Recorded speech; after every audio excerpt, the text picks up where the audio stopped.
Chapter 805. Song Xiaoxi, Pang Feiji. Take out the solidified rubber. Li Zishuan saw everyone's reaction, but he did not say anything. Everything was within his expectations. Take it out. Master, how do we take it out? Pang Feiji looked at the tofu in the stone trough and asked. To him, the solidified rubber latex was as fragile as tofu. Wash your hands and take it with your bare hands. Li Zishuan was speechless. After the rubber latex solidified, although it looked like tofu, it was actually much tougher than tofu. This was because the solidified rubber was sticky. Instead of saying that it was like tofu, it was more like a dough with a certain degree of toughness. Song Xiaoxi and Pang Feiji moved the rubber from the stone trough into the buckets that they had prepared beforehand. Both of you follow me with the rubber. Li Zishuan looked at the rubber that was about to take shape. He was very happy. Although he knew the theory behind the solidification of rubber, it was only on a theoretical level. It was his first time doing it in practice. After a while, under Falbert's lead, everyone arrived at the papermaking workshop area. Falbert, where is the papermaking machine? It was difficult to find something in such a big papermaking factory. Li Zishuan asked Falbert directly. Papermaking machine? Falbert was even more confused. What did the extraction of rubber have to do with the papermaking machine? Yes, it's the new papermaking machine that we made before. Li Zishuan nodded. Seeing that Li Zishuan was not in the mood to explain, Falbert could only bring him to a big factory. Master, the papermaking machine is here. Needless to say, Li Zishuan also saw it. He said to Song Xiaoxi behind him, Xiaoxi, you too pour the rubber in. At this moment, the two of them believed Li Zishuan's words without a doubt.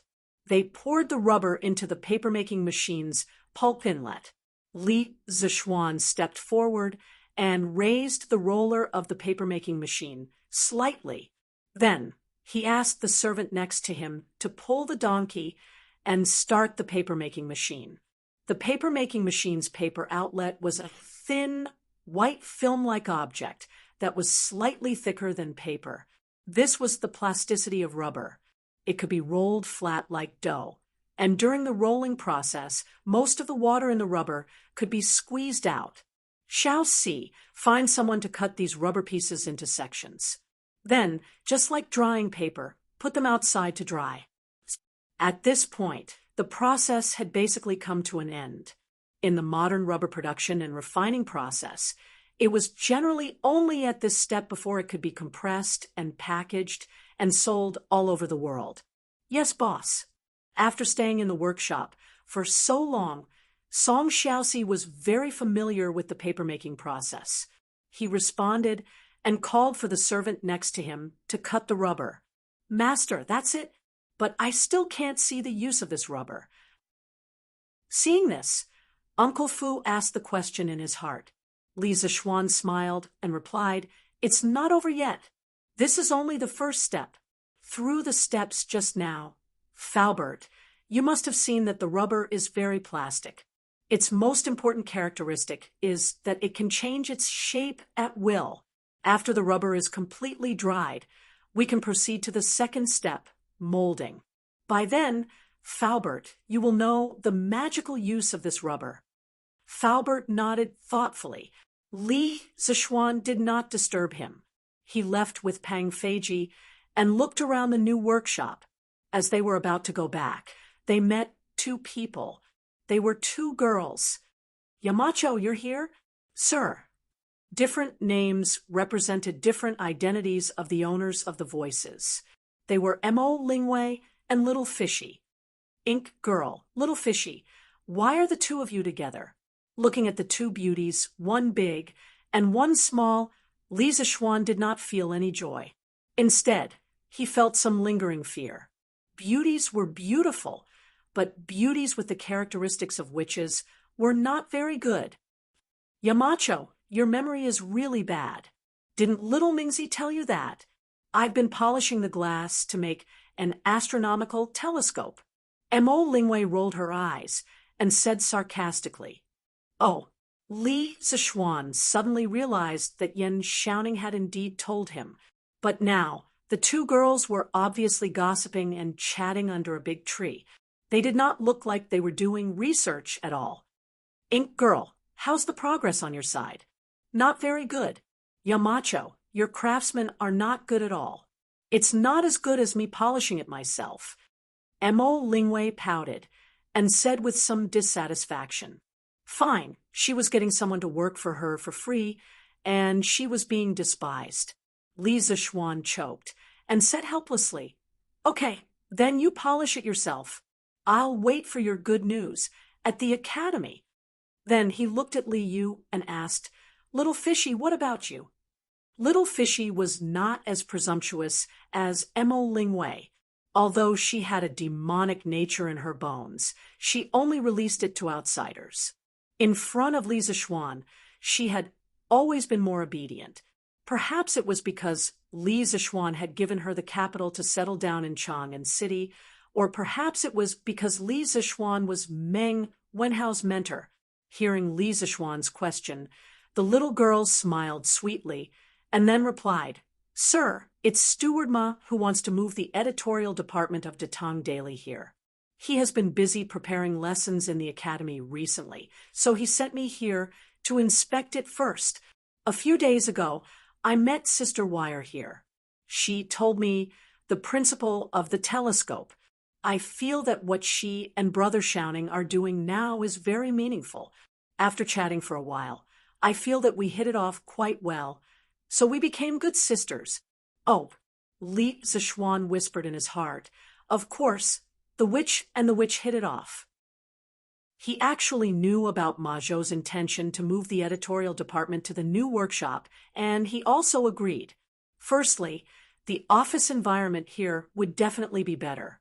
Secondly, it was close to the academy, so it would be convenient for Ma Zhou to take care of the work on both sides at the same time. "By the way, sir, I want to write in detail what Sister Wire is doing now in the newspaper.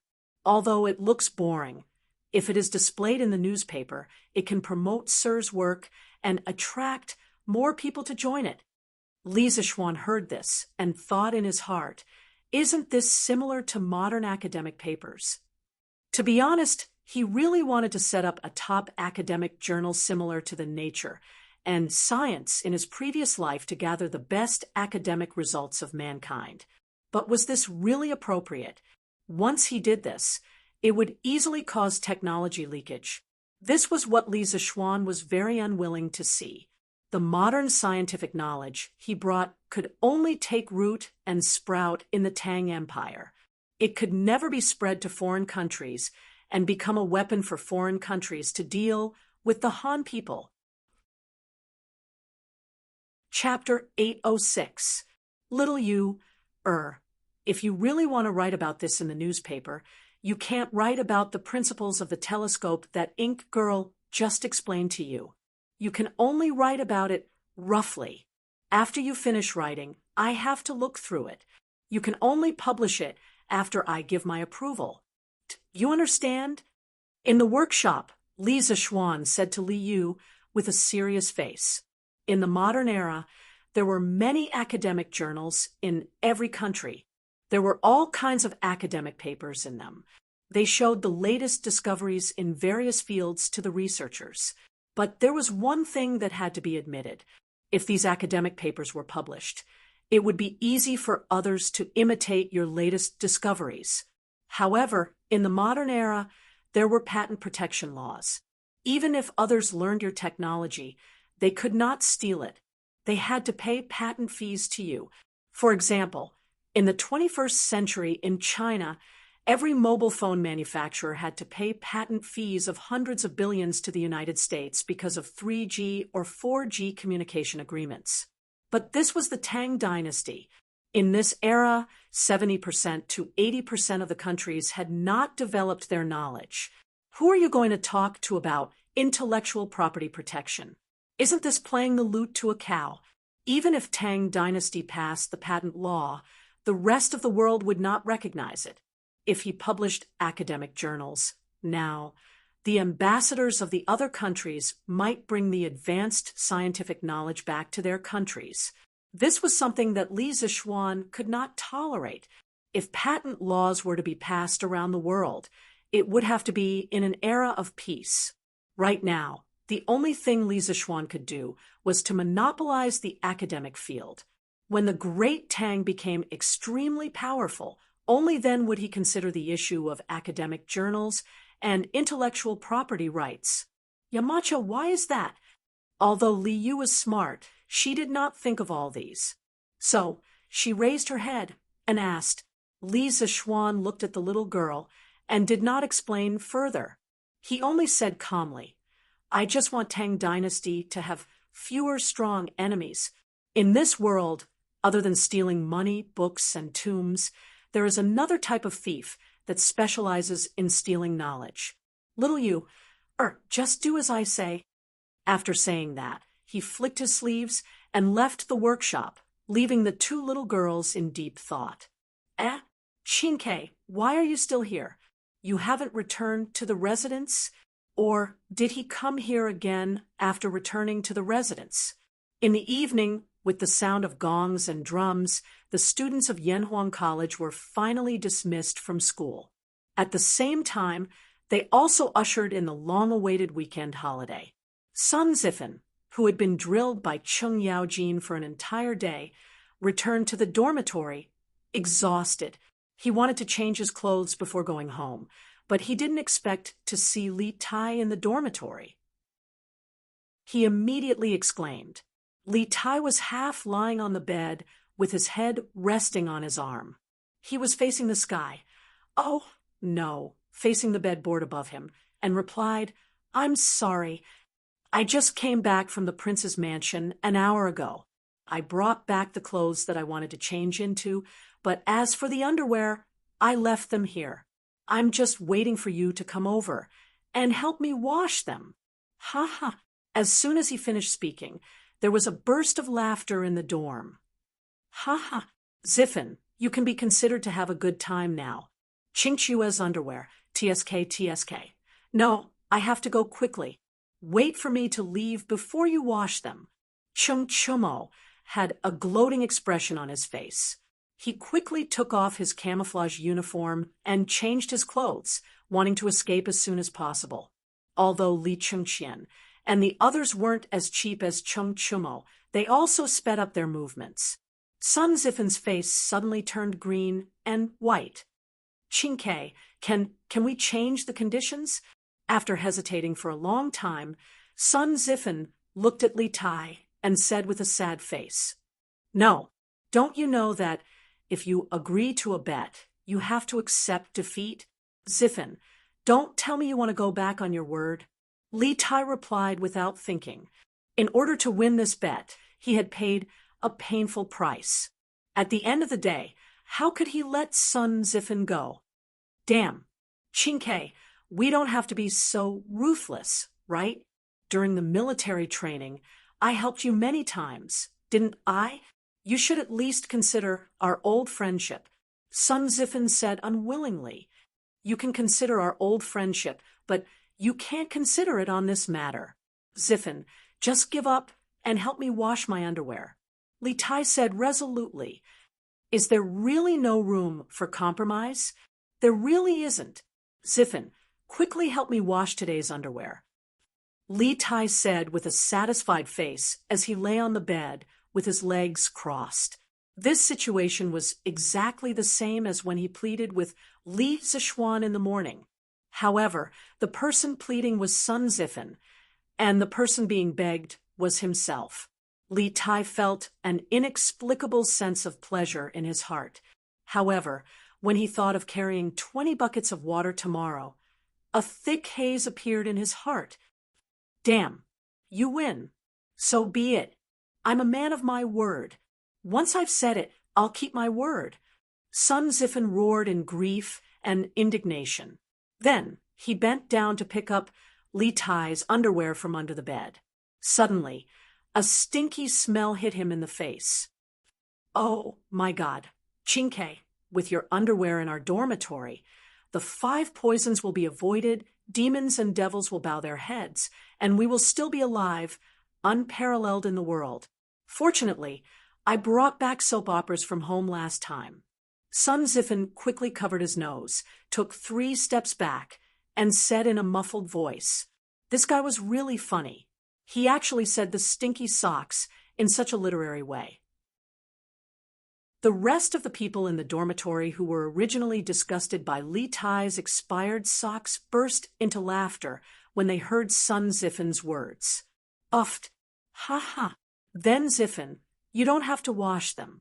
In the future, hang Qingchue's underwear at the dormitory door. It can also prevent mosquitoes. Chungchumo laughed loudly.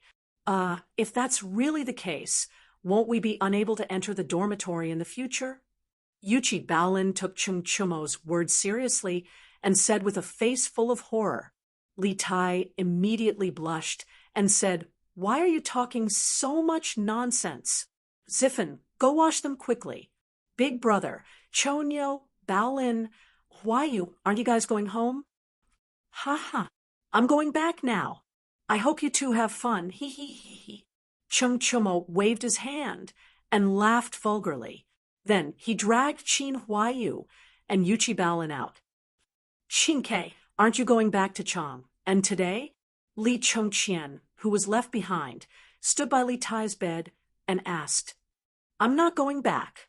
Big brother, you go first. Li Tai stood up and answered. He still had to fetch water tomorrow. Wouldn't it be a waste of energy to run back and forth? All right then, you rest well. I'll go first. Li Chongqian didn't think too much. He nodded and left. Chapter 807. Here, Qinke, your footwear is done. After they left, Li Tai lay on the bed alone, humming an unknown tune and shaking his legs, as happy as a lord. After a quarter of an hour, Sun Ziffin came out of the bathroom with a pair of white footwear in his hands. He handed the footwear to Li Tai and said in a muffled voice, Oh, it's done so quickly. Li Tai rolled like a carp and sat up. If it was in the past, with the little fatty's super fat body, he definitely wouldn't be able to do this. And not bad, not bad. It's quite clean. Ziffin, help me dry the footwear again. Li Tai went forward and carefully looked at the footwear in Sun Ziffin's hands, then shamelessly asked for a yard after getting an inch.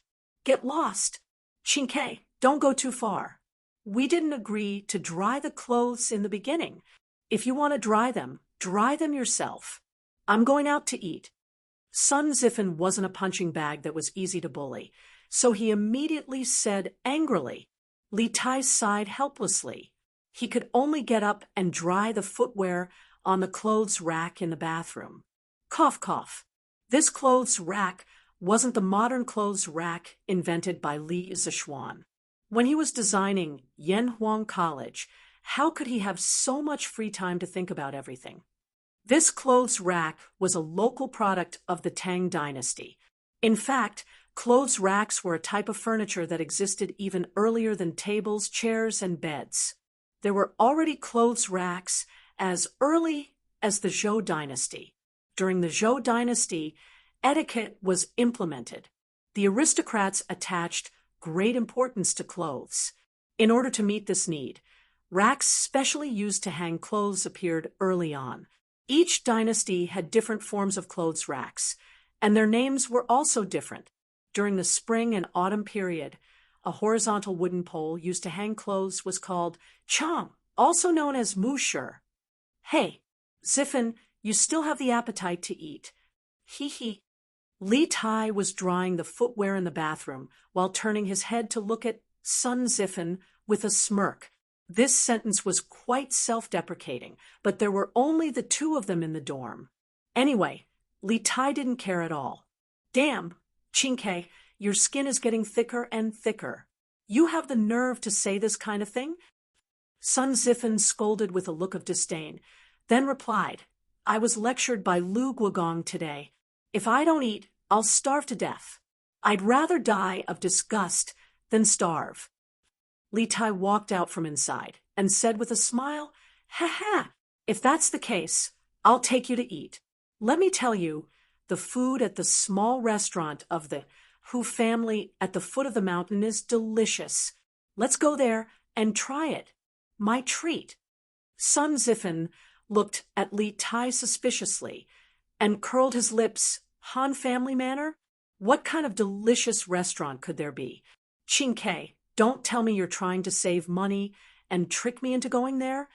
Li Tai sneered. Nonsense! Save money. Do you think I, Li Tai, am such a stingy person? It's up to you. Go or not.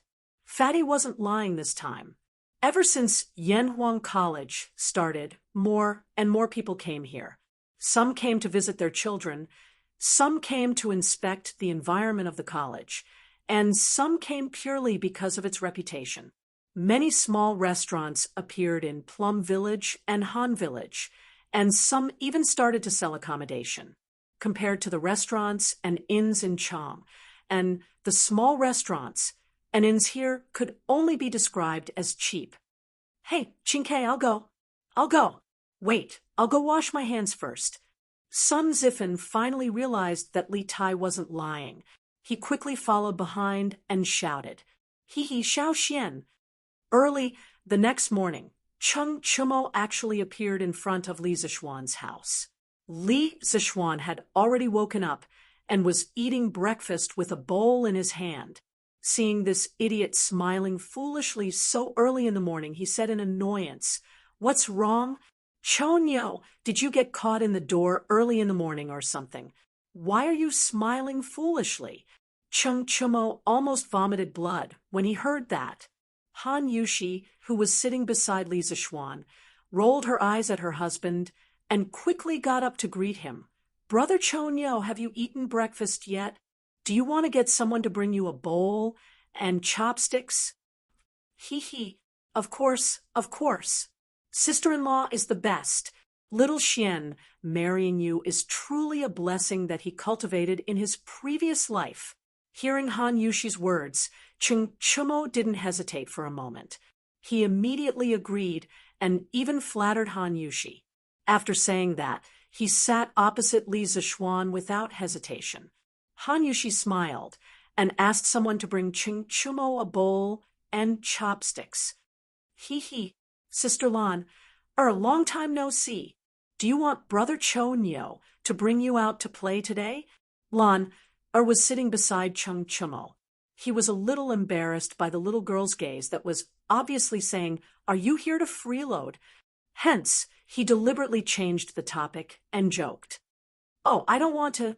Brother Chonyo, your face is so dark now. It's too embarrassing to go out with you. Lan wants to go with you." He didn't expect Lan to be so obsessed with appearances. Her words instantly hurt Cheng Chumo.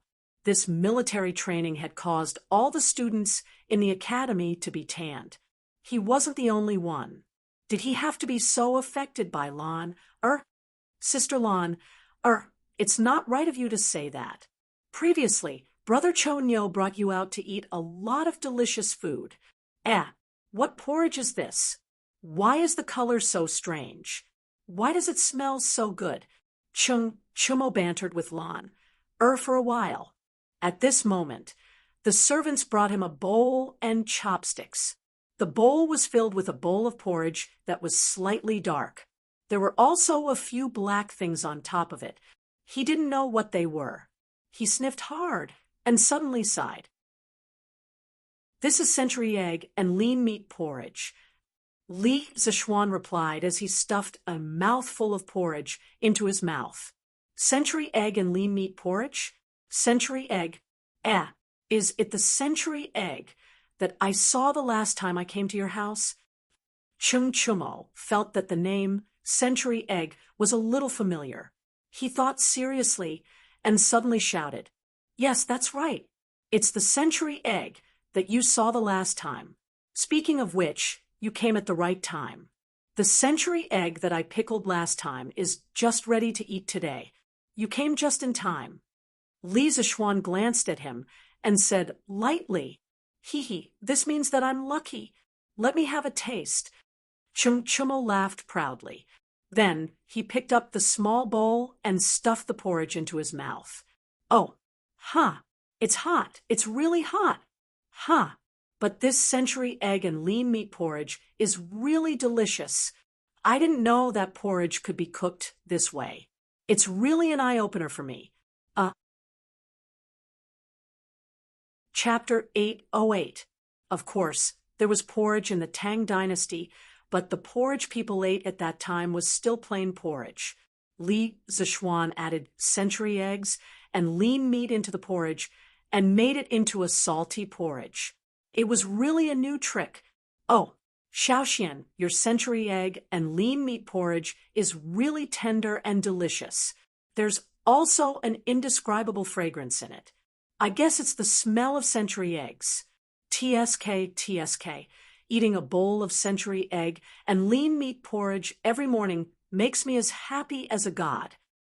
It was the first time Ching Chumo had eaten such delicious salty porridge, and he ate 4 big bowls. After the meal, he rubbed his round belly, leaned back in the chair, and sighed with satisfaction. Li Zichuan rolled his eyes. Eating a bowl of century egg and lean meat porridge every morning makes me as happy as a god. Why does it sound more and more like smoking a cigarette after the deed makes me as happy as a god? Ahem, I misunderstood. But ugly ox, you just ate 4 bowls. Doesn't that mean you'll be happy for 4 days? Then you don't have to eat for the next 3 days. Li Zichuan joked with a smile. Chung Chumo choked on his words, but his skin had always been thicker than the city walls, and he was born to be a bully. How could he be defeated by a sentence? Xiaoxian, that's not how you calculate things. A bowl of century egg and lean meat porridge can make me happy for the whole day. I ate 4 bowls, so I'll be 4 times happier for the whole day. Chung Chumo laughed shamelessly. Li Zichuan was amused by this guy and said, Ugly ox, why are you talking nonsense now? Since you like it so much, you can bring a basket of century eggs back later. See if Uncle Chung likes them. Now that the first batch of century eggs was made, he had to promote it as soon as possible.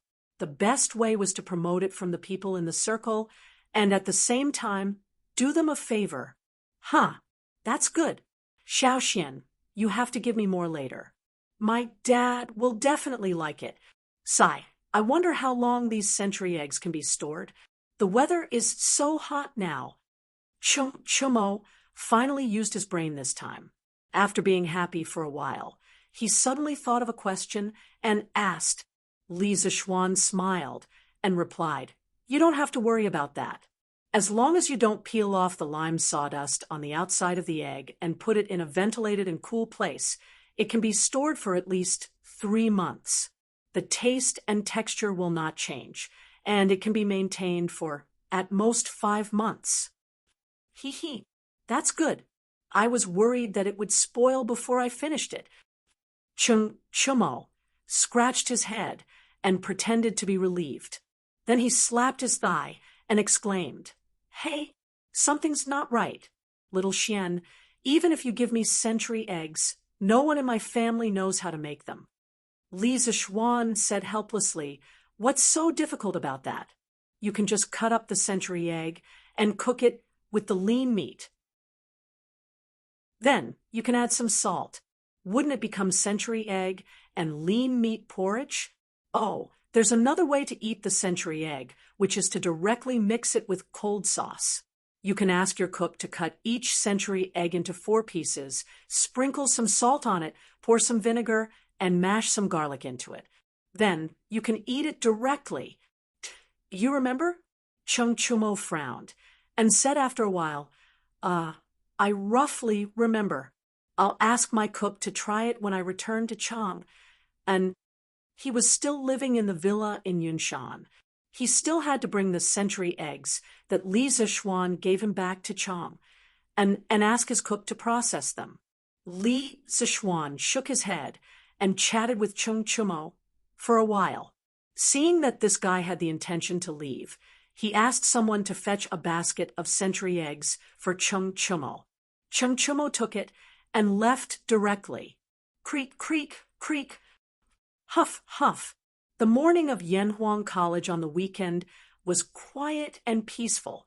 Only the sounds of insects, fish, and birds in the forest could be heard, as well as the squeaking of the shoulder pole and someone's panting. Li Tai was carrying 2 buckets of well water that had just been fetched from the well in the east of the college. He was staggering on the cement path with difficulty. The clothes on his back were completely soaked in sweat. He must have started fetching water a long time ago. Huff, huff. Damn. Why did the college dig the well so far away from the dormitory? Isn't this a trap? Li Tai put the buckets on the ground to rest. The little fatty put his hands on his waist and panted heavily.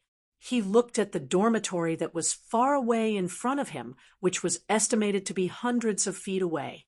He sighed and complained in a low voice. After more than half a month of military training, his body was stronger than before, but when had he ever done such physical work? His shoulders couldn't withstand such grinding, not to mention 20 buckets of water. Even 6 buckets of water would cause the skin on his shoulders to break. Sigh, this can't go on. After a while, there will be more and more people in the college.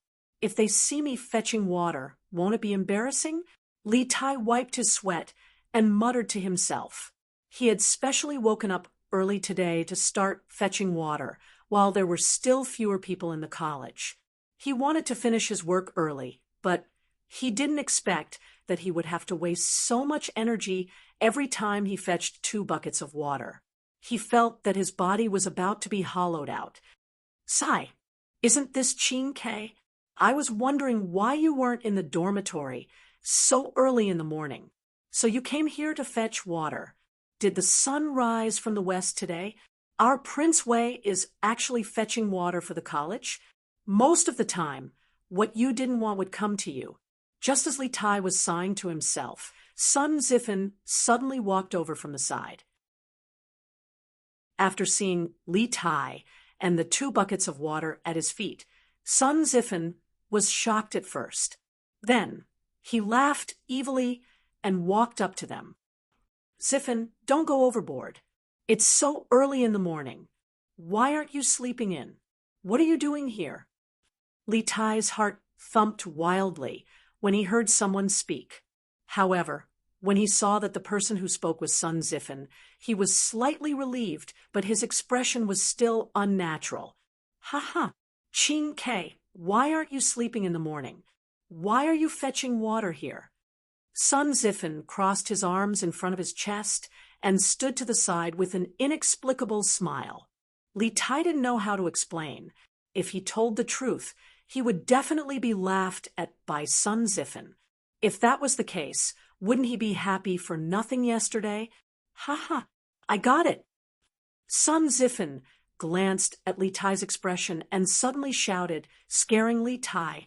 Sun Zifen continued, It must be Yamacho. Yamacho must have asked you to fetch water.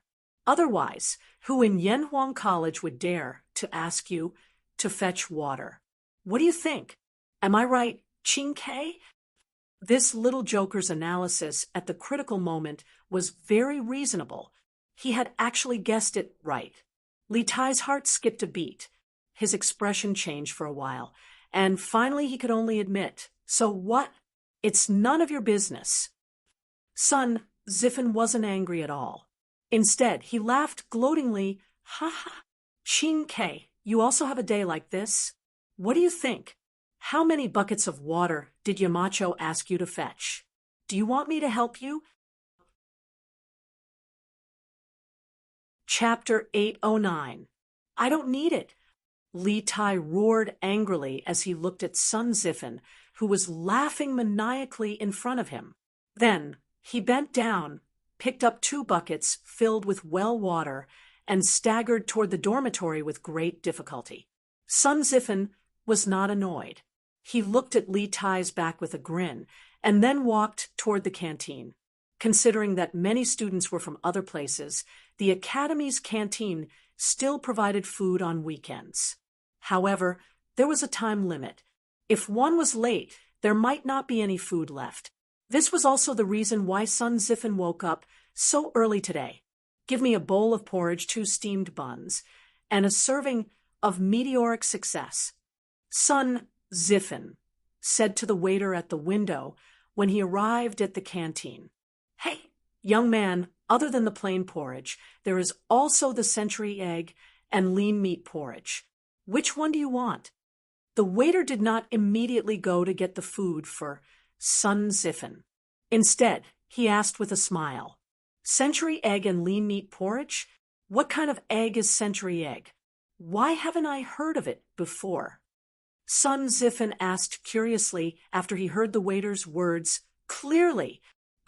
Century egg. It's. The waiter could not answer the question of what kind of egg century egg was. He stuttered for a long time, which made Sun Zifen a little impatient. Okay, give me a bowl of century egg and lean meat porridge. I want to try what it is today. Sun Zifen waved his hand and said loudly. Oh, okay.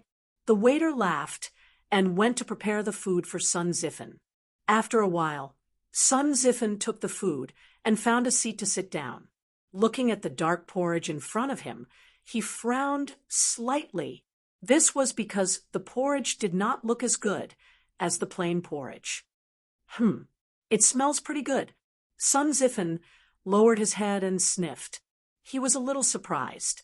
Then he picked up a small spoon and began to eat the porridge. As soon as the fresh, tender, and thick porridge entered his mouth, the unique fragrance of century egg spread in Sun Zifen's mouth and filled every taste bud on the tip of his tongue. Wonderful, wonderful, wonderful. Porridge can be so delicious. This century egg and lean meat porridge is amazing. Sun Zifan stuffed 3 or 4 mouthfuls of congee with pork and century egg into his mouth, and then kept shouting that it was delicious. At this time, many students had also entered the cafeteria. Under the promotion of the waiter, they tasted the first bowl of congee with pork and century egg in their lives. Wow, this porridge tastes so special. It's completely different from what I've eaten before. Oh, fragrant. It's really fragrant. Is this the fragrance of the century egg? That should be the case. But what exactly is the century egg? Why haven't I heard of it before? In this way, after Chung Chumo, the students who stayed in the academy for the weekend were the first to taste the century egg. Most of the students were full of praise, but there were a few who were not used to the taste of the century egg. Ugh, why is there a fishy smell in this century egg and lean meat porridge? The smell is too strong. I can't stand it. No, I'd better eat plain porridge. It was normal for some people to not be used to the century egg for the first time. Fortunately, the chef of the academy was more skillful. The fishy smell in the century egg and lean meat porridge had been suppressed by a lot. Therefore, more than 90% of the students had a very good impression of this new porridge. In a few hours, the century egg would be officially unveiled in the Drunken Immortal restaurant. By then, more and more people in Chang and city would be able to enjoy the century egg. Huff, huff, huff, the 8th bucket. On the other side, Li Tai's progress in carrying water had finally reached the 8th bucket. However, at this time, after he poured the well water in the bucket into the water tower, he suddenly collapsed on the ground and was too lazy to even move a finger. He had exhausted all his strength. It was all thanks to so many days of military training. Otherwise, he would definitely not be able to persevere until now. Thinking of his previous round appearance, it would probably be difficult for him to carry 1 bucket of water. I can't carry any more. Huff, huff, huff. The little fatty's whole body was soaked. Some of it was splashed on him by the well water in the bucket, but most of it was from his sweat. What did it mean to be drenched in sweat? Li Tai's current situation was the best explanation for this idiom, and it was even worse. Chinke, how many buckets is this? TSK. TSK. The breakfast in the canteen today is really delicious. While Li Tai was sitting on the ground, panting heavily, he saw Sun Zifan, this little slut, walking towards him. Sun Zifan's words didn't make any sense. Yes, that's right. In Li Tai's eyes, Sun Zifan had been labeled as a little bastard. Ho-hoo! Li Tai just glanced at Sun Zifan weakly and did not bicker with him because he was too tired to even move his mouth. Compared to the previous encounter, Li Tai did not have the mentality of being seen by others this time. At this point, his mind was only thinking about how to carry 20 buckets of water. As for what others saw, so what? If it was embarrassing, then so be it. TSK, TSK. Yamacho is really something. They actually let you carry so much water. Chinke, as your good brother, how can I just stand by and watch? I'll help you carry it. Seeing that Li Tai ignored his ridicule, Sun Zifan's eyes rolled, and then he changed into a righteous look, squatted beside Li Tai, and said. Li Tai still did not speak. He glanced at Sun Zifan with doubt and confusion in his eyes, but more than that, there was disbelief. It was as if he was saying, "How can you be so kind? I don't believe you." Sun Zifan instantly understood the meaning in Li Tai's eyes. He smiled, licked his face, and said, "Hee, Chinke, you see, as a friend, I'm already so kind, then shouldn't you also express something?" When Li Tai heard this, his face showed a look of understanding. His eyes suddenly became clear, and he probably already knew what Sun Zifan was going to say next. Yes, that's right. You see, I help you carry water. How about you?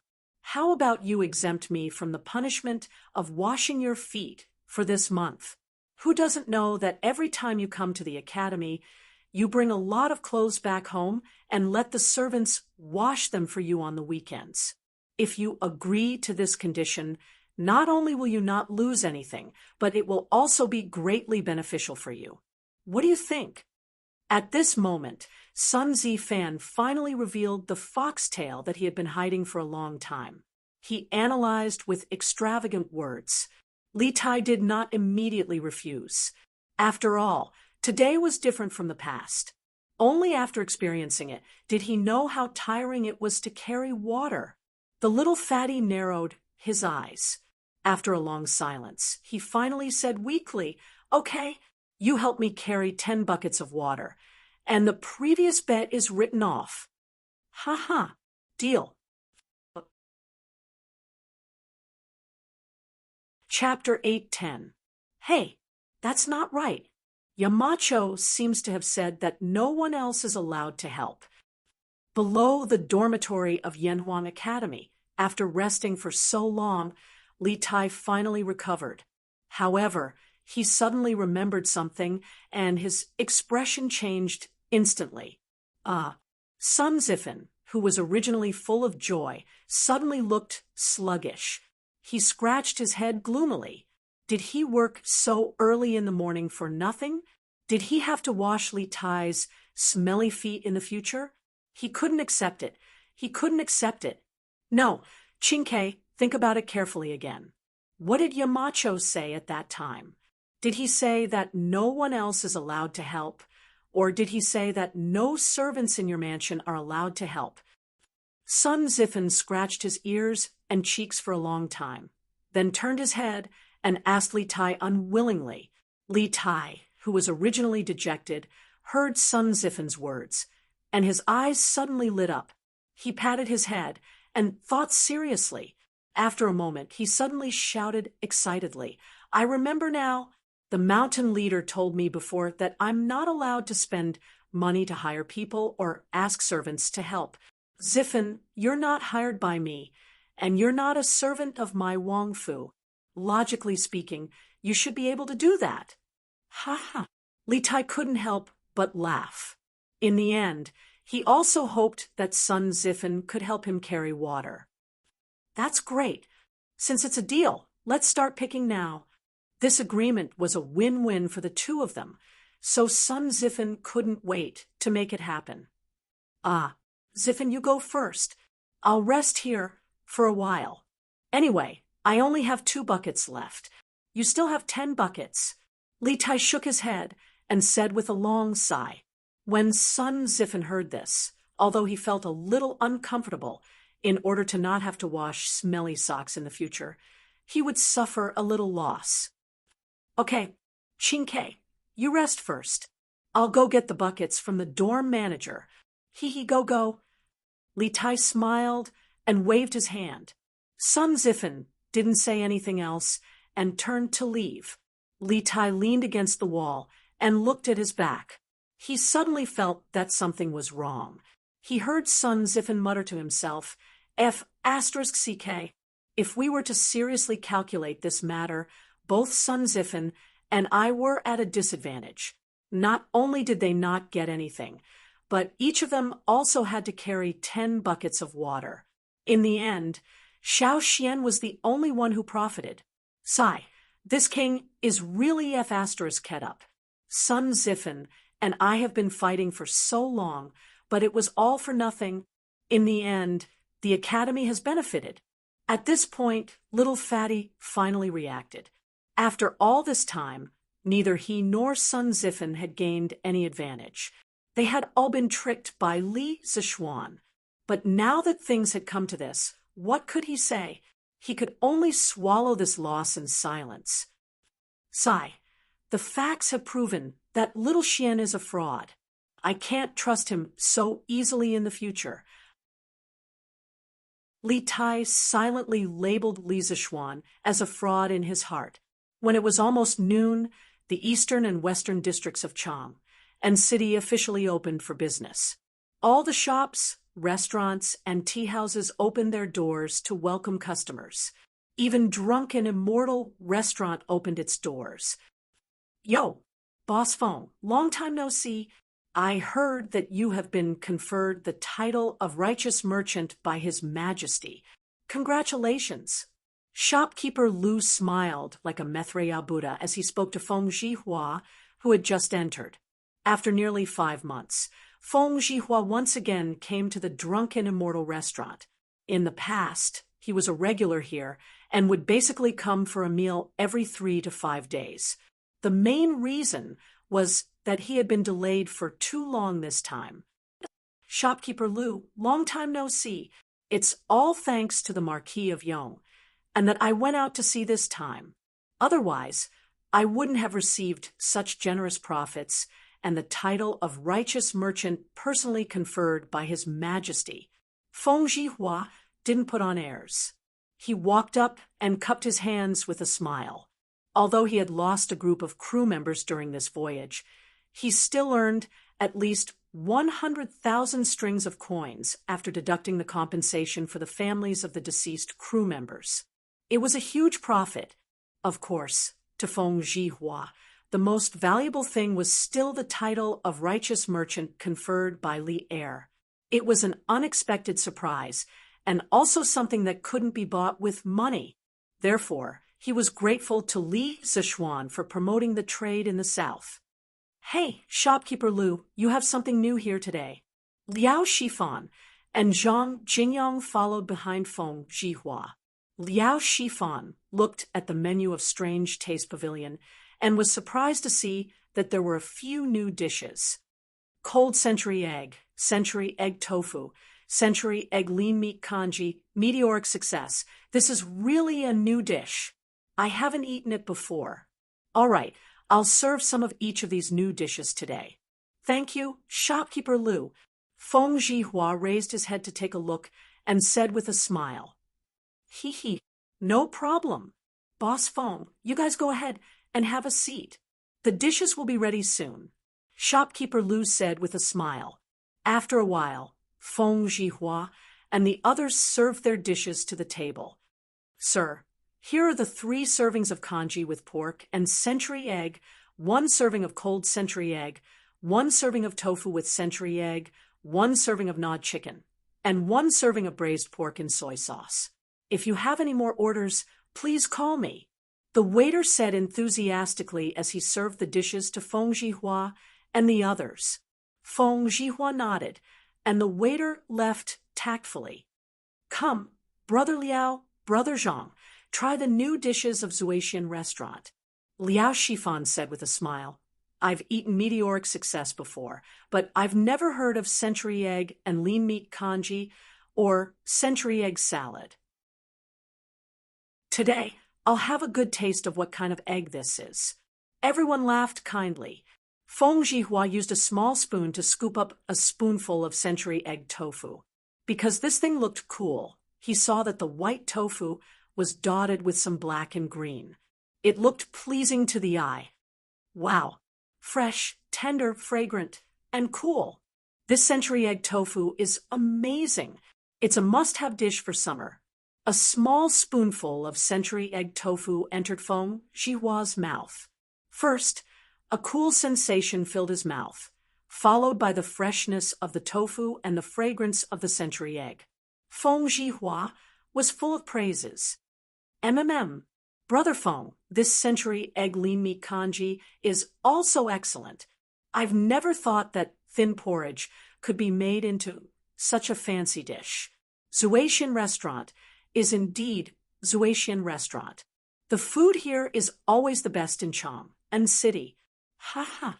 Liao Shifan savored 2 mouthfuls of century egg lean meat congee and praised.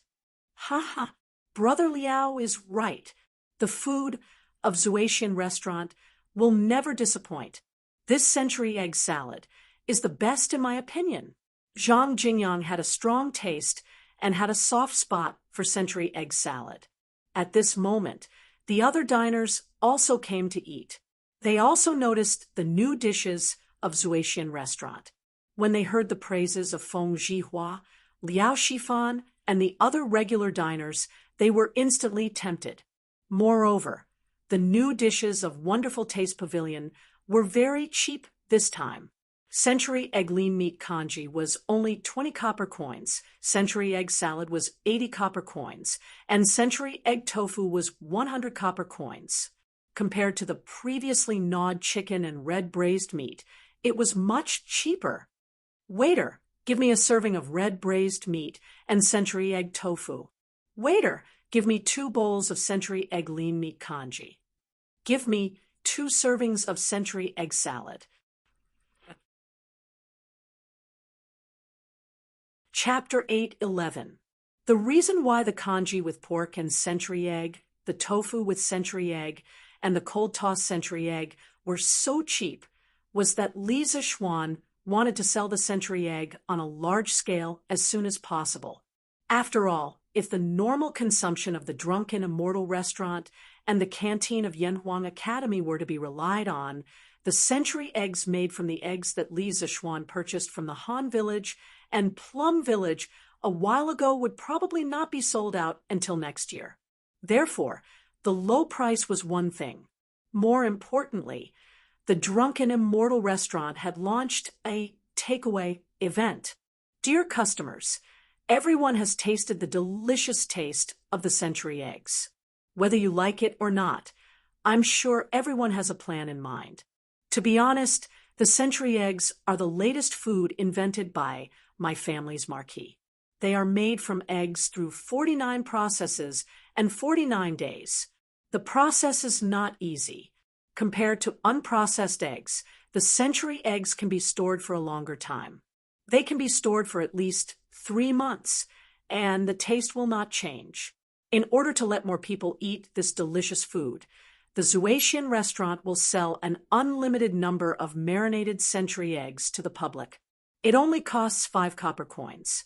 After buying it, you just need to peel it, cut it into pieces, and mix it with seasoning before eating it directly. At the same time, Soaring Success will also provide an unlimited supply. And this month, the Zuaxian restaurant will open 3 branches in Chang and city. In the future, we will open branches in other provinces and counties outside Chang and city. At that time, You may be able to eat the delicacies of the Zuetian restaurant in your own shops. After about half an hour, shopkeeper Lu saw that most of the diners in the restaurant were almost done eating. He walked to a table and announced to the crowd with a smile. When the diners heard this, they were all overjoyed. This was the first time that the Zuetian restaurant sold its food to the public. Some of the businessmen among them were tempted. 5 copper coins for a century egg was not expensive. It was very profitable to sell it in other places or as a dish in other places. Oh, only 5 copper coins for a century egg, and it can be stored for more than 3 months. Good, good, good. Shopkeeper Lu, please help me pack 100 of them. I'll bring some for my wife to try when I leave later. Feng Zhihua said with a smile. Shopkeeper Lu, pack 100 century eggs for me too. While you're at it, pack 2 servings of flying meteoric success. Shopkeeper Lu, pack up 50 of them for me. Drunken Immortal in his opening a branch. This was good news. If only it could be opened near Chongren Square. At that time, I won't have to come here in a carriage just to eat. Huff, huff. Not bad, not bad. The congee with pork and century egg that Xiaoxian made was really good. Madam, let's make our porridge like this in the future. This kind of salty porridge is more enjoyable. Cheng residents, lunchtime. Cheng Yaojin finished a bowl of congee with pork and century egg in no time. He wiped his mouth and said with satisfaction. Madam Cheng rolled her eyes at Cheng Yaojin and said, "Look at you, insisting that the kitchen make this congee with pork and century egg in the middle of the day. Which family eats porridge for lunch? But this cold congee with century egg is not bad." Cheng Yaojin touched his nose embarrassedly. Actually, he couldn't be blamed for this. It was mainly because after Cheng Chumo came back, he bragged that the congee with pork and century egg that he ate at Li Zishuan's house was one of a kind. That was why he ordered the kitchen to make congee with pork and century egg for lunch. Ahem, it doesn't matter. The important thing is that Madam thinks that the century egg is delicious. Madam Cheng sighed helplessly. Suddenly, she seemed to have thought of something. By the way, old master, I heard from Cho Nyo that the Duke of Yong and's family is buying eggs from their farmers in large quantities. I guess they're using them to make century eggs, right? Cheng Yaojin stroked his beard and nodded. I heard Xiaoxian mention it at the academy. It was mainly because there were so many eggs in Chang and city that they couldn't sell them. No one bought one for 2 copper coins. The farmers of his 2 farms had accumulated a lot of eggs. Seeing that they were going to spoil soon, Xiaoxian thought of a way to find a way out for the farmers. I have to say that this child is really resourceful. He actually came up with such an idea. Besides, this century egg is to my liking. Cho Nyo, after we finish eating, pick a few dozen century eggs and send them to the Qin family. Cheng Chumo's mouth was still stuffed with century egg and tofu. When he heard this, he directly spoke with a lisp.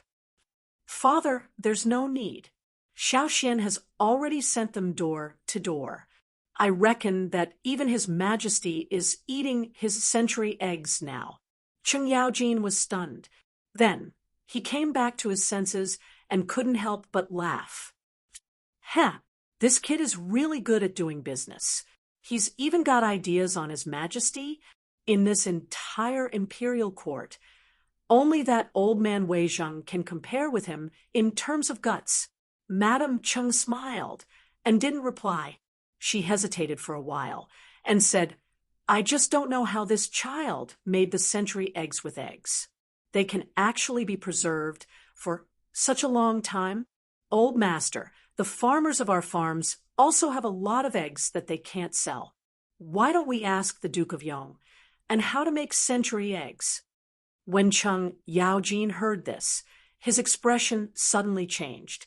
He sternly scolded, Nonsense! Foolish!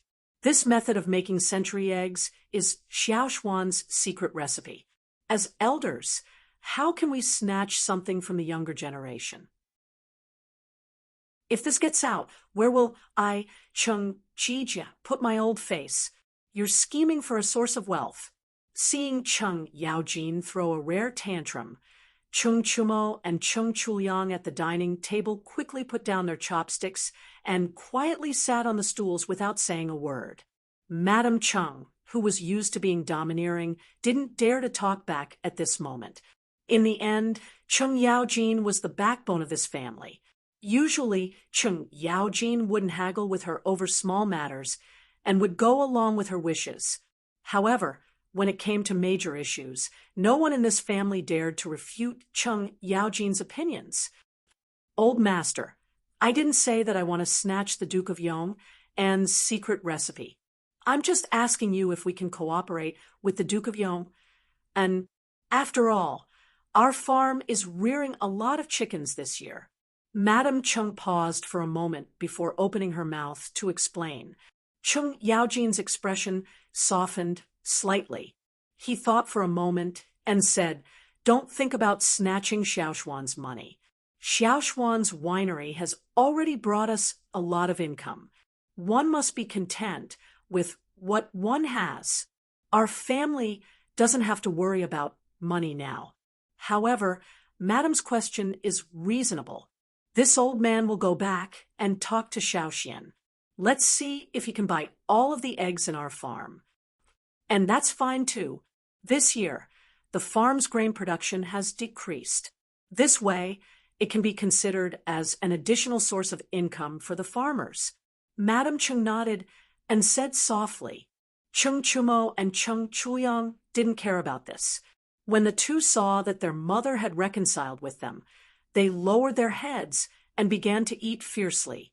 To them, delicious food was the way of the king. Chapter 8:12. Cheng Chumo was right. Not only did the Cheng family receive the century eggs from Li Zishuan, but the Qin family, Niu family, Yuqi family, Li Jing family, Li Xiaogong family, Fang Xianling family, Zhang Sun Wuji family, and Wei Zheng family all received hundreds of century eggs and a recipe for making century eggs. Some of these people were delivered by Li Zishuan himself, while others were delivered by his guards. Poor Pang Feiji and his team of marquises. They were originally civil servants in charge of maintaining the security of Chang and city, but now they had become delivery men for Li Zishuan. Although Li Zishuan had given away so many century egg recipes, he was not worried that others would learn how to make century eggs and cause the loss of customers from Zuexian restaurant. That was because the most authentic way of cooking was always in the hands of Zuexian restaurant. Just like crayfish and hairy crabs in his previous life, the recipe could be found on the internet. But why were there so many people willing to eat in restaurants? Food was not something that could be made delicious just because you knew how to make it. Therefore, not only was he not afraid of others learning, but he also encouraged others to learn. Only when everyone knew how to make century eggs and tasted the delicacy could his task of promoting century eggs be completed. At the same time, in the palace, the great emperor Li Er also received the century eggs from Li Zishuan. Of course, Li Er did not receive them personally, but they were sent by Li Chengqian. This century egg tofu is a good dish. It's refreshing and tender. Tell the imperial chef to keep this dish for lunch every day for the next month. Li Er, who was overwhelmed by a pile of troublesome matters in the morning court, suddenly felt refreshed when he ate the cold and refreshing century eggs with tofu at noon. He praised and then turned his head to instruct the palace maid next to him. "Yes, Your Majesty." The little palace maid bowed and slowly retreated. Empress Zhangsun covered her mouth and laughed. "Since autumn, Your Majesty's appetite has not been very good. I didn't expect that the century egg with tofu would suit Your Majesty's taste. It seems that I should thank Marquis Yong and Lier laughed and said, Guanyin maid, this is not because of that guy, but because of your good cooking. I heard that you went to the kitchen 2 hours ago to prepare. Thank you for your hard work. Empress Zhongsun shook her head and said with a happy face, As long as your majesty can eat well, everything I do is worth it. The Tang Empire cannot be left without your majesty. Li put down his chopsticks and patted Zhongsun's small white hands. And his wife and couple had been together for more than 10 years. How could they not know each other's feelings? After a moment's silence, said, In fact, my poor appetite was not because the food was not to my taste. This year's drought caused the people's farmland to be reduced. In order to reduce the burden of the people, I forcibly reduced the burden. Later, the tax collection situation submitted by various states was calculated by the Ministry of Civil Affairs. It was found that it was not even 70% of last year's. In addition, last year, because of the Turkic Sheli's army, the Chang and treasury was empty. I was worried that if there was another natural disaster in the Tang Empire, the treasury would not be able to continue. But fortunately, the fleet led by Xiao Gong came back at this time. Not only did they bring back a huge amount of food, but they also brought back a huge amount of wealth. The financial strain of the imperial court was greatly relieved. And just this time, the business tax collected from the civilian caravan was a total of 400,000 strings of coins. Guanyin maid, you didn't see it. After that old man Xiao Yu saw the results of the statistics, he laughed from ear to ear for a quarter of an hour. How can I not be happy? At the end of his speech, Li Er's mood became high, and a long-lost relaxed smile appeared on his face.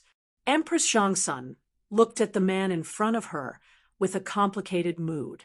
She sighed and said, Your Majesty is wholeheartedly for the country and the people.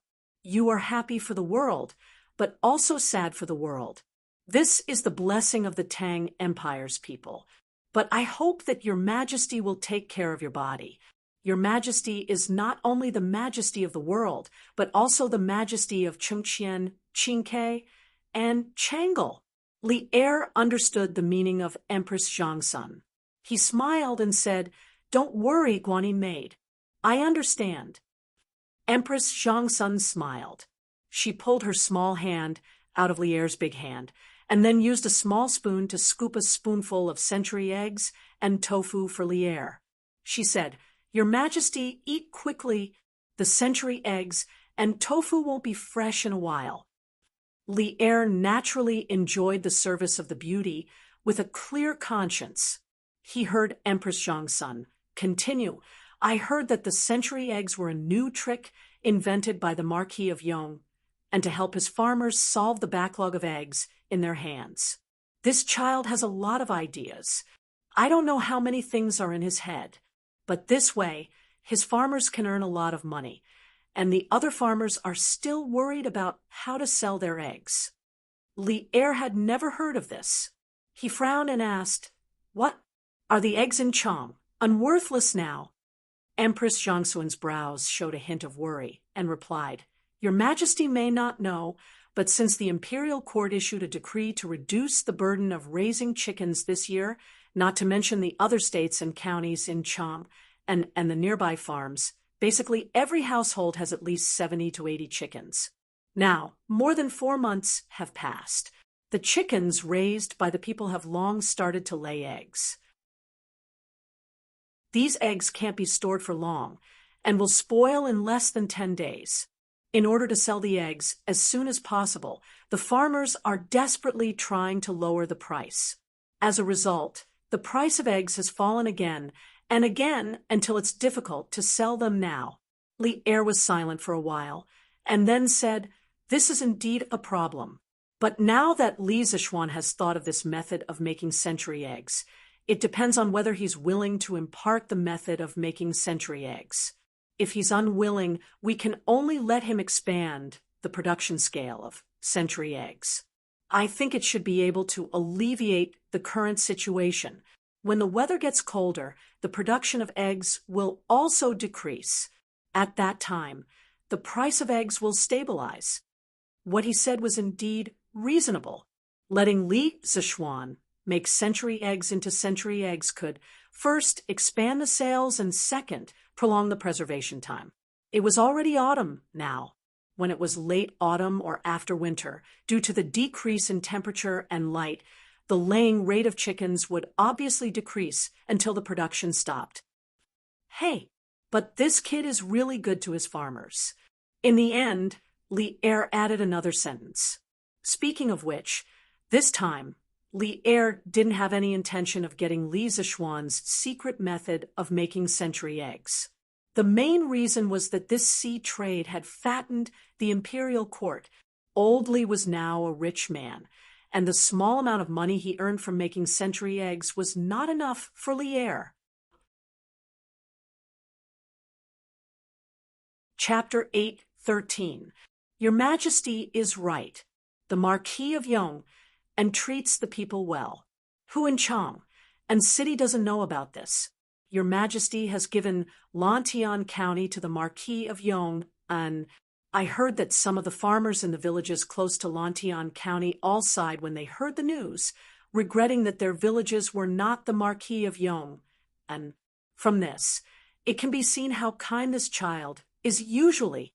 In the Lijiang Palace, Empress Zhongsun heard Li Er's words and chuckled. Kind. Hearing this, Li Er suddenly smiled mysteriously and said, This kid has never been a kind person. Guanyin maid, you don't know, but the day before yesterday, this kid was still spouting nonsense in the morning court. He said that the peace of the Tang Empire was not obtained by blindly giving in, but by the soldiers using their blood and fists. The Tang people need to have pride. The Tang people are not afraid of war. Even if the entire world attacks the Tang Empire, the Tang Empire will be able to break through. Listen to this. Sometimes, this kid is filled with killing intent. At such a young age, he has so much hostility. It is really unbelievable. Right now, he has already been labeled as a traitor by many officials in the court. Hearing this, Empress Zhongsun was silent for a while. Then she smiled and said, This kid's personality is probably what Your Majesty wants, right? And what this kid said is not wrong at all. The peace of the Tang Empire today was obtained by Your Majesty leading a group of generals using their blood. After being with Li Er for so many years, how could Empress Zhongsun not understand the true thoughts in Li Er's heart? She could tell at a glance that even though Li Er was criticizing Li Zishuan in all sorts of ways, his words were filled with admiration. Ha ha, Guanyin maid understands me. That's right. Although this kid is often muddle-headed, I admire the spirit and sharpness in his bones. In the future, when I am old, the generals of this generation will not be able to lift their swords. I hope that this kid, Li Zishuan, can take up the heavy responsibility and help Chengqian well, just like the title I gave him, Yong, and protect the Tang Empire forever. Li Zishuan naturally did not know about the conversation that happened in the palace. Li Er also did not know that his precious son was being tortured fetching water in Yanhuang College. If he knew, his conversation with Empress Zhongsun would probably be to scold Li Zishuan and not praise. Speaking of which, Li Zishuan was busy going to Chang and City in the morning to send gifts to the big shots. In order to keep smiling, his face was a little stiff from smiling. Ants and then he went to the workshop to teach Faubert's rubber. Ants. Unexpectedly, just as he was about to leave, an uninvited guest came. An uninvited guest with unprecedented strength. It was a middle-aged man who was nearly 7 feet tall, which was over 2 meters. He had a 3-inch beard on his chin, which looked like it had not been tidied in a long time. It was messy and a bit disgusting. His appearance was ugly, and there was a scar on his face. Although his facial features were sharp and angular, no matter how you looked at it, he looked like the reincarnation of an evil spirit. He was abnormally ferocious. Children would probably be scared to tears if they saw his face. These were not important. The most important thing was that Li Zixuan felt a very majestic and turbulent power of flesh and blood from this man, indicating that this man's physical cultivation had reached a very terrifying realm. In his impression, only the golden body of Arhot of the Shaolin Temple could be comparable to it. What was worse was that the moment this man stood there, Li Zixuan felt an extremely heavy pressure. This meant that this person's martial arts realm was far above his. If they were to compare, even Zhao Song at his peak would not be a match for this man. At first glance, Li Zixuan determined that the man was a master at the peak of the master stage, or even a half step into the great master stage. His strength was not inferior to his martial uncles in Longhu Mountain. If they were to fight to the death, perhaps only his genius youngest martial uncle would be able to fight him. Wouldn't you be nervous if a ferocious-looking man with terrifying strength was blocking your door? The true qi in Li Zixuan's body quickly began to revolve, and he raised his guard to 120%. If this person really wanted to attack him, he should be able to escape with all his strength. But could he escape? No. Behind him were his father, mother, wife, and sister. Not far from where he was, there were hundreds of teachers and students from Yanhuang College. If such a powerful devil was allowed to wreak havoc, no one in Yinshan would be able to keep him in check. When did a monster with such a terrifying cultivation appear in Chang and City? Did this man come with ill intentions, or was he looking for something? Li Zixuan's heart was filled with vigilance and doubts. Senior, may I know your honorific name? Why have you come to Yinshan? Li Zixuan stepped forward slowly, saluted, and cupped his fists. Previously, Li Zixuan was sizing up the man. In fact, the man was also sizing up Li Zixuan. At this moment, when he saw Li Zixuan step forward and salute, he narrowed his eyes and smiled instead of answering. You are Li Zixuan, right? The last disciple of Taoist Ling Su of Celestial Master Sect in Longhu Mountain? Not bad, not bad. Little boy, you have guts. You have not disgraced the name of Spiritual Master Ling Su. Li Zixuan's heart moved slightly. This man knew his master? This should be easy to handle. Generally speaking, as long as someone knew his master, they would give him some face. He had to admit that the name of Spiritual Master Ling Su was very useful. Senior, since you know my master, then you are an old friend. Please come in and have some tea. Li Zixuan smiled and tried to get close to the man.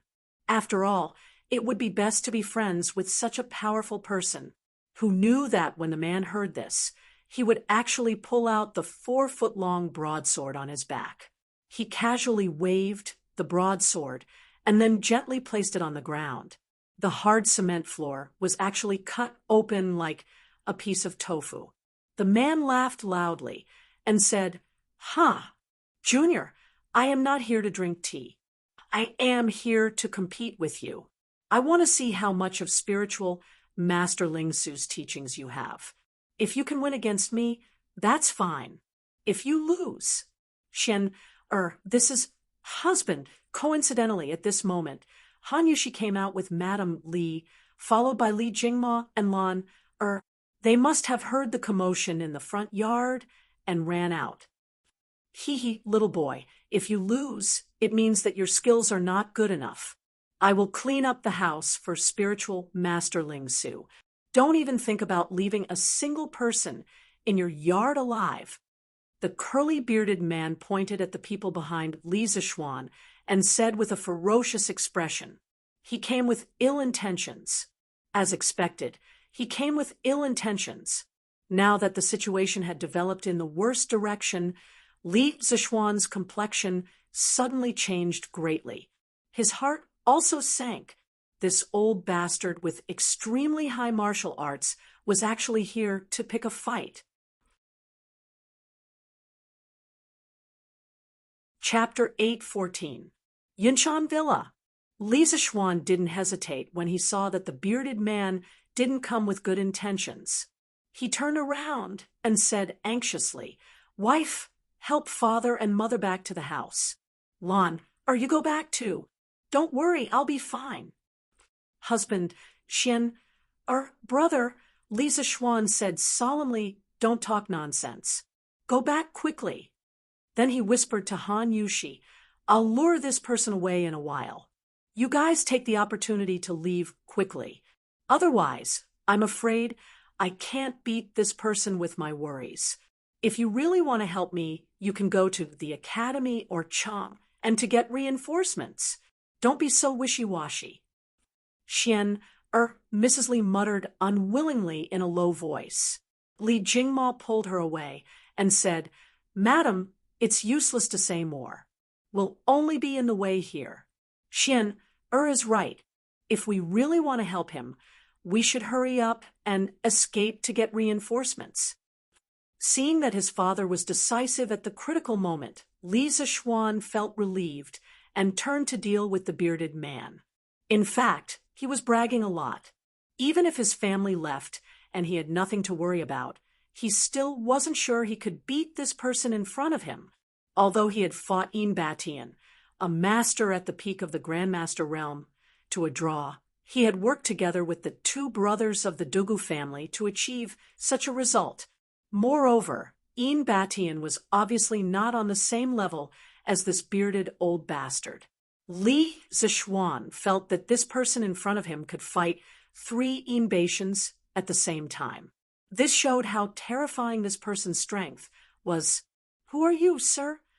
Li Zixuan, who turned around, looked at the bearded man with a gloomy face and asked, "Kid, you'll only be qualified to know my identity after you defeat this old man." The bearded man said with a haughty face, "You're King the best." Li Zixuan cursed in his heart when he heard this. Although this old fart in front of him was indeed quite awesome, no matter how awesome he was, could he be as awesome as his master? "I have no enmity with you, but you have come here to threaten me with your life. I have to say that you are really daring. The Cloud Mountain is a sacred place of learning set up by the Imperial Court. How dare you behave so atrociously here?" At this point, there was no room for reconciliation. How could Li Zixuan still be willing to address this person as senior? It was already good enough that he didn't call him old bastard. There was no need for him to be polite. The man grinned and said with a smile, "Are you angry from embarrassment? Enough idle chatter. This old man is not here to bicker with you. If you want to live, quickly take out your true skills and fight with this old man." Li Zixuan knew that this battle was unavoidable, so he pretended to look at the burly man with contempt and snorted, "Since you want to fight, then this marquis will accompany you to the end. However, since you came to Cloud Mountain to cause trouble, you better think about the consequences." There's no need for you to say that. This old man knows what to do." The bearded man chuckled nonchalantly. Li Zixuan said in a deep voice, "In that case, you wait here. I'll go get the sword." A quarter of an hour later, Li Zixuan brought the burly man to a forest in the south of the Cloud Mountain courtyard. The two stood face to face, and a bleak atmosphere began to fill the forest. Both of them were accumulating power at this moment. "Boy, show me what you've got. This old man won't bully you. I'll suppress my realm to the early stage of the Supreme Power Realm and fight with you. If you can beat me, then everything will be fine. If you can't, The bearded man stood about 30 meters in front of Li Zixuan with his hands behind his back and said with a smile, "This old man wants to suppress his realm to fight with me? This was really a surprise because if this old man went all out, he really had no chance of winning. However, if they were at the same realm, then it was hard to say. After hearing the second half of the old man's words, Li Zishuan's heart sank again. Although the old man wanted to suppress his realm, he could only suppress the amount of genuine qi, but not his experience and reaction. In other words, he was facing a master at the early stage of the supreme power realm with the experience of a half-step to the supreme power realm. He did not have the advantage. Old man, since you want to suppress your realm, why don't you seal part of your meridians? Otherwise, I'm afraid that if I beat you until you cry, you'll be shameless and forcibly raise your realm to make trouble for me. Li Zishuan figured it out. It was better for the old man to suppress his realm than not, but he was afraid that the burly man would contradict him. In his impression, there was indeed a way to seal part of the meridians in Jianghu, so he said so. Oh, boy, you're so arrogant. Well, I'll seal it. This acupoint can be maintained for an hour. In this hour, whether I want or not, I'll only be at the early stage of the supreme power realm. But even at the early stage of the supreme power realm, you're not my opponent. The bearded man sneered. Then he used his right hand to tap on his own body 3 times, and his aura suddenly dropped. The first move of 9 Taishan swords, ride the wind to the 9th heaven. When Li Zishuan saw that the bearded man had finished sealing his acupoints, he took advantage of the fact that the bearded man was unprepared and used the first style of the 9 Taishan swords to launch a surprise attack. At this time, he didn't have the time to talk nonsense with this old thing. 9 Taishan swords? Oh, you deserve to be his last disciple. Immortal Lingshu actually taught you the supreme sword skills derived from Taishan Sutra. But your master certainly doesn't want you to use these sword skills to make a sneak attack, right? In the face of this sudden sword from beyond the heavens, the bearded man's face did not show any signs of panic. He sneered and unhurriedly lifted up his enormous scimitar from the ground. His entire body skyrocketed, and his large scimitar fiercely chopped towards Li Zishuan's unexpected sword. Seeing that the man's scimitar had been formed in the blink of an eye, Li Zishuan knew that it was not good because the man's reaction speed was far beyond his expectation. Moreover, the man's scimitar was obviously powerful, and he could not take it. Moreover, his wind-chasing sword might be damaged because of this. At this time, it was too late to withdraw the move. Li Zishuan had an idea. He lifted his long sword and changed his move temporarily, using pushing the boat with the current. The expected collision between the scimitar and the sword did not happen. The wind-chasing sword was like a magnet and firmly sucked the scimitar in the bearded man's hand. Then Li Zishuan's wrist moved slightly, and with 2 twists of the sword, the tyrannical force on the scimitar was immediately deflected, sacrificing oneself to follow others, failing to lead in pulling 1,000 pounds with 4 tails. That's right, this guy changed his move to Taiji sword at the last moment, using this method to fuse 9 Taishan swords and Taiji sword together. One had to say that this could be considered as learning and applying it flexibly. This is not 9 Taishan swords. Kid, where did you learn this sword skill from? The bearded man raised his eyebrows in surprise and asked. Chapter 8:15. The second style of 9 Taishan swords, Fleeting Swan, Soaring Dragon. The third style of 9 Taishan swords, Snow Treading, leaving no trace in the snow, swift as a swallow. The fourth style of 9 Taishan swords, Wave Breaker, Overlord Sea Thunderous Fury. The fifth style of 9 Taishan swords, Pairing Dust, Sword Pairing Dust, Bleak and Cold. Li Zishuan didn't pay any attention to the curly-bearded burly man's question at all. He directly used a quadruple annihilation. unleashing 4 moves in unison and meeting him head-on. In his opinion, the old man in front of him was here to destroy his entire family. In a battle of life and death, he would not hold back. As long as he could defeat the old man, he was willing to use more despicable means, let alone a sneak attack. By now, he had mastered the first 5 styles of 9 Taishan swords. The 4 styles in front of him were more than 40% more powerful than before. Ordinary grandmasters would not dare to underestimate them. They had to take them seriously, or they would be injured by the superimposed 4 styles in an instant. Unfortunately, this bearded man was not an ordinary master stage expert. This time, the man did not take the initiative to charge forward. Facing this extremely powerful sword that had been enhanced by the consecutive moves, he closed his eyes. Then, he suddenly took 3 steps to the left and turned around abruptly. He raised his broadsword and placed it in front of his forehead. Clang!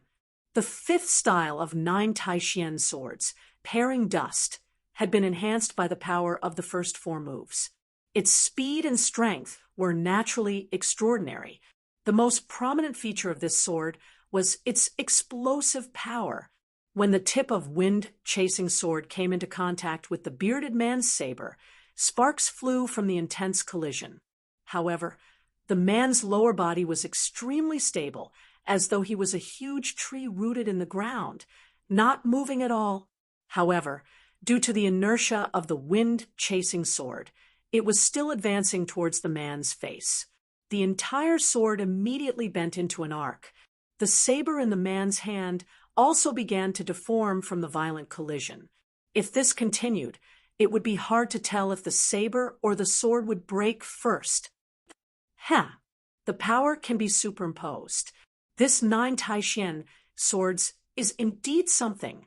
The bearded man laughed softly. Then, his 2 hands held the 2 ends of the broadsword. Then, he took the initiative to bend the broadsword inwards, gradually turning it into a reverse bow. F***, this is bad. In the sky, Li Zishuan suddenly felt that something was wrong, and a deep sense of vigilance rose in his heart. Just as he was about to escape, the curly-bearded, burly man suddenly attacked. Kid, go back to where you came from. Li Zishuan saw the bearded man use the saber in his hand as a bow and arrow. He directly rebounded the saber and struck the blade of the wind-chasing sword. Li Zishuan was instantly sent flying along with his sword. Blood Sea Tyrant saber. How could the bearded man let go of such a good opportunity? He let out a low roar, and his saber moved like a shadow. This saber carried a huge amount of power, and it flew in the direction that Li Zishuan had been sent flying. One advance, one retreat. This was truly unavoidable. At this time, Li Zishuan wanted to use the 6th movement of the Taishan 9 swords again, but it was useless. He had no time or opportunity to mobilize the genuine qi in his body. But was there really no other way? Of course not. The current Li Zishuan was no longer the young boy who had just left the mountain. He had a lot of trump cards. 9 solitary swords, broken blade style. At this moment of rapid retreat, Li Zishuan suddenly used a very profound sword technique. But this sword technique did not seem to be very powerful, and one could not even sense how much true qi was flowing inside. This was why the 9 solitary swords was so powerful. The Dugu 9 swords focused on sword moves, and the key point was the sword intent. It did not have much of a requirement for qi, and even a person without any qi would be able to unleash the power of the Dugu 9 swords as long as he could feel the sword intent within it. Li Zishuan was now using the 3rd movement of the 9 solitary swords, broken blade style. This was a special move that was specially used to break the saber techniques of single saber, double saber, lancet, ghost head saber, machete, and Zamedeo. When the curly-bearded man saw that Li Zixuan had actually used this kind of soft sword technique that was devoid of true qi, he couldn't help but laugh contemptuously. The broadsword in his hand slashed towards Li Zixuan with an indomitable will, but what shocked the bearded man was that Li Zixuan's soft sword technique had actually dissolved his heavy saber attack in an instant. What was even more incredible was that this saber attack had been infused with his strong inner qi, but after just touching Li Zixuan's sword technique, the inner qi that he had infused into it dissipated into nothingness. The bearded man was stunned for a moment. Presumably, he had lived for decades, but he had never encountered such a strange thing. In fact, this was also one of the biggest characteristics of the Dugu 9 swords. No matter how strong the opponent's inner qi was, it would all be useless in front of the subtle sword technique of the Dugu 9 swords. Moreover, the Dugu 9 swords was stronger than the opponent. If the opponent's kung fu was not high enough, the essence of the Dugu 9 swords would not be used. The opponent that Li Zixuan was facing right now was one of the top masters in the world. His kung fu was so strong that it had reached an unimaginable level for ordinary people. Once he activated it, the subtleties of the Dugu 9 swords could be unleashed incisively and vividly. If Dugu Qiubai came back to life, or if Feng Qingyang came back to life, they would be overjoyed to meet such an opponent. In order to use the Dugu 9 swords, apart from being familiar with the sword technique, it also relied heavily on the swordsman's spiritual understanding. Once the swordsman reached a level where he could freely use the sword without any rules, the more intelligent the swordsman was, the better the swordsman's kung fu would be. Every competition was like a great poet who was inspired to write a good poem. The bearded man poured a large amount of genuine qi into his saber. Li Zixuan used the saber-breaking style one after another. Relying on his strong mental calculation ability, he countered the attacks one by one. After more than 40 moves, the genuine qi in the bearded man's saber had already dissipated, and in this situation, Li Zixuan had enough time to inject his inner strength into wind-chasing sword and launch a counterattack. The sixth style of the Dugu 9 swords, Drifting Cloud. The drifting cloud is broken, and drifting cloud is never returned. Once the sword was launched, there was a faint sound of wind and thunder. This sword not only carried the power of the previous few moves, but also the momentum of the bearded man's saber-breaking style that was countered by the saber-breaking style. Its power was so great that it was the most powerful attack that Li Zixuan had ever launched in so many years. It had to be said that this guy was really a genius. He had just combined the Dugu 9 swords and the Taiji sword together to counter the bearded man's counterattack. Now, he had combined the Dugu 9 swords and borrowed the momentum to launch a fatal attack on the bearded man. Fast. This extremely fast sword instantly arrived in front of the curly-bearded burly man. The curly-bearded man's pupils constricted abruptly. He actually felt the threat of death from this sword strike.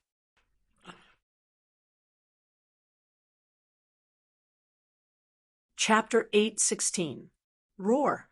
Seeing Li Zixuan's flowing cloud sword whistling towards his heart, the bearded man first controlled his body to lean back slightly and then let out a loud roar.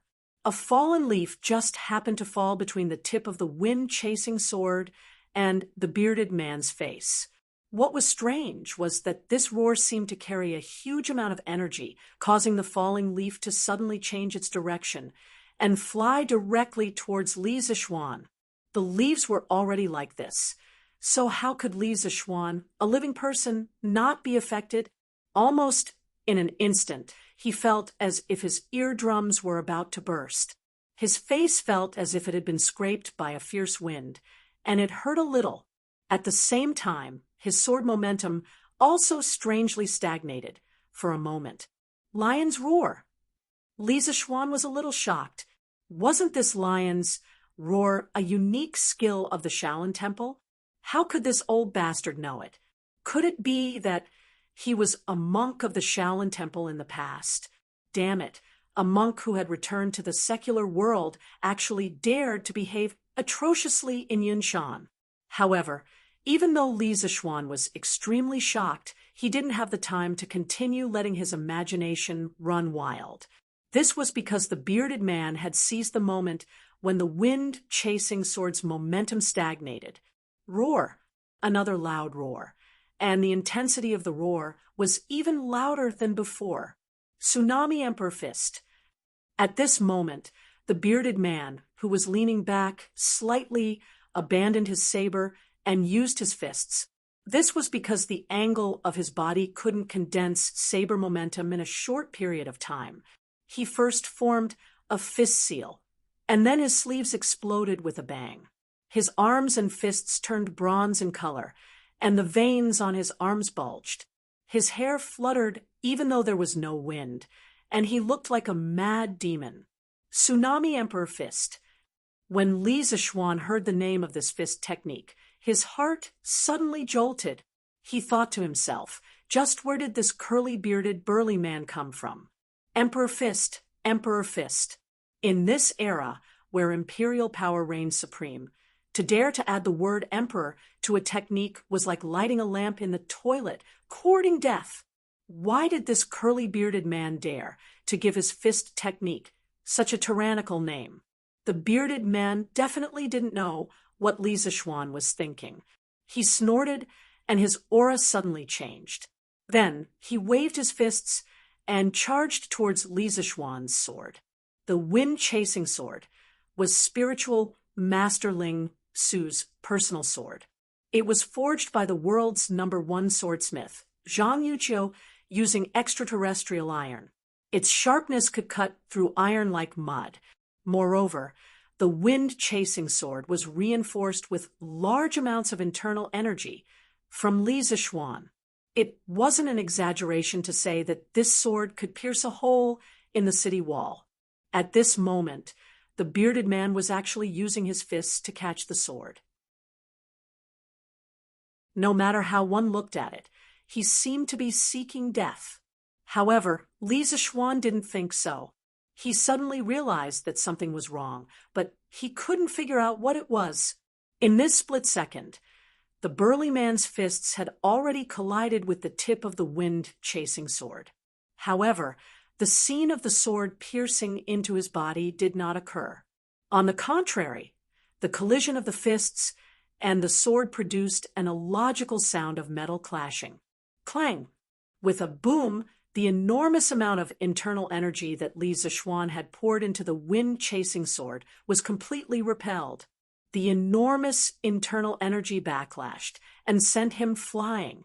He crashed into a tree with a bang, but this tree couldn't stop him from retreating.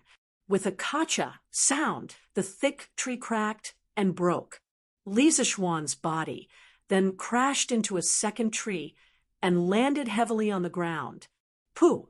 After receiving such a large impact, Li Zixuan's body instantly fractured in several places. A heart-wrenching pain came from his wrists and back. What was worse was that this enormous internal energy backlashing caused him to spit out a mouthful of blood. Moreover, his internal energy started to become chaotic. It would be difficult for him to have the strength to fight again in a short period of time. *CK, you old bastard. You actually broke through your acupoints on your own. You said that you would suppress your realm and fight with me, but now you went back on your word and launched a sneak attack. Are you still a Kingman? Although Li Zixuan was well aware of the terrible condition of his body, he still couldn't help but point at the curly-bearded man and scold him. Even if he was going to die, he had to scold him to his heart's content. Only now did he realize what was wrong just now. It turned out that the bearded man had used his internal energy to break through his acupoints at the last minute. He had completely unleashed the strength of a peak grandmaster. Oh no, It should be the strength of a half-step grandmaster. Li Zichuan was now very sure that the bearded man was a half-step grandmaster. The difference in strength was too great. Moreover, the bearded man was not like Im Batian, who came from a small sect. Although his realm was high, his strength was low. The bearded man's skills were all top martial arts in the Jianghu. He definitely had the guidance of a famous master. Li Zichuan knew that he had lost. The bearded man's strength had now recovered to the peak. If he attacked him now, he wouldn't be able to resist at all. His internal energy was still in disorder. If he didn't immediately sit down cross-legged to recuperate, he would definitely run the risk of qigong deviation. The bearded man had already put away his fists. It was impossible to see how he moved his legs. With a series of movements, he appeared in front of Li Zichuan in an instant, unexpectedly. In the face of such a good opportunity, he didn't kill Li Zichuan. Instead, his old face turned red. Yes, that's right, his old face turned red. Li Zichuan didn't know why this big man's tanned face would turn red. Was it his imagination? Cough, cough. Boy, you're really good. The Central Plains is indeed full of talents. It's been decades since someone pushed me to this point. The bearded man stood in front of Li Zichuan with his hands behind his back and said with the posture of an expert. It was just that there was a hidden awkwardness under his expression. It was just that others couldn't detect it. Bah, old bastard. With your cultivation, you actually went back on your words. You F***king have an unfair advantage. Cough, cough. The man coughed twice again. He didn't answer Li Zichuan's words. Instead, he asked calmly, Boy, the sword techniques you used just now, it seems that the 9 Taishan swords is not the only sword technique, right? There seem to be 2 other sword techniques mixed in with it. Hurry up and tell me. Li Zichuan didn't know what kind of medicine this old bastard had taken, but he was actually dawdling with him. Li Zichuan simply sat cross-legged on the ground and began to regulate his breathing. In any case, he couldn't beat him. If this old bastard wanted to fight, then let him fight. At this time, when he heard the question, he couldn't help but open his eyes. He rolled his eyes and said coldly, You want to know? Of course. The bearded man nodded. You want to know? Call me Grandpa, and I'll tell you.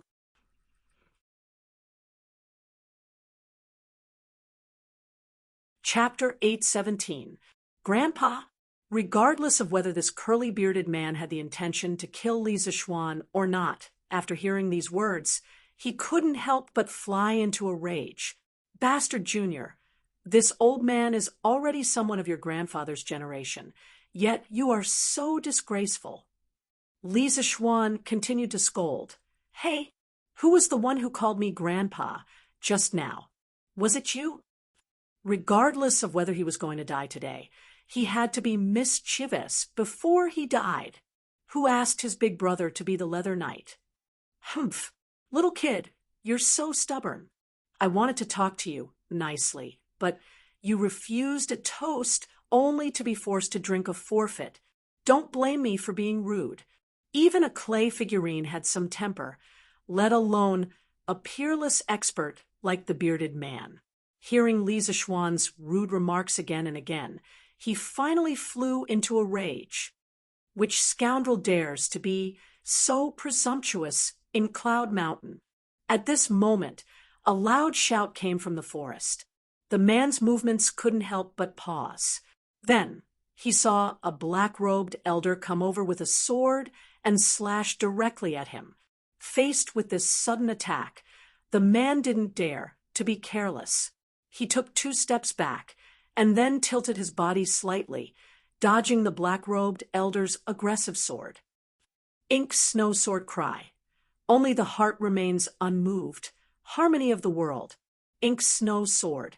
You're actually the master of the Mo family?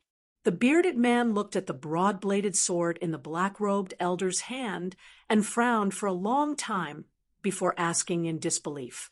That's right. The person who came was the 15th generation master of the Mo family. Mo, why?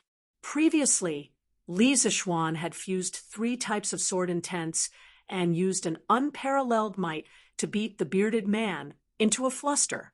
At that time, Li Jingma had secretly brought Madame Li, Lan, and Han Yushi out of the courtyard. It was unknown whether the bearded man had deliberately pretended not to notice, or if he really hadn't noticed, but he had actually let Li Zishuan's family leave just like that. The first reaction of the 4 who had escaped was, of course, to get reinforcements. But where could they get reinforcements? Chang'an City? There were many masters there, and Li Zishuan was familiar with the crown prince. After explaining the situation, he could ask the imperial army to help, but Chang'an was too far away, and Li Zishuan didn't know how the battle was going. The longer they delayed, the more dangerous it would be. Thinking of this, Li Jingma decisively brought Mrs. Li and the other 2 to Yanhuang College. The guards and guards of the academy naturally recognized Li Jingma and the other 3. Furthermore, Pang Feiji was also in the academy. He had been working as an instructor in the academy and had been living in the academy's dormitory. Although he was Li Zishuan's personal bodyguard, ever since Li Zishuan moved to Yinshan Villa, he could no longer stay by his side. That was because there was no place for guards to stay in the villa. After hearing Li Jingma's explanation, Pang Feiji turned pale with fright. He hurriedly called for his subordinates, Mo Zhong, Mo Yun, and the rest of the followers of the school of Mo. He wanted to rescue Li Zishuan together because he knew that the strength of these followers of the school of Mo was much higher than that of the martial marquises. However, Mo Zhong shook his head and asked him to wait here. Then he ran into the academy's Guanghua building. Just as Pang Feiji was scolding Mo Zhong for being a coward, ungrateful, and cowardly, Mo Zhong walked out behind Mo Huai. Pang Feiji's eyes widened. He wanted to pull Mo Zhong over and ask him why he had brought a weak old man here. However, Mo Huai urged, "Let's go. Brotherly, tell this old man, first, where did the mountain elder get into trouble?" Li Jingma naturally answered truthfully. However, everyone only felt a gust of wind blow past them, and then Mo Huai's figure disappeared. Pang Feiji and the other martial marquises could not help but be stunned. None of them had thought that this seemingly ordinary little old man was actually a hidden martial arts master. It was simply too unbelievable. In the small forest, at this moment, after hearing the words about the inky snow sword from the bearded man, Li Zishuan, who was sitting cross-legged on the side, was even more surprised. He thought to himself, "It's fine if this old man is extraordinarily powerful, but the Mo family has been living in seclusion for 700 or 800 years. How did this bearded man know about Mo's keepsake, the inky snow sword? This old man knows too much, doesn't he? Just based on his knowledge, he is definitely not an ordinary person." Of course, compared to this, what surprised Li Zishuan even more was that Mo Huai was actually a martial arts master at the peak of the Grandmaster stage. It was not that he had not thought that Mo Huai, as the head of the Mo family, would definitely have superb martial arts skills. However, Mo Huai had been in the academy for so long and had not revealed his talents. Furthermore, he had secretly tested him and concluded that Mo Huai did not know martial arts. However, the scene in front of him clearly told him that Mo Huai was not only skilled in martial arts, but was also a great master at the peak of the Grandmaster stage. It was simply shocking. Humph!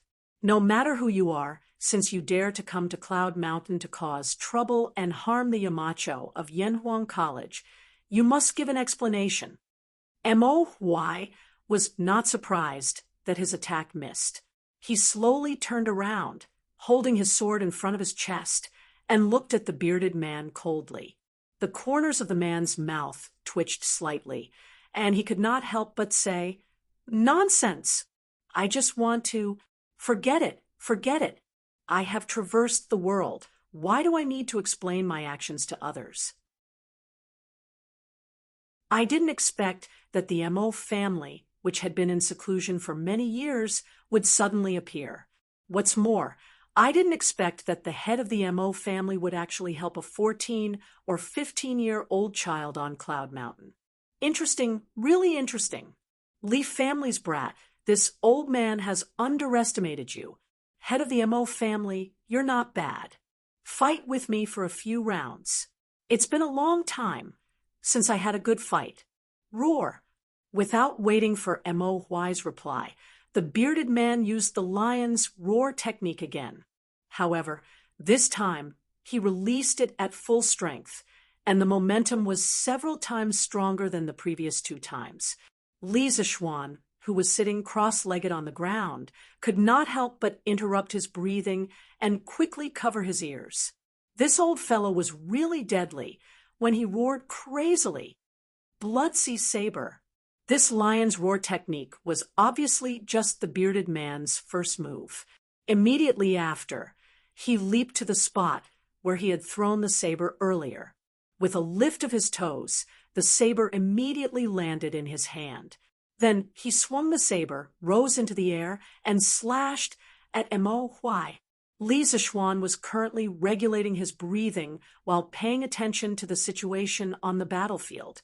He saw that the bearded man was using the exact same move as the one he had used against him just now, but the difference in power was like heaven and earth. This was clearly the true strength of a half-step grandmaster. Although this old fart is quite despicable, a half-step grandmaster is still impressive. When I reach this realm, I'll hang you up and beat you up every day. Sigh. I wonder if old man Mo will be able to withstand this slash. Li Zishuan's thoughts ran wild. He was envious of the bearded man's great strength, but he was also worried about whether Mo Huai could withstand it.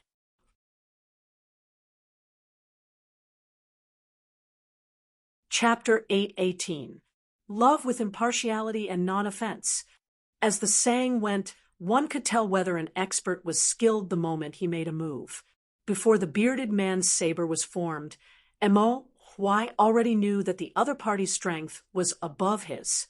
He didn't dare to be careless and directly used the Mo family's famous sword technique, love with impartiality and non-offense. At the same time, this was also MOZ's core ideology back then. Once this sword technique was used, the saber intent in the sky instantly weakened by 2 notches. The bearded man frowned slightly, but he still swung his saber and continued to slash at Mo Huai.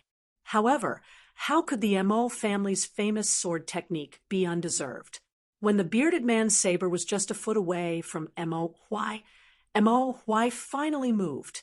No, it should be said that the ink snow sword moved. Clang! The inky snow sword, which was as black as ink, streaked across the air like a black shadow. With a clang, it instantly hit 3 inches above the handle of the long saber in the bearded man's hand at a weird angle.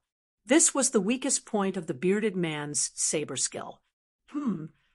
The bearded man only felt that his heavy saber strike was easily blocked by this old man whose strength was inferior to his own. However, something even more shocking happened. The ink snow sword carried the bearded man's saber. First, it made a 30-degree downward slash, and then directly lifted up. 1 saber and 1 sword, directly slashing, stabbing at the bearded man's face. This was somewhat like the meaning of Tai Chi, borrowing strength to fight strength. Li Zishuan, who was at the side, was stunned. Love with impartiality and non-offense. So this was called love with impartiality and non-offense. In the Mo family's ideology, non-offense did not mean non-war. It was just against meaningless invasion and slaughter. Those who should not be killed should not be killed, and those who should be killed should still be killed. This was fundamentally different from the Buddhists' foolish theory of not killing. The basis for determining whether to kill or not, attack or not, and fight or not was love with impartiality, heaven's will, bright ghost, and so on. The bearded man was shocked. He hurriedly circulated his true chi and used the strength of a half-step great grandmaster to forcefully shake off the ink snow sword. Clang! The saber and sword clashed for less than a breath's time before they separated. Both of them took 10 steps back. Obviously, they were actually tied in the first round. Good. What an inky snow sword. What a great love with impartiality and non-aggression. The bearded man let out 2 loud laughs before he raised his saber and charged forward. Emperor Tsunami Blade. When Li Zixuan heard this, he almost peed his pants. Wasn't the punch that had severely injured him just now the Tsunami Imperial Fist? How did it become the Tsunami Emperor Blade? What kind of education did this old thing receive? Could it be that he was educated by the sea? Otherwise, why were all his moves related to the sea? Ma's sword art, blood ink galloping. Mo Huai pinched his sword fingers and also used his killer move. When he saw this, Li Zixuan was slightly relieved. He understood that even if Mo Huai couldn't defeat the curly bearded man, he wouldn't be defeated in a short period of time. Moreover, he could take advantage of this time to quickly heal his injuries. Thus, Li Zixuan hurriedly calmed his mind and began to concentrate on regulating the true qi in his body. In fact, his previous conditioning had already calmed down the chaotic true qi by 70 to 80%. Now, the main thing to do was to heal the injuries in his body. After about 10 minutes, Li Zixuan finally smoothed out all the true qi in his body, and the injuries on his body were almost healed. He let out a long sigh of relief. When he was about to get up, he suddenly seemed to realize something. What do you mean? Li Zixuan suddenly felt the true qi in his body become restless. It was not as chaotic and restless as before, but a kind of hunger and thirst. Yes, it was hunger and thirst. He had encountered this kind of feeling before. Am I going to break through again? Li Zixuan looked happy. He hurriedly calmed his mind and ran the 6th level of Taishan Sutra with all his strength. The true qi in his body quickly turned into white cyclones and danced happily in his meridians. The 3 sword essences of Taishan 9 swords, Taiji sword, and Dugu 9 swords flashed through Li Zixuan's mind. Today's battle was the first time he tried to fuse the 3 sword techniques. He also gained a lot. In response to the call of the true qi in his body, all the pores on his body instantly opened and began to absorb the spiritual energy of heaven and earth crazily. There were spirits in heaven and earth, and everything was born. In the past, Li Zixuan didn't think so. But ever since he inexplicably came to the Tang Dynasty of more than 1,000 years ago and inexplicably obtained a body of shocking power, he slowly began to believe that there really was spiritual qi in the world. It was neither fantasy nor cultivation. He didn't know what spiritual qi was, but he was sure that there was such a substance in the air. Human beings couldn't survive without oxygen in the air, but water could carry a boat, and it could also capsize it. Without oxygen, human beings couldn't survive for more than 2 minutes. But if there was too much oxygen, it would also have a negative effect on the body, because the aging of the human body was directly related to the oxidation reaction. The so-called spiritual qi, could it be a kind of gas in the atmosphere that had the opposite function of oxygen, and could make the human body full of vitality? He didn't know why, but Li Zixuan's mind suddenly had such a strange thought. In his previous life, he had seen such a report on the internet. Billions of years ago, oxygen didn't exist in the Earth's atmosphere. This was because oxygen was very unstable and prone to chemical reactions with other substances such as iron, copper, and other metals, forming rust and verdigris. In today's Earth's atmosphere, there was basically a stable 21% oxygen near the sea level, so this oxygen must have a continuous source. If we look back at the history of Earth, we will be surprised to find that the origin of life had nothing to do with oxygen. The origin of life on Earth didn't rely on oxygen. The general idea of this report was that oxygen was a chronic toxic gas that human beings had to rely on. His argument was mainly that oxidation would cause more and more lipids, proteins, DNA fragments, and other key components of cells to be damaged, and eventually damage the tissues, organs, and even the body's functions. Starting from birth, gradually growing up, and in the process of aging, the oxidation in the body has always been damaging our key components until our body can no longer take it. But at present, human beings haven't been able to find a product that could replace oxygen to prolong life. Oxygen's negative effect on the prolongation of life was still the least. Thinking of this, Li Zichuan suddenly felt his mind clear. He entered the legendary state where he forgot about everything. The amount of spiritual qi in his body was constantly increasing. His hair was moving without wind, and the tattered clothes that were torn in the battle just now also began to dance. It made him look like a celestial being from heaven. There was a spirit in heaven and earth, and he wanted to take the spiritual qi in it.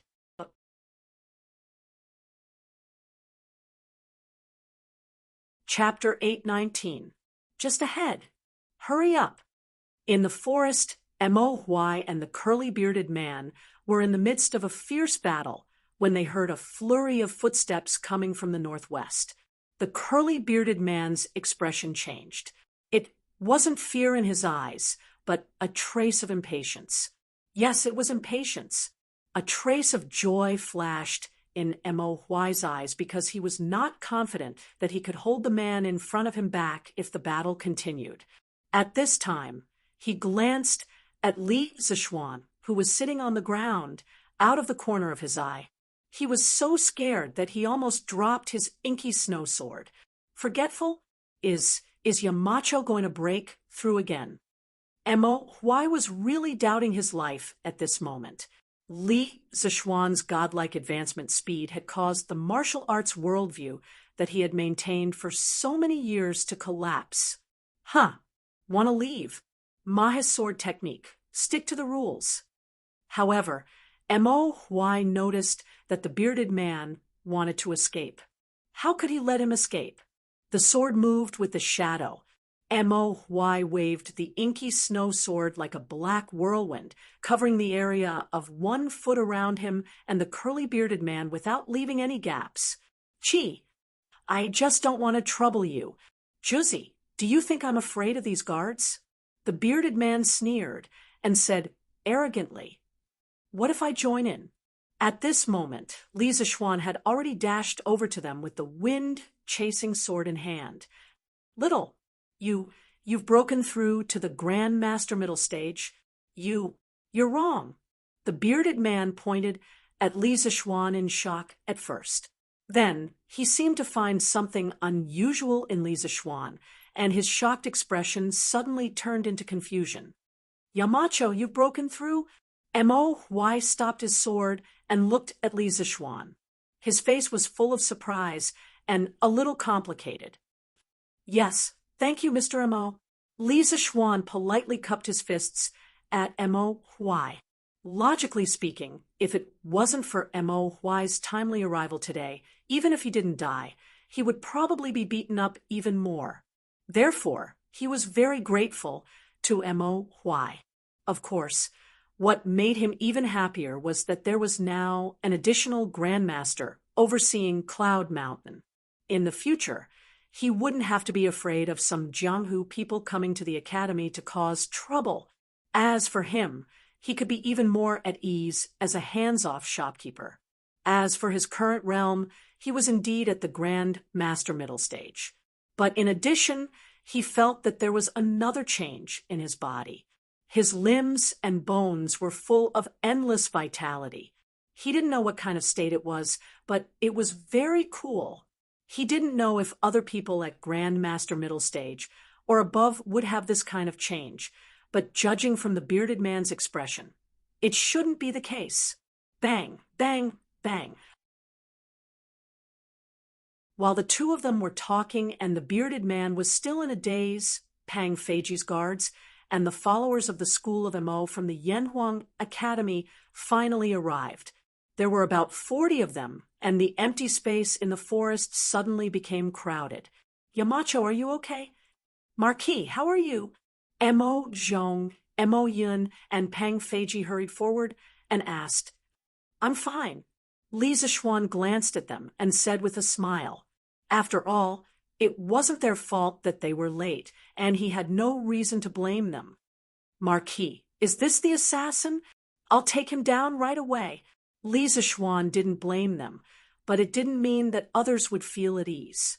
Pang Feiji, of course, blamed himself in his heart. He saw the bearded, ferocious-looking man with a long saber next to him and immediately drew his sword and said. Li Zixuan curled his lips. He wanted to let Lao Pang go up and fight with the bearded man, but after thinking about it, he gave up. Until now, the bearded man's intention was still unclear. It would be bad if Lao Pang lost his life because of this. Stop. All of you stand at the side and watch. Watch how the person who came to Yunshan Mountain to cause trouble is dealt with by me and Mr. Mo. Watch carefully and learn well. If anyone comes to the mountain to cause trouble like him in the future, you will do the same. You understand? Li Zixuan stared at the bearded man, but his mouth was speaking to Pang Feiji and the others behind him. Yes, Marquis. Although Pang Feiji was unwilling, he still obeyed the order. These few days, the military training wasn't only for the students of Yanhuang College, but also for the instructors. Therefore, he understood that it was the duty of a soldier to obey orders. Oh, right, send someone back to the academy and call all the students who are still in the academy over. Let them come over and watch. No matter how powerful they are, there is only one outcome for them if they come to Yunshan Mountain to cause trouble. That is, they will be beaten up until their mother, even their mother can't recognize them. Let them know that the academy has the ability to protect their safety. Li Zixuan instructed Pang Feiji again. He had just broken through and was a little arrogant. Of course, he did have the right to be arrogant.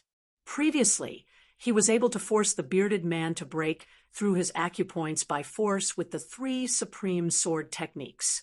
Although the bearded man's strength had returned to half-step to Great Grandmaster, the situation on the battlefield was no longer the same as before. Now that his realm had increased by 1 level, and he had the help of Mo Huai, a master who could exchange dozens of blows with a half-step Great Grandmaster, he was confident that he could defeat the bearded man. Yes, Marquis. I will send someone back to the academy to gather the students now. Pang Feiji had been in the Li family for so long. He knew that Li Zixuan was going to start showing off again, although he didn't know what that meant. He quickly responded, Junior, do you think that you can defeat me? With just the 2 of you? The bearded man saw Li Zixuan's arrangement and immediately felt humiliated. He raised his long sword and said angrily, what do you think? It's not too late for you to beg for mercy now. If I'm in a good mood, I might let you die a better death. Li Zixuan said happily, what's the point of being all talk? Let's see who's the real deal. The bearded man said with a dark face. His face was already dark, but this made it even darker. Mr. Mo, today, the 2 of us will meet this half-step Great Grandmaster. Who knows, we might even be able to create a martial arts legend. Li Zixuan raised his wind-chasing sword and invited Mo Huai. Mo Huai smiled and nodded. That's exactly what I was thinking. I haven't fought in a long time. Today is a good day for me to exercise my muscles and bones. Pang Feiji, who had just arranged for someone to pass the message to the academy, was scared out of his wits when he heard their conversation. Half-step to Great Grandmaster? Damn. I almost fought with a martial arts senior who was half a step away from the Great Grandmaster realm just now? Thinking of this, old Pang's back was immediately covered in cold sweat.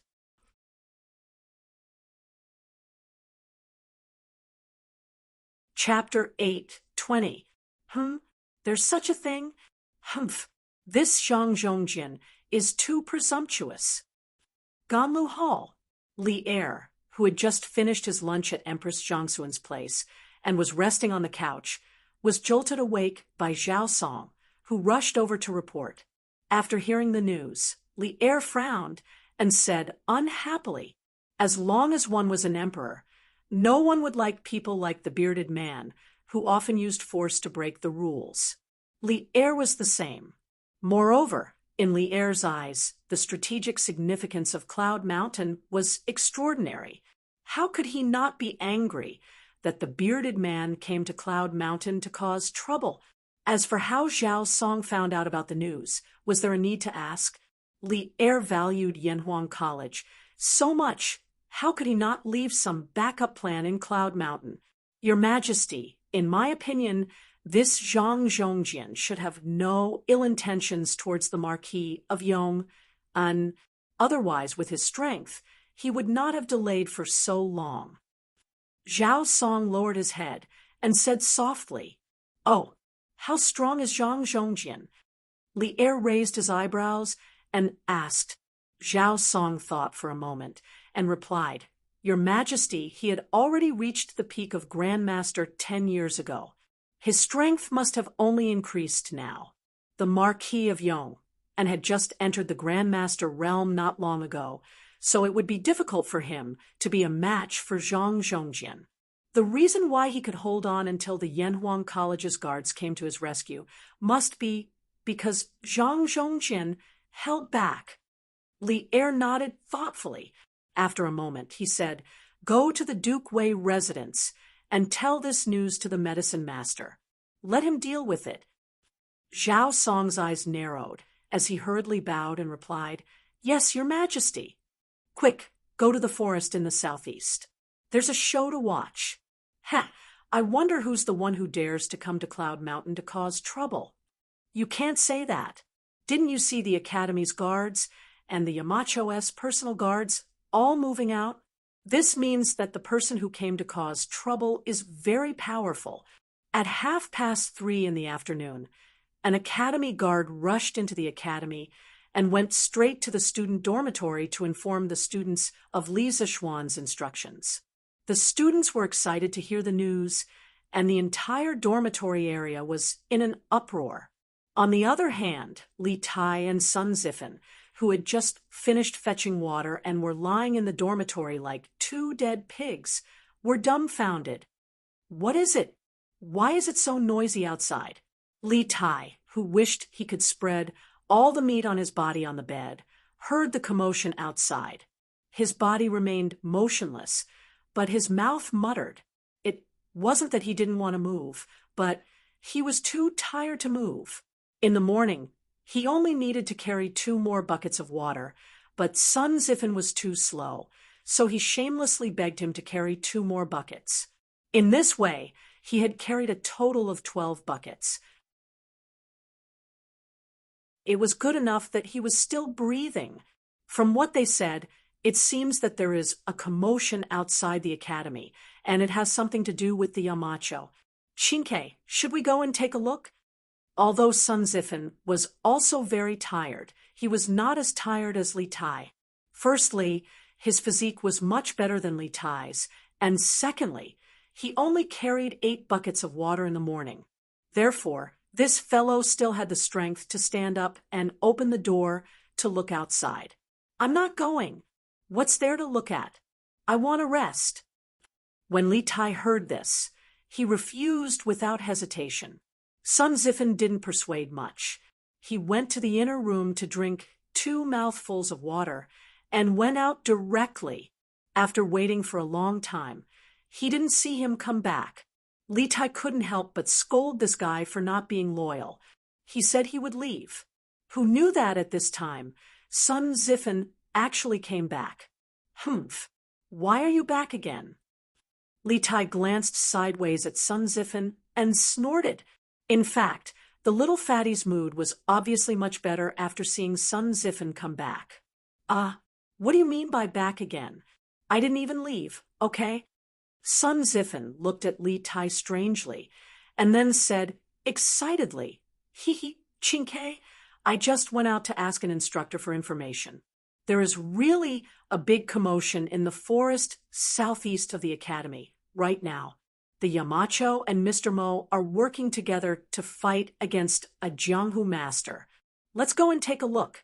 If we're late, we won't be able to see anything. Taiji sword technique, 19th move. Green dragon out of water. Taiji sword technique, 23rd move. Rock spreading wings. Dugu sword technique, breaking sword. Taishan 9, sword's first move, riding the wind, riding the sword to the 9 heavens. Mahist sword technique, painting border Mo's Hope. Mahist sword technique, regular Mo's Ho. In the forest, Li Zishuan and Mo Huai were carrying out an all-round firepower suppression on the bearded man. He was mainly attacking while Mo Huai was defending. In the past, Moz had spent his entire life trying to stop wars between countries. His dream was to stop wars. Therefore, the Mahis sword technique that he created was mainly based on love and non-offense. Although its attack power was not outstanding in terms of entanglement and harassment, there was absolutely no sword technique that could surpass it. Therefore, under Li Zishuan's entanglement, the bearded man was simply exhausted. Every time he made a move, he would be severely restricted, as if he was trapped in a swamp.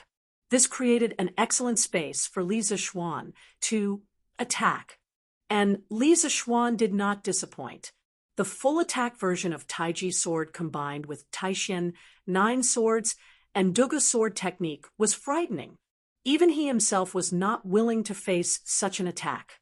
In a short 15 minutes, the bearded man's clothes were torn with dozens of small holes of different sizes and shapes. There were also traces of blood on them. Obviously, he had suffered many injuries in this battle. Although they were not fatal, a half-step to great grandmaster like him had been injured on Yinshan Mountain. This was enough to shock many people. After all, in this era, where great grandmasters were declining, a half-step to great grandmaster was already considered the top martial force in Jianghu. The shadow of the sword flew, and the light of the sword flashed. This was a feast for the eyes. At the same time, it was also an excellent learning opportunity for Pang Feiji and the rest. After all, the world was at peace now.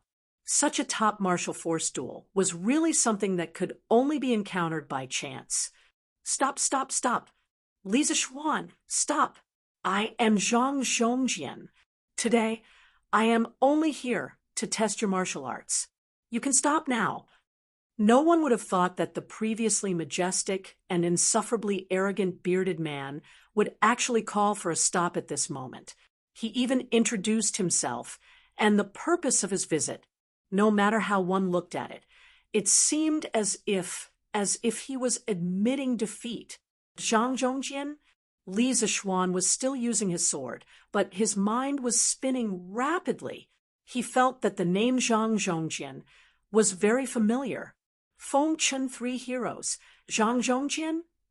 While Li Zishuan was deep in thought, Mo Huai, who was beside him, stopped his sword and asked.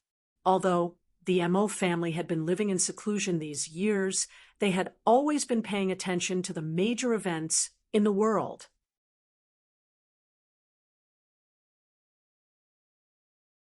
Chapter 8:21. Yes, it's me. The bearded guest was on the verge of tears. To think that he, an expert of the four seas, the great island master, would actually be defeated in a small place like Cloud Mountain. Furthermore, he even took the initiative to admit defeat. If this happened 2 hours ago, he wouldn't have believed it even if he was beaten to death. However, he had no choice but to admit defeat. From the start of the battle until now, the more he fought, the more unbearable he felt. After all, the combination of Mo Huai and Li Zixuan, one defending and one attacking, was really a bit of a bug. He felt as if his hands and feet were tied up and he was at the mercy of others. The most frightening thing was that the more he fought, the more his vital energy depleted. On the other hand, Li Zixuan fought more ferociously, as if the vital energy in his body would never dry up. It was really unimaginable. If this continued, he might really end up like what Li Zixuan said earlier. He would be beaten to the point where even his own mother wouldn't be able to recognize him. How could this be? As the island master of the 72 islands, Zhang Zhongjian also wanted his face, all right? Hence, he took the initiative to reveal his identity. Actually, the reason why Li Zixuan was getting more energetic the more he fought was mainly because of his previous breakthrough and enlightenment. More accurately, it was related to the heaven and earth spiritual energy that he had just captured. He had already named the unknown gas in his body as heaven and earth spiritual energy. Although he didn't know how to use heaven and earth spiritual energy, this thing in his body could make his limbs more flexible and full of energy. Furthermore, during the battle, every sword move he released would consume less vital energy than before. According to Li Zixuan's understanding, the so-called spiritual qi of heaven and earth was like the lubricating oil in a machine. With the lubricating oil, the friction between the various parts of the machine would be reduced. When the machine was operating, under the premise of doing the same work, the consumption of fuel would be less. Similarly, he was now in a very fuel-efficient state. His endurance time was longer than the bearded guest's. This could be considered his unique trump card. It was very difficult for others to reach his level of achievement because no one understood the qi of heaven and earth better than him, and no one was more scientific than him. At this moment, Li Zixuan, who was in the middle of the battle, couldn't help but be shocked when he heard the conversation between the two. Zhang Zhongjian, the curly-bearded guest, this legendary hero, who had left his mark on the great Tang's history, had actually been defeated by him? Oh my God, why is this so unreal? Of course, Li Zixuan had heard of the bearded man's story in his previous life. There was even a period of time when he regarded him as his idol. After all, not only was this guy's martial arts extraordinary, he was also the first person to carry forward the pirate cause and make it the strongest. In the end, he became the king of the sea. What a carefree and unrestrained life. What a carefree life. Any man would be envious. And now, his former idol was actually beaten down by him. Li Zixuan found it hard to accept for a while. However, Li Zixuan was instantly enraged when he recalled the scene of the bearded man blocking his door. Testing his martial arts skills? Is it necessary to use the lives of my family to test my martial arts? The safety of his family was Li Zixuan's bottom line. No one could touch it, not even his idol. If I didn't say that, why would you try your best? If you didn't try your best, how could you have broken through to the middle stage of Grandmaster? Speaking of which, you should thank this old man properly. The curly-bearded man fumed and glared at Li Zixuan, making him sound like an ungrateful and heartless lover. In fact, the curly-bearded guest also felt that he had been wronged. Initially, he thought that he would lure Li Zixuan out for a duel, and then use his superior martial arts skills to intimidate the latter. Then, he would casually give a few pointers. Li Zixuan would be so grateful that he would shed tears. Then he would bring up the matter of the sea map. Wouldn't that be a sure thing? Who would have known that the final outcome would be like this? All the actors didn't follow the script. Even if I want to improve my martial arts skills, I don't want to use such a method. Li Zixuan didn't appreciate it at all.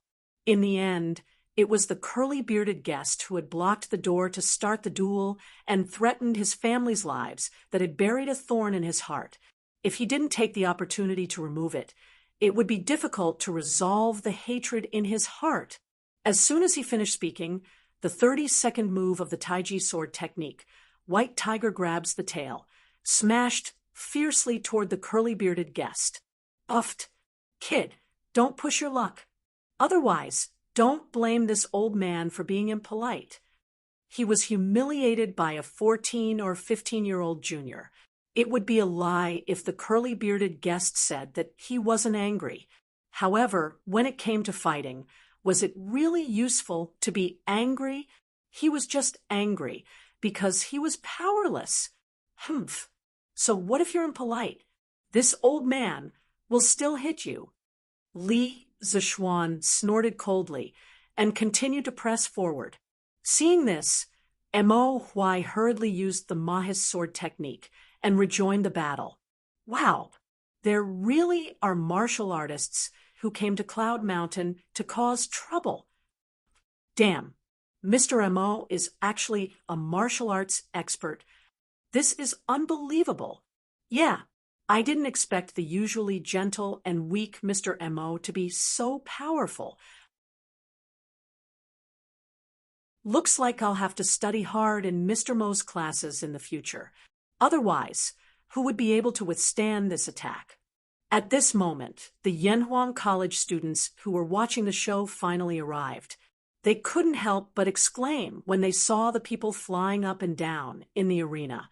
Whether it was the students who knew martial arts or those who didn't, this was the first time they had seen such a top-notch martial arts duel. Therefore, most of them felt that it was very novel. I've heard that Yamacho was a martial arts expert before.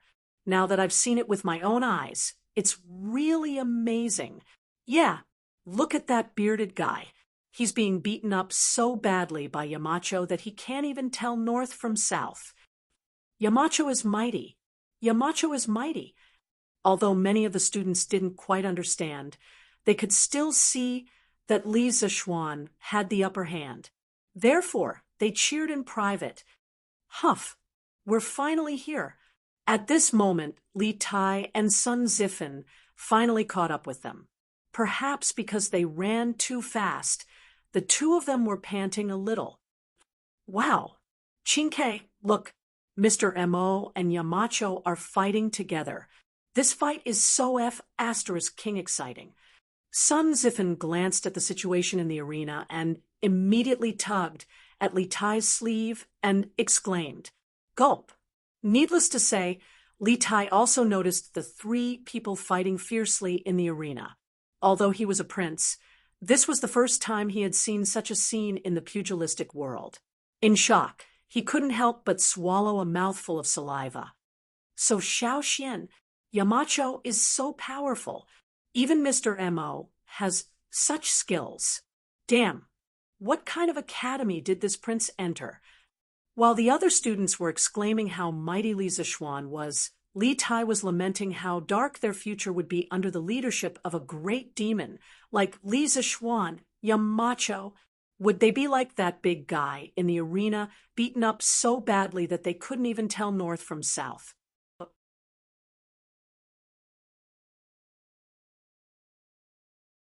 Chapter 8:22.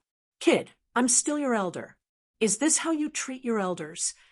On Cloud Mountain, the bearded man was in a sorry state as he struggled to deal with Li Zixuan's attacks. His aura was no longer as strong as before. On the other hand, Li Zixuan was panting, but his mental state was still very good. This made the bearded man a little confused. I don't have an elder like you, Li Zixuan said as he fought. In fact, The three of them no longer had the intention to fight to the death. After all, they had already spoken. The reason why they were still fighting now was mostly to vent their anger. Therefore, although the bearded man looked miserable, he wasn't seriously injured. Ow! Kid, don't hit people in the face. Don't go overboard. Li Zishuan's Taiji sword technique slashed at the bearded man's forehead. He flipped the blade and used the body of the sword to slap the bearded man's forehead. The latter's forehead immediately swelled up, looking as if it had grown a horn. The bearded man couldn't take it anymore. You went overboard first. If you didn't threaten me with my family's life, would I feel sorry for you? Moreover, Cloud Mountain is an important place of study in Yanhuang College. No one is allowed to cause trouble here, not even you. Li Zishuan replied coldly. The bearded man was flustered and exasperated.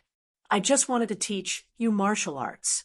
You really don't know how to appreciate my good intentions.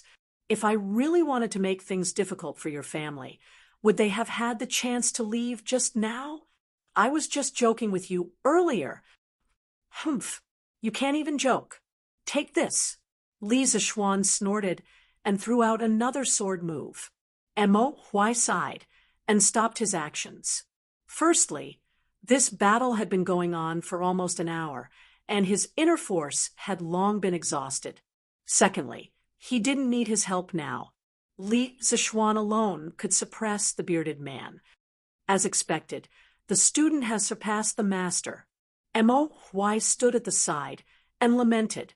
While they were fighting fiercely, the academy guards, instructors, and students around them were also watching with great interest. Gue, so Marquis is actually so powerful. He can even fight with a martial arts expert who is half a step away from martial grandmaster. He's too powerful, Pang Feiji lamented. The two brothers, Mo Zhong and Mo Yun, looked at Li Zishuan with solemn expressions. At the same time, there was a trace of relief in the depths of their eyes. They recalled that when they had just arrived at the academy, they had even fought with Li Zishuan. Now that they thought about it, they were lucky, or else Qin Xiao, this bearded man, doesn't look very powerful. He's being beaten by Yamacho alone. Sun Zifen looked at the situation on the field and said. Li Tai pursed his lips and said crossly, "What the hell do you know? Didn't you hear what the bearded man said? He was Zhang Zhongjian, one of the Feng Chen heroes. The one can be counted to 10 to be beaten one's beat. You actually said that he's not very powerful." Sun Zifen opened his mouth and said in surprise, "Feng Chen 3 heroes, Qin Xiao, you're saying that that Yamacho is too powerful? He can actually beat." Li Tai nodded and said, "Yamacho is indeed powerful, but this will be troublesome. Zhang Zhongjian has a good relationship with Duke Wei and Annie Hong Fu. Seeing this, they will definitely find trouble with Yamacho." Sun Zifen suddenly understood. "Oh, that's true. The three of them are the Feng Chen 3 heroes." Stop. Coincidentally, right at this moment, a tender voice came from outside the arena. Immediately after, the crowd felt a gust of wind blowing over their heads. Then they saw a red shadow rushing towards Li Zishuan and the bearded man, who were fighting in the arena. Just as Li Zishuan's sword was about to strike the bearded man's body, it suddenly slowed down.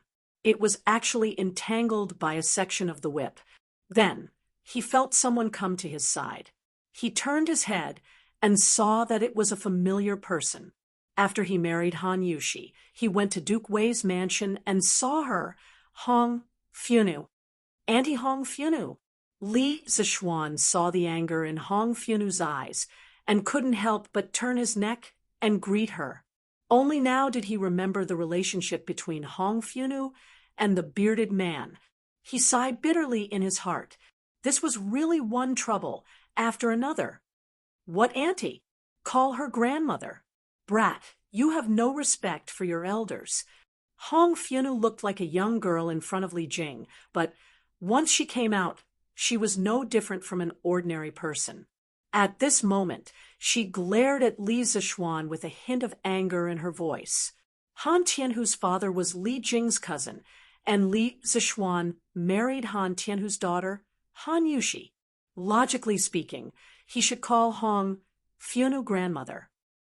Li Zishuan was dumbfounded at first. He didn't know why he suddenly had a grandmother. However, when he saw Hong Fiunu's serious face and didn't look like she was joking, he thought about it seriously. Finally, he thought about it seriously and remembered the relationship with Han Yushi. He instantly felt a little awkward because this Hong Fionu in front of him looked like a 27-year-old girl. He really couldn't call her grandmother. Renting mother, after hesitating for a long time, Li Zishuan stammered. Humph! Hong Fionu snorted and ignored Li Zishuan. She hurriedly looked at the bearded man beside her. Hey, big brother, don't go. Little sister and brother Jing have been looking for you for a long time. The bearded man felt that his current image was too terrible and was a little embarrassed. When he saw Hong Fionu coming, he immediately fled. Chu Chen, live well with the apothecary. Big brother is happy to see that you are living well. Why do you insist on meeting?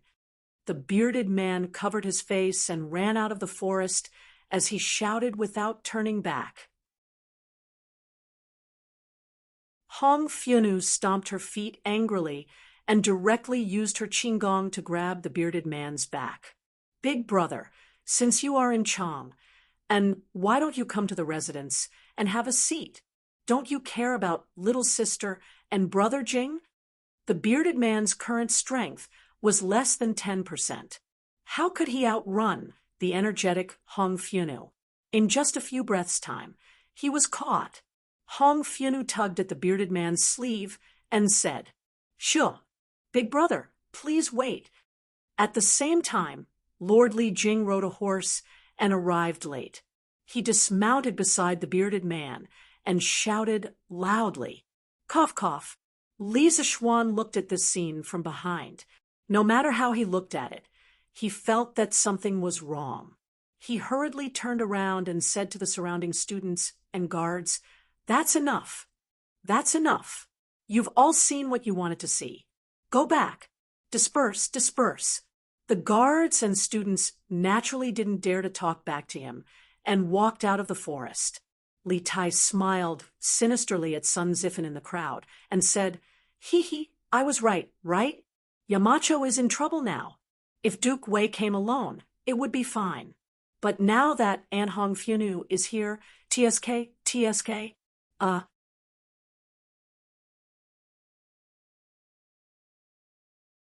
Chapter 8:23.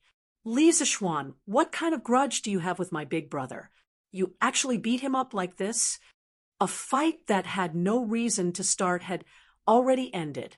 Now, the main parties involved were all in the principal's office of Yanhuang College. The reason why they weren't in the courtyard was mainly because Li Zishuan felt that their house was too small. If Hong Fionu were to cause a ruckus later, his house would probably be torn down. At this moment, Hong Fionu sat beside the bruised and swollen bearded guest and said angrily to Li Zishuan. In the end, she even touched the big bump on the bearded guest's forehead with a pained expression. Li Zishuan was still worrying about how to deal with this troublesome lady, but when he saw this scene, his heart burned with the flames of gossip for no reason. He couldn't help but glance at Li Jing beside him, and vaguely felt that the latter's head was a little green. Auntie, grandmother, this is, cough, cough, Chu Chen, this isn't the Duke of Yong's fault. It's all a misunderstanding. Forget it, forget it. Let's go. Don't disturb the Duke of Yong's work. Li Zishuan was about to explain when the bearded guest hurriedly said unnaturally, this was because he felt that it was a little embarrassing. This scene was just like when he fought with other kids when his parents went to their house to ask for an explanation. Humph! I can't just let it go like this. Big brother, you gave in to him and didn't want to hurt him. Instead, he repaid your kindness with enmity and beat you up so heavily. I must teach him a good lesson today. Hong Fyunu dragged the bearded guest who was about to get up back to the sofa and said, unyieldingly. When she said that, the bearded guest was even more embarrassed. If there was a crack in the ground here, he really wanted to crawl into it, because at the beginning, he did deliberately suppress his realm and gave in to Li Zishuan. However, he didn't expect Li Zishuan to be able to fuse 3 types of sword intent. If he hadn't forcefully broken through his acupoints, he would have been seriously injured by Li Zishuan. After that, he didn't dare to give in anymore. In the end, he still didn't win. This was too embarrassing. In the words of modern people, he failed to act cool and was beaten up by Toxistomia Girl. Don't. Forget it. Chu Chin, this injury has nothing to do with the Duke of Yong, and it's… Did that mean the Mo family's big son could beat him? I'm going to settle the score with him, right now. Hong Fyunu glared and was about to go out to settle the score with Mo. Why downstairs? The corner of Li Zishuan's eyes twitched, and he couldn't help but observe a moment of silence for old man Mo. If Hong Fyunu really wanted to make a scene, there was nothing he could do. After all, women were unreasonable when they made a scene. Moreover, this woman in front of him was his grandaunt. Fortunately, the bearded man pulled her back. Don't, Chu Chin. This has nothing to do with Mo Juzi. Let's go back first. Big brother wants to see how you and Apothecary have been doing all these years. TSK. The way they pulled each other made them look even more like a couple. Li Zishuan couldn't help but look at Li Jing worriedly. In his heart, he thought that if he wanted to live a good life, he had to be cuckolded. Even the great Tang army's god of war was no exception. In the records of later generations, when Li Jing brought Hong Fyunu out of the city from Yang Su's house, they met the bearded man. At that time, the bearded man was shocked when he saw Hong Fyunu and fell in love with her. Later on, when he found out that Hong Fyunu was married to Li Jing, he could only become siblings with the two of them and give all his assets to Li Jing and his wife to help Li Shimin unify the world. He then left quietly. Sigh. I wonder if the actual situation is like this. Li Zishuan thought nosily in his heart. Cough, cough. All right, Chu Chin, Big Brother is injured now. Let's quickly bring Big Brother back to recuperate. Let's not delay here. Li Jing, who had been silent for a long time, finally spoke.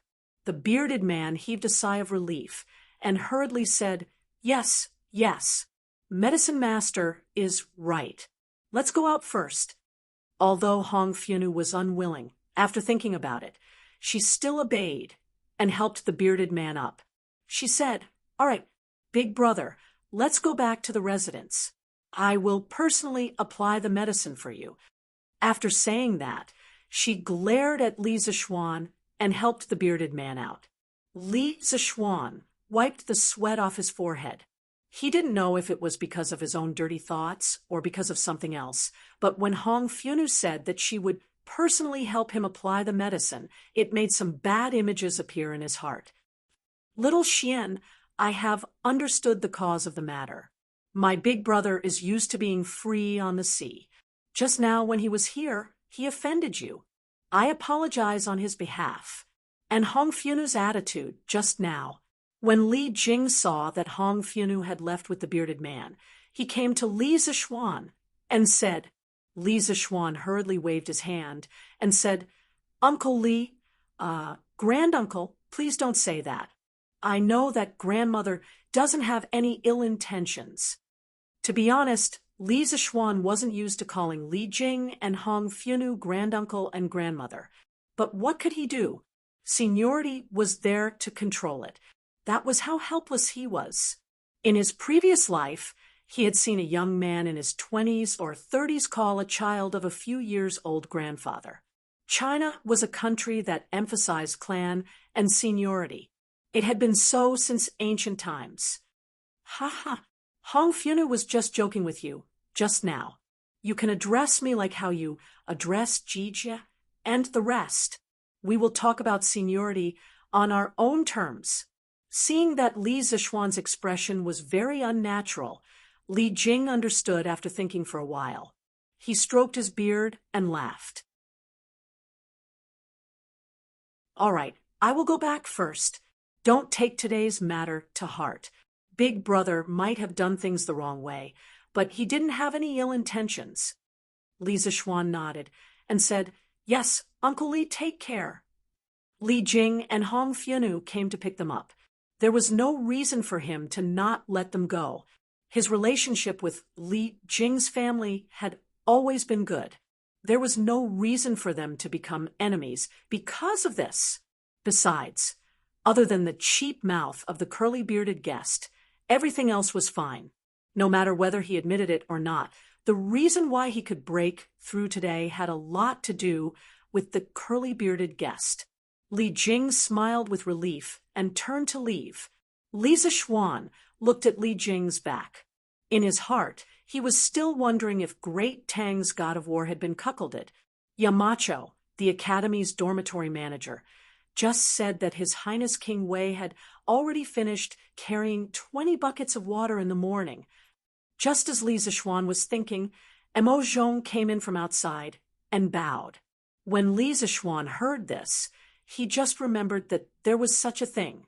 He straightened his body and said in surprise, So fast? Did Qinkei ask his guards for help? No, but I heard from the dormitory manager that Sun Zifen helped His Highness King Wei carry 8 buckets. Mo Zhong hurriedly replied. If it were someone else, they might hesitate to tell Li Zixuan the truth. After all, Li Tai was the emperor's most favored prince. However, Mo Zhong did not have such worries. He had been in the Mo family for many years. How could he have such thoughts? Sun Zifen? When Li Zixuan heard this, he could not help but laugh. Ha ha, all right. He passed. Those 2 poor, unlucky bastards.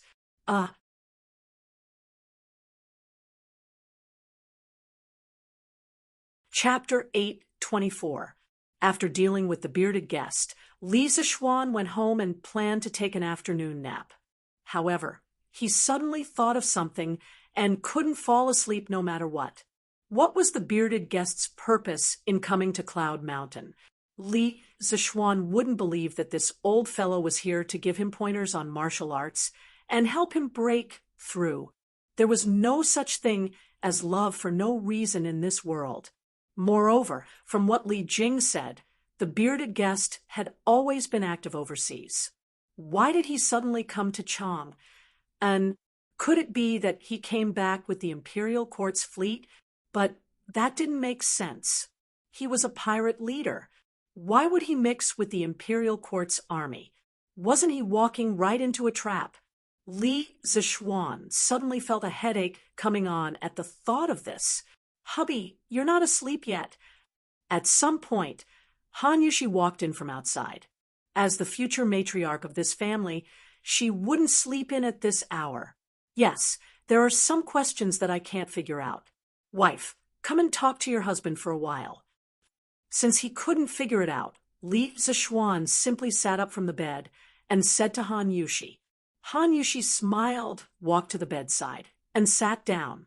She said, Hubby, what can't you figure out? Sigh, I'm thinking about what Zhang Zhongjian's intentions are in coming to Cloud Mountain today. I was only focused on beating him up earlier. When I wanted to ask him, Annie Hong Fu came over again. Li Zixuan hugged his wife's slender waist and said regretfully, Uffed. Han Yushi couldn't help but cover her mouth and laugh. She said, I met Auntie Hong Fu at the entrance of the academy earlier. She looked very angry and said a lot of bad things about hubby to me. Li Zixuan touched his nose embarrassedly and said speechlessly, You can't blame me for this. If you want to blame someone, blame the bearded guest for being too barbaric. Can't he just talk nicely? Han Yushi calmed herself down before getting to the point. I've heard of that senior. He was sworn brothers with granduncle and grandaunt a few years ago. After that, he went to the sea to roam freely. I heard that although he's a ferocious person, he's very principled in his dealings. He only snatches merchant ships from other countries at sea. Not only does he not snatch merchant ships from our great Tang, he even helps us when we're in danger. Such a person is definitely not an evil person. Since he came to Cloud Mountain to look for you today, he must have a serious matter. As for what it is, he did not have the time to say it. He will definitely come again in the future. You will know his purpose when he comes. Why do you need to think about it? Li Zixuan thought about it seriously, then nodded and said, Yes, what my wife said makes sense. She is the female Zhuge of the present age. Han Yushi said, angrily, Husband, you're talking nonsense again. I'm just a bystander. Ha ha ha. Li Zixuan had planned to go to the workshop in the afternoon to teach Faubert and the others the next step of the rubber regeneration and molding process. However, such a big thing happened at the last minute, and the original plan was definitely ruined. He ordered someone to pass a message to the workshop to let Faubert and the others continue to refine the rubber latex in the workshop warehouse. Li Zixuan stayed in the courtyard to consolidate his martial arts realm. He had just broken through to the middle stage of Grandmaster, and his realm was still very unstable. If he slipped back because of slacking off, he would have no place to cry. At dusk, in the Ganlu Hall of Taiji Palace, Your Majesty, this is the secret memorial from Commandery Prince Hejian. Li Er was flipping through the account books submitted by the Ministry of Civil Affairs when Zhao Song walked over quietly with a booklet in his hand and said softly, Xiaogong. Li Er raised his head and muttered in confusion. Then he said, Present it to me. Yes. Zhao Song handed the memorial to Li Er. Li Er took it and began to read it carefully. After a while, he closed the memorial, stood up, and walked down. How is Yinshan now? Did the pharmacist go and take Zhang Zhongjin away? Li Er asked with his hands behind his back. Your Majesty, the battle on Yinshan has been settled. Duke Wei and his wife went to Yinshan personally after receiving the news and brought Zhang Zhongjin, who was covered in injuries, back to the residence. Zhao Song bowed and replied, Covered in injuries? Li Er was surprised when he heard that. Then what about Li Zixuan? Your Majesty, the Marquis of Yong, and is unharmed. Seeing the surprise on Li Er's face, Zhao Song did not dare to keep him in suspense and quickly explained. According to the report, when Zhang Zhongjin was fighting with the Marquis of Yong, and Mo Huai, the master of the Mo family, rushed to help. His realm was actually at the peak of Grandmaster, the Marquis of Yong, and broke through and entered the middle stage of Grandmaster. He joined forces with the master of the Mo family to fight against Zhang Zhongjin. One attacked and one defended, and Zhang Zhongjin was beaten to the point that he could not fight back. When Duke Wei and his wife arrived, Zhang Zhongjin was already beaten beyond recognition. Li Er, who had always been calm in the face of changes, was surprised when he heard that. He broke through again. What kind of freak is this kid? He broke through 2 realms in a year. Was he born to be a martial artist? It was no wonder that Li Er was surprised. The strength of a middle-stage grandmaster was already at the threshold of becoming a famous general. The number of generals in Great Tang who had reached this level could be counted with one's fingers. If not for Li Zixuan's young age. With this strength and his relationship with the family of generals, even if he could not become the great general of the 16 Guards, he could easily become a general of 1,000 bulls. Zhao Song smiled bitterly. I have never heard of the Marquis of Yong's talent in martial arts. His achievements in martial arts have already caught up with the martial arts seniors of the older generation. I'm afraid that I won't be able to catch up to him in this lifetime. Li Er pinched his chin and said happily, I wonder why Mount Longhu did not force this kid to stay. This way, the imperial court will have another young talent. Ha ha! Congratulations, Your Majesty, for finding such a talent. Zhao Song smiled knowingly. Li Er waved his hand. He thought for a moment and said, Do you know why Xiao Gong sent the secret memorial? I don't know. Plead for leniency. Li Er's face was expressionless as he slowly said, Xiao Gong is pleading on Zhang Zhongjian's behalf. According to him, Zhang Zhongjian helped the imperial court when they were ambushed on the sea route back to the imperial court. Furthermore, Zhang Zhongjian protected him when they were in Fanio capital. He hopes that I will not blame Zhang Zhongjian for trespassing on Cloud Mountain on account of these two matters. Zhao Song's fingers trembled slightly, but he did not say anything. Li Er continued, Fine. Seeing that this fellow did not cause any major trouble, and that he has received the punishment he deserves, I will not pursue the matter. Your Majesty is wise. Li Er smiled. He had been having a good time. Recently, the imperial court now had money and food. Today, Li Zishuan's breakthrough made him sigh in admiration. Remember to bring that kid to the imperial court the day after tomorrow. For some reason, Li Er suddenly ordered. Yes, Your Majesty.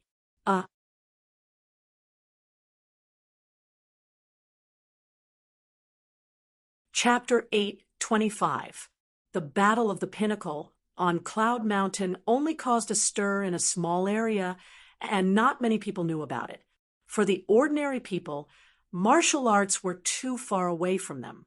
What they cared about on a daily basis was clothing, food, shelter, and transportation. Zuaishan Restaurant was the food vein of the entire Chang and city. As soon as the century eggs were launched, its special taste immediately conquered a large number of diners and caused a very enthusiastic response in a small circle. The next day, as expected, there was an advertisement about century eggs on Tang Daily. The words fresh taste, refreshing feeling, and fragrant but not greasy, refreshing the mind, made many people curious about this new food. Coupled with the word of mouth of those who ate century eggs at Zuaishan Restaurant yesterday, the sales volume of century eggs exploded directly on the second day of the market. At noon, the small window of Zuaishan Restaurant, which specialized in century eggs and soaring prosperity, had already sold more than 2,000 century eggs. It was only a little more than 2 hours after the opening of the Western market. Not to mention that Zuaishan Restaurant also sold a lot of century eggs, such as century egg tofu, century egg, and lean meat porridge. Hey, it seems that the consumption power of the people is indeed huge. Now, you don't have to worry that we can't sell those century eggs that we saved a while ago, right? In the courtyard, Li Zishuan couldn't help but laugh after hearing Han Yushi talk about the sales volume of century eggs. Now, Han Yushi had begun to learn to take over the business in the mansion. There was no phenomenon of evil servants bullying their masters. After all, Han Yushi was not stupid and knew a lot of new arithmetic. Besides, Li Zishuan was now Marquis and had a great reputation. Which blind servant would deceive his wife? Han Yushi rolled her pretty eyes. She was already used to the strange words that often came out of her husband's mouth. Husband, I'm not worried that we can't sell the century eggs in the stock. Now, I'm worried that our stock is not enough to sell. According to the speed in the morning, we'll sell at least 5,000 century eggs today. Besides, the flaming yellow chamber of commerce that you set up last time, except for the East Palace and the Wang family, all the other families are asking if they can distribute century eggs. Li Zishuan rubbed his chin and thought for a while. This is a good thing. This was the only way to quickly solve the problem of the farmers not being able to sell their eggs. Since the supply could not meet the demand, then expand the scope of the purchase of eggs. Now that your husband has many more fiefs, he can purchase all the eggs in the fiefs and transport them to the mansion in Chang and city so that all the servants in the mansion can participate in the production. Make sure they strictly divide the work. Each person can only do one process to avoid leaking the secret. Han Yushi's eyes lit up, and she praised, "Husband, this is a good idea." This concubine was worried that the formula would be leaked. Li Zishuan patted Han Yushi's shoulder and said with a smile, "As for the other members of the Chamber of Commerce who want to distribute, of course we have to agree. This is a benefit they deserve. We can even sell all the century eggs to them. Wife, you can just hand it over to Uncle Wang to make the arrangements. Give them the corresponding number of century eggs at 80% of the market price according to the proportion of shares they subscribed." "Yes, I understand," Han Yushi replied sweetly. "Young master, the eldest son of the Chung family is here." At this moment, Xiaohe came over and said, "Didn't this guy return to Chang and city yesterday? Why is he here now?" Li Zishuan muttered softly. Although he said so, he still went downstairs. "Ha ha, Xiaoxian, you're good. I heard that you beat up that person yesterday, and even had a breakthrough. What kind of medicine did you take? Why are you so fierce?" As soon as Li Zishuan came to the living room on the first floor, Cheng Chumo came up to him, grabbed his arm, and said excitedly, Li Zishuan was not used to this kind of intimacy between the same sex. He quickly shook off someone's hand and said angrily, "I took an aphrodisiac. Why, do you want to take it too? Chonyo." Huh. Cheng Chumo was stunned. An aphrodisiac has such an effect. Why didn't I know about it? This idiot. Li Zishuan was really speechless. "Tell me, why didn't you stay in Chang'an City? Why did you come back to Yinshan?" Cheng Chumo hesitated for a moment, scratched his head, and said, "Hee, because you caused too much of a commotion here yesterday. My father was worried and asked me to come over and take a look. Sigh, it's a pity that I wasn't here yesterday." "That's it? What? You've learned how to hide things now." Li Zishuan glanced at Cheng Chumo and said meaningfully, he could tell at a glance that Cheng Chumo was hiding something, which was why he said so. Xiaoxian, you can tell?" Cheng Chumo was a little dumbfounded. Li Zishuan rolled his eyes and didn't say anything. What he meant was, "Aren't you talking nonsense? It's like this. My parents want me to come over and ask you if you can bring along the 5 farms of my family when you collect eggs next time. My farm has a lot of eggs that can't be sold." Cheng Chumo explained the purpose of his visit embarrassedly. Li Zishuan came to a sudden realization. Back when he had been promoting the idea of raising chickens, the Chung family had been his staunchest supporters. As a result, they had raised the most chickens among the court officials. No wonder there had been a situation where they couldn't sell their eggs. "That's it. No problem, but it's too troublesome. Moreover, I have limited manpower here. Why don't I teach you the method of making century eggs? Your family will provide the manpower, material, and financial resources. Just don't spread the recipe." Li Zishuan thought about it and decided to rope the Chung family in. The Chung family had always been his staunchest ally. This could be considered as a form of repayment. Secondly, he did have limited manpower. The 2 farms under him had more than 100,000 chickens. There were also other farms in the new fief. It was even more difficult to get all the chickens. Therefore, he might as well rope in the Chung family, who had a large business as well. No. My father said that we can't take advantage of you. Because of this, my father scolded my mother. Cheng Chumo was shocked at first. Then he shook his head repeatedly. Li Zichuan didn't want to ask about his family matters. He said directly, "If I say it's okay, it's okay. It won't make much money. Moreover, I really don't have enough manpower here. Later, you can ask the housekeeper of the Chung family to come to my house to learn what assembly line work is.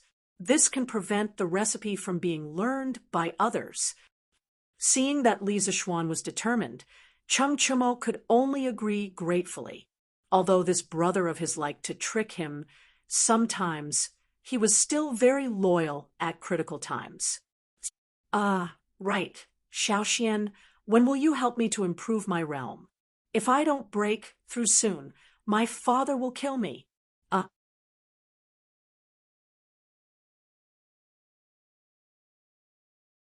Chapter 8:26.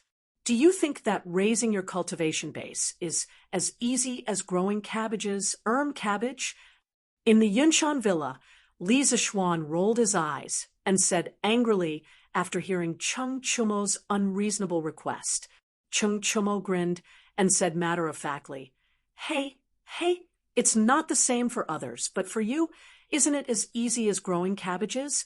You were at the peak of qi refining at the beginning of the year, and now you're at the middle stage of Grandmaster. Even cabbages aren't as fast as you. Li Zichuan was speechless.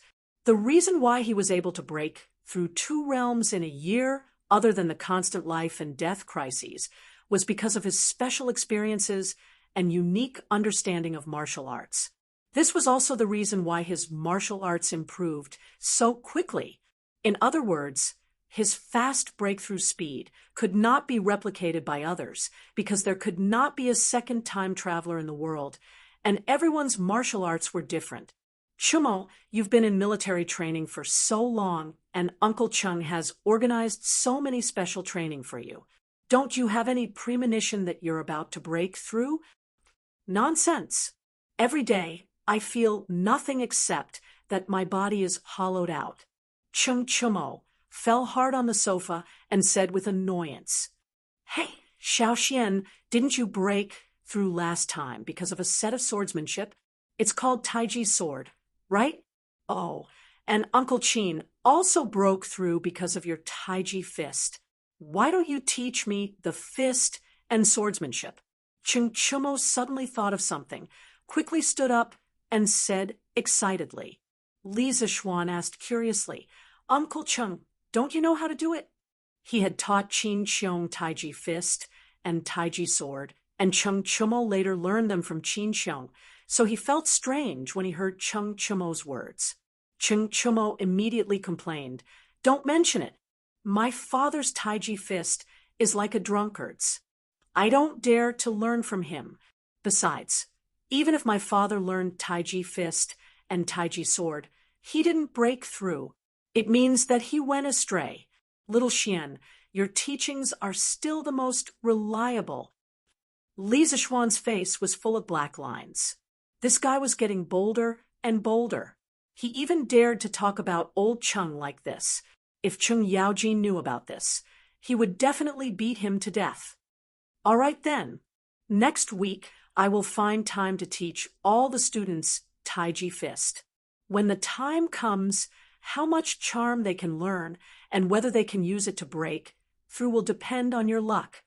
Tai Chi combined the changes of yin, yang, and 5 elements of the Yi school, the study of meridians in traditional Chinese medicine, and the Daoyin technique and breathing technique of Taoism. It was a real boxing technique that cultivated both internal and external and combined hardness and softness. Not only was it a martial art treasure for warriors, but it was also an excellent way to cultivate temperament and strengthen the body for ordinary people. Therefore, it was not impossible to implement Tai Chi in Yanhuang College. Schools in the future could carry out radio gymnastics, so why couldn't Yanhuang College carry out Taiji Fist? Li Zishuan thought to himself. Haha, that would be great. In this way, even if I can't break through, my father will have nothing to say. Chung Chumo laughed proudly. This made Li Zishuan feel that this guy was purely doing it to complete the task handed over by Chung Chumo and not really wanting to break through. In the afternoon, around 3:45 p.m., Li Zishuan brought a few blueprints to the new workshop by the Ba River.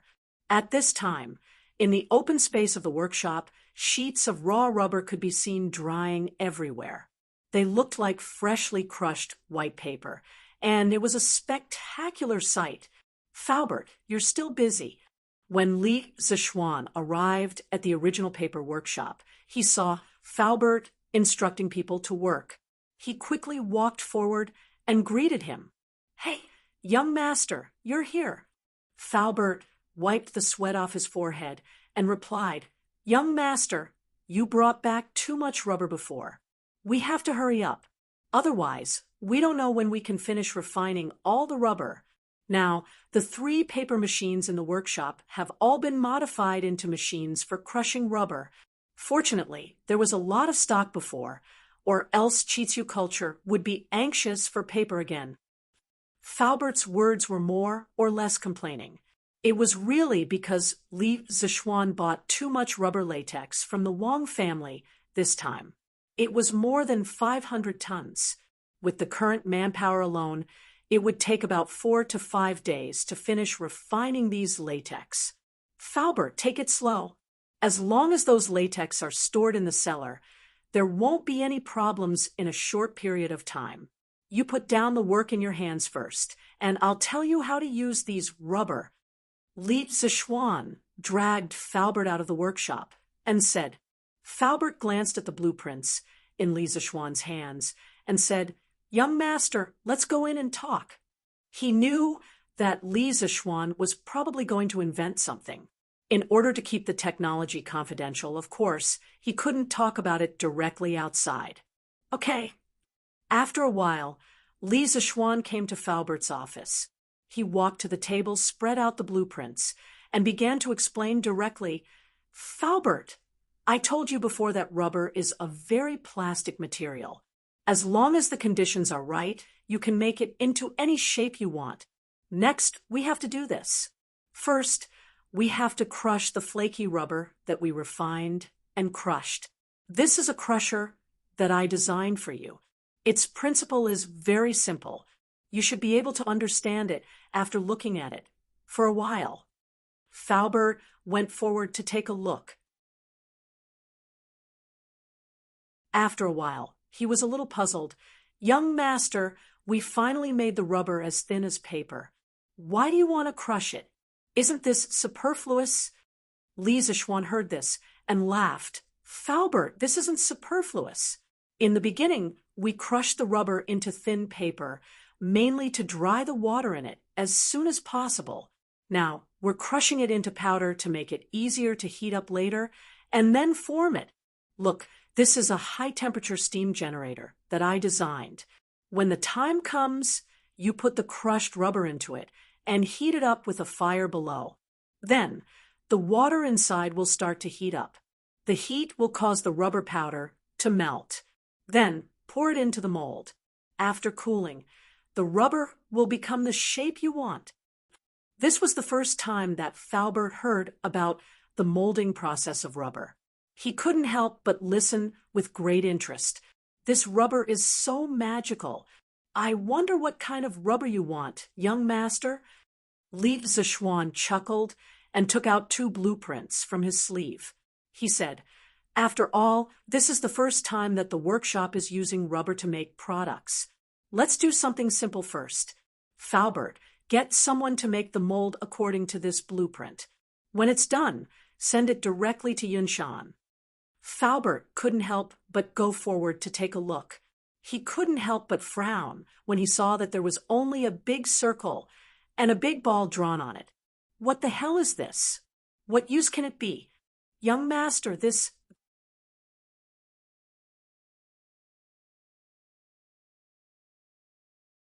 Chapter 8:27. Falbert, don't ask first. You'll know in the future. That thing in the back was just a plaything for people to amuse themselves with. The things at the front are more useful, but it's hard to tell now. We need to build something to carry it. The most important thing now is to build the crusher and the high-temperature steam generator. Li Zishuan saw Falbert's confused expression and knew what he was thinking.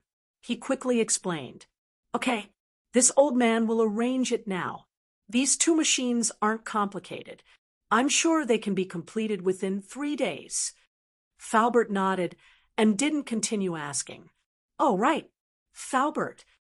Li Zishuan patted his head and suddenly shouted, "When you melt the rubber in the high-temperature steam generator, you can add a certain proportion of sulfur. As for how much to add, Falbert, you have to send someone to do an experiment. As far as I know, adding a different proportion of sulfur into the rubber will affect the hardness and wear resistance of the final rubber. The two things I want to make require a certain degree of hardness and wear resistance. Falbert, if you can't make up your mind, you can show me all the vulcanized rubber obtained from the experiment. I'll choose the most suitable one."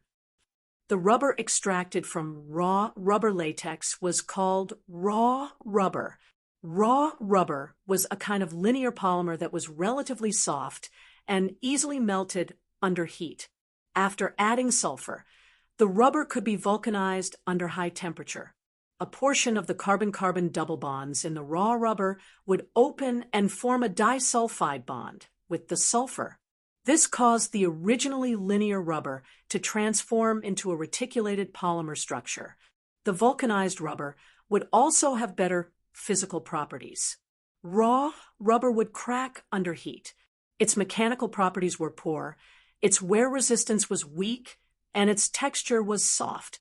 After vulcanization, due to the cross-linking between the molecules, the melting point and strength of the vulcanized rubber would increase. Vulcanization of rubber was an indispensable step in the modern rubber manufacturing process. Vulcanized rubber was used in many industrial products, such as tires. Falbert didn't ask where Li Zishuan got all this information from, because he knew it would be a waste of time. His young master seemed to have been born with knowledge. He had too many secrets. "Young master, will all the rubber in the future be processed like this?" Falbert asked worriedly after pondering for a while. Li Zishuan thought for a moment and replied, "Most of them should be dealt with this way." "What's wrong?" "Except for a few industrial rubber products that did not need to be vulcanized. Most of them needed to be vulcanized."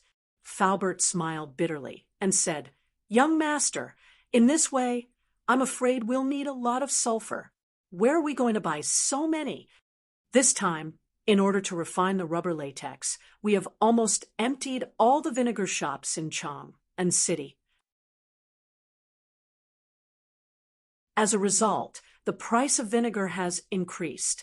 If we continue to buy sulfur like this, I'm afraid that the price of sulfur in all the medicine shops in Tang and city will also increase. If that's the case, then we've committed a sin." In ancient times, sulfur was mainly used for medicinal purposes. The sulfur that Li Zishuan had used to make explosives to blow up the Snake Spirit Mountain was bought from a pharmacy. Sulfur was first used for medicinal purposes in Shennong's Materia Medica. In this book, sulfur was used as a traditional Chinese medicine.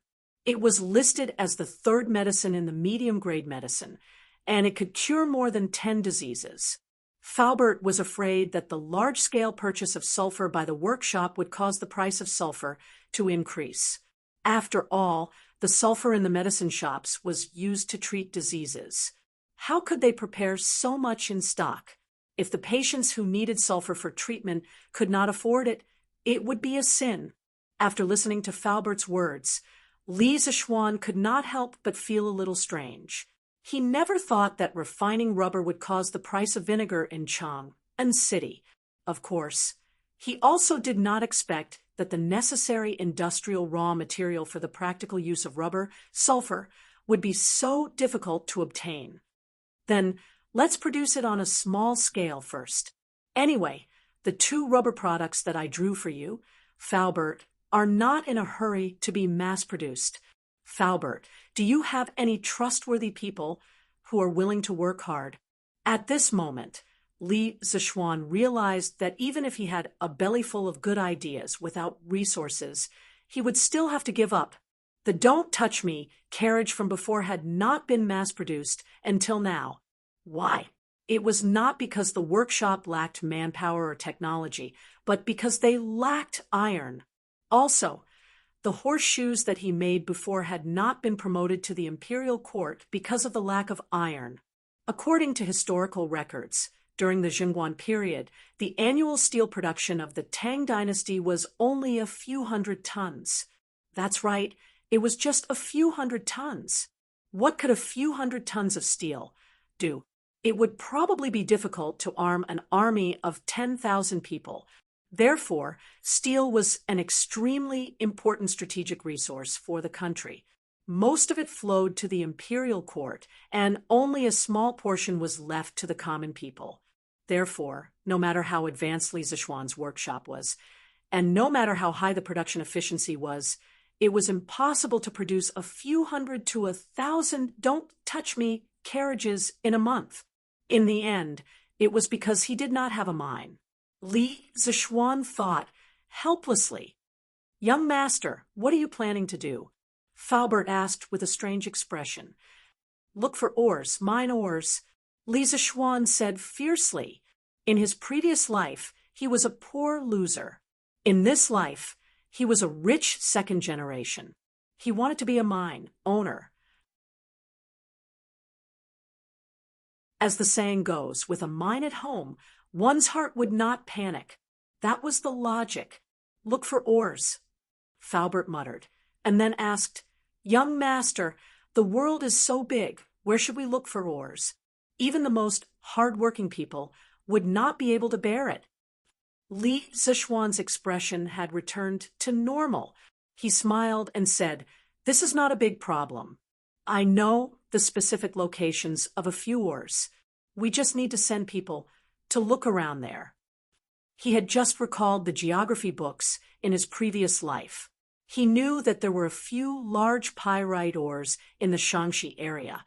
The so-called pyrite ores were mainly the sulfide of iron. When the time came, he would find a way to refine it. Not only would he be able to obtain iron, but he would also be able to obtain sulfur. Wouldn't that be killing 2 birds with 1 stone? Faubert's heart shook again. He thought that his young master really knew everything. He seriously thought about it, and his face revealed a rare, embarrassed expression. He said, "Young master wants to find someone to help find ores.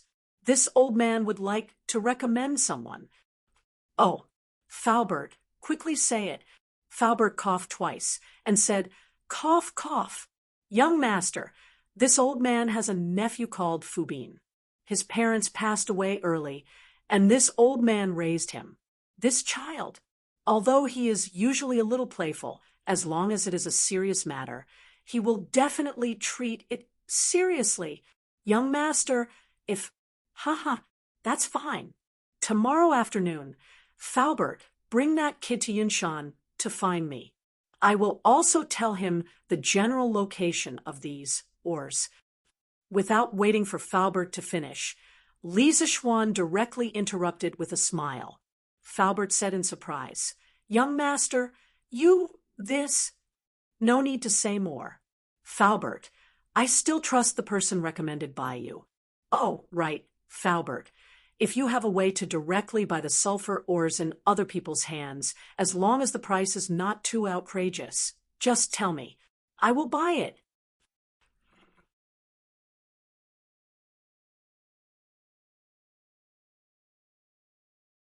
Chapter 8:28. After confirming the candidates for the mine exploration, Li Zichuan suddenly thought of 2 new things. Thus, he walked to the side of the table, picked up a brush, and quickly drew a simple blueprint. He said, "Uncle Fu, I have 2 more things here. When the time comes, please help me get them out." The first one is to use latex as a pillow. Make a mold like this first, then directly inject latex into it, then heat it up in a high-temperature steam generator. Pull it out and wash it.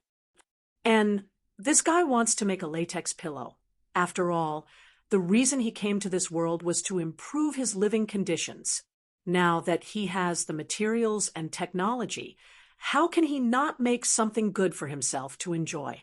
The pillows of the ancient people, at the beginning, were made with stones and bundles of grass. Bamboo pillows and rattan pillows appeared in the spring and autumn period, and in the Qin and Han dynasties, people started to use soft pillows like silk pillows. The Tang dynasty was a bit more ruthless. Porcelain pillows were popular in this era. That's right, made with porcelain, it was really hard.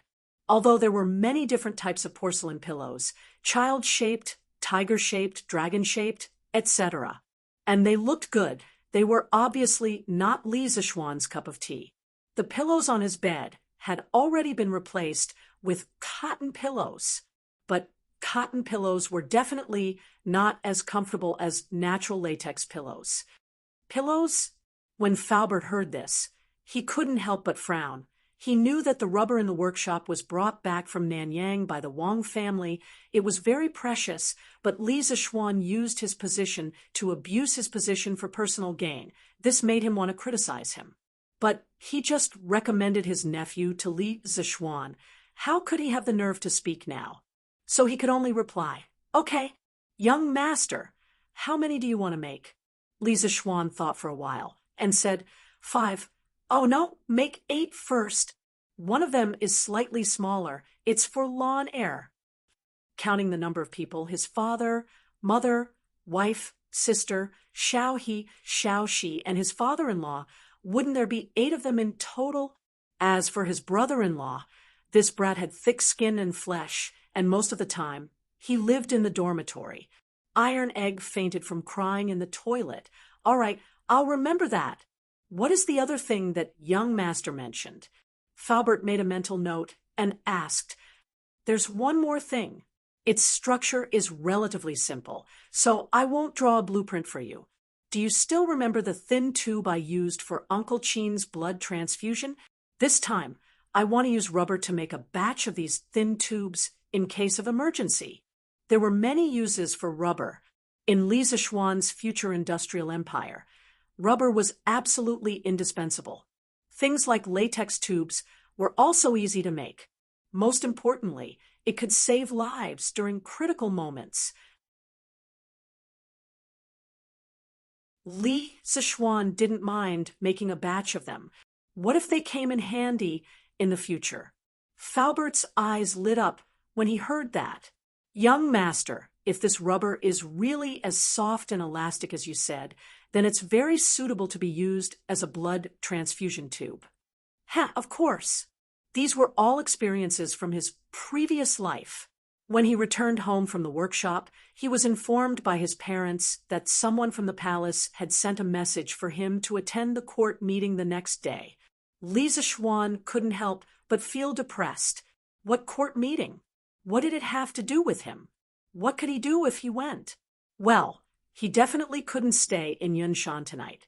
Under the urging of his parents, Li Zixuan and Han Yushi simply packed up and went back to Chang, and in the horse carriage. Lan the little cutie, was used to living in the modern-style house in Yunshan. Of course, she was unwilling to go back to Chang, and his parents had no choice but to stay behind to take care of the little girl. Of course, to be honest, the living environment in Yunshan was really better than in Chang and city. In the evening, Li Zixuan and Han Yushi finally made it back to Chang and city before the sky turned dark. "Young master, you're back. Sanbao missed you so much." After not seeing Li Zixuan for so many days, Sanbao and Ah Fu, who were standing at the porch, were about to cry when they saw him. The entire Li family moved to Yunshan. Other than Xiao He and Xiao Shi, they didn't bring any other servants. The main reason was that when the Yunshan residence was initially designed, it was only designed as a mini manor. Sanbao and the rest wouldn't have a place to stay even if they went there. They couldn't possibly stay with the owner like Xiao He and Xiao Shi, right? Speaking of which, Pang Feiji and the rest were still living in the academy. It seemed like he had to get the academy's construction team to expand the Yunshan residence. He could even soak in the hot spring there during winter. Go away. You're not a young lady. Why are you thinking of me? Li Zishuan stopped Sanbao, who was about to pounce on him, and said angrily, "Io." However, it was this somewhat inappropriate words that provoked the beautiful lady beside him. "Husband, what nonsense are you talking about?" "Ha ha, nothing. Sanbao, ask the kitchen to boil some hot water. I'll take a bath first, and ask Aunt Zhao to start cooking while I'm at it." Li Zishuan laughed, and then led his wife into the residence. I'll go now. Young master, young mistress, please wait for a moment." Sanbao answered with a grin, and then ran off into the distance. Hee, let's go, my wife. Let's go back to the room and take a bath together later." Seeing that the servants were happy for a while, and then went back to their own things, Li Zishuan suddenly leaned over to Han Yushi's ear and laughed mischievously. "Stinky husband, you're being indecent again." Han Yushi's ears immediately turned red. Hee, we're already an old couple. My wife, why are you still shy?" Li Zishuan said shamelessly. Speaking of which, it wasn't the first time that the two of them had taken a bath together under his urging. The next day, after the bell and drum had been struck 4 times, the Li residence was already lit up. The servants were busy lighting the fire and boiling water, preparing to wash their master and make breakfast. The coachman washed Big White clean and prepared a saddle. Li Zishuan was going to ride a horse for today's court assembly. There was no reason for him to take a carriage. Big White, who understood human nature, seemed to know that it was about to be put to good use. It shook its head excitedly and snorted. The Li residence's personal guards were still serving as instructors at Yun Mountain. However, Pang Feiji, the head of the personal guards, personally brought 2 people back before the city gates closed after receiving the news yesterday evening. Li Zishuan in the west courtyard finally got out of bed after Han Yushi's repeated urging. After putting on his court attire, he hastily washed up and drank some porridge. Li Zishuan rode on Big White and brought Brother Chicken out of the residence, heading towards the Imperial Palace in the north. "Sai, being a civil servant is really tough. I have to go to work so early in the morning." Looking at the deserted streets, Li Zishuan once again lamented about the ridiculous morning court assembly system. Until now, this fellow still didn't understand why Li Er had called him over today.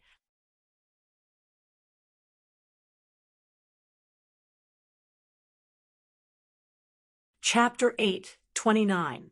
In the Tang Dynasty, there was a morning court held every day. It was called Changshen. According to the system, every civil and military official in the capital had already reached the 9th rank.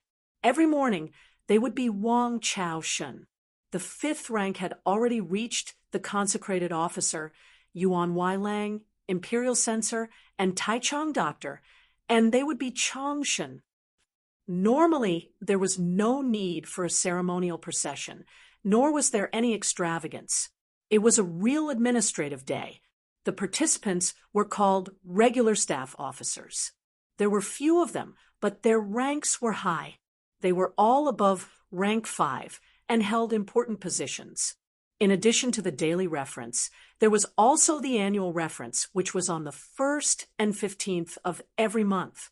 On the 1st and 15th of every month, there would be candles, banquets, incense burners, and other ceremonial rites. Under the leadership of the Imperial Censor, the officials would take their positions in the hall according to their ranks. The emperor would sit on the throne as soon as he appeared, and the officials would sing praises before bowing to him. The grandest was the imperial court assembly held on the Lantern Festival and the Winter Solstice Festival. It required a grand display, a display of the palace and the drums, and a display of carriages and imperial carriages. At that time, the emperor would wear a ceremonial crown, the winter solstice dress reaching heaven crown, and crimson gauze robe. The imperial carriage would be set out. The imperial bodyguards would be as usual. He would receive the congratulations of the officials and guests attending the imperial court assembly. What Li Zixuan was going to attend today, strictly speaking, was not called the imperial court meeting. It was called the Lunar Palace meeting because today was not the Lantern Festival, nor was it the winter solstice.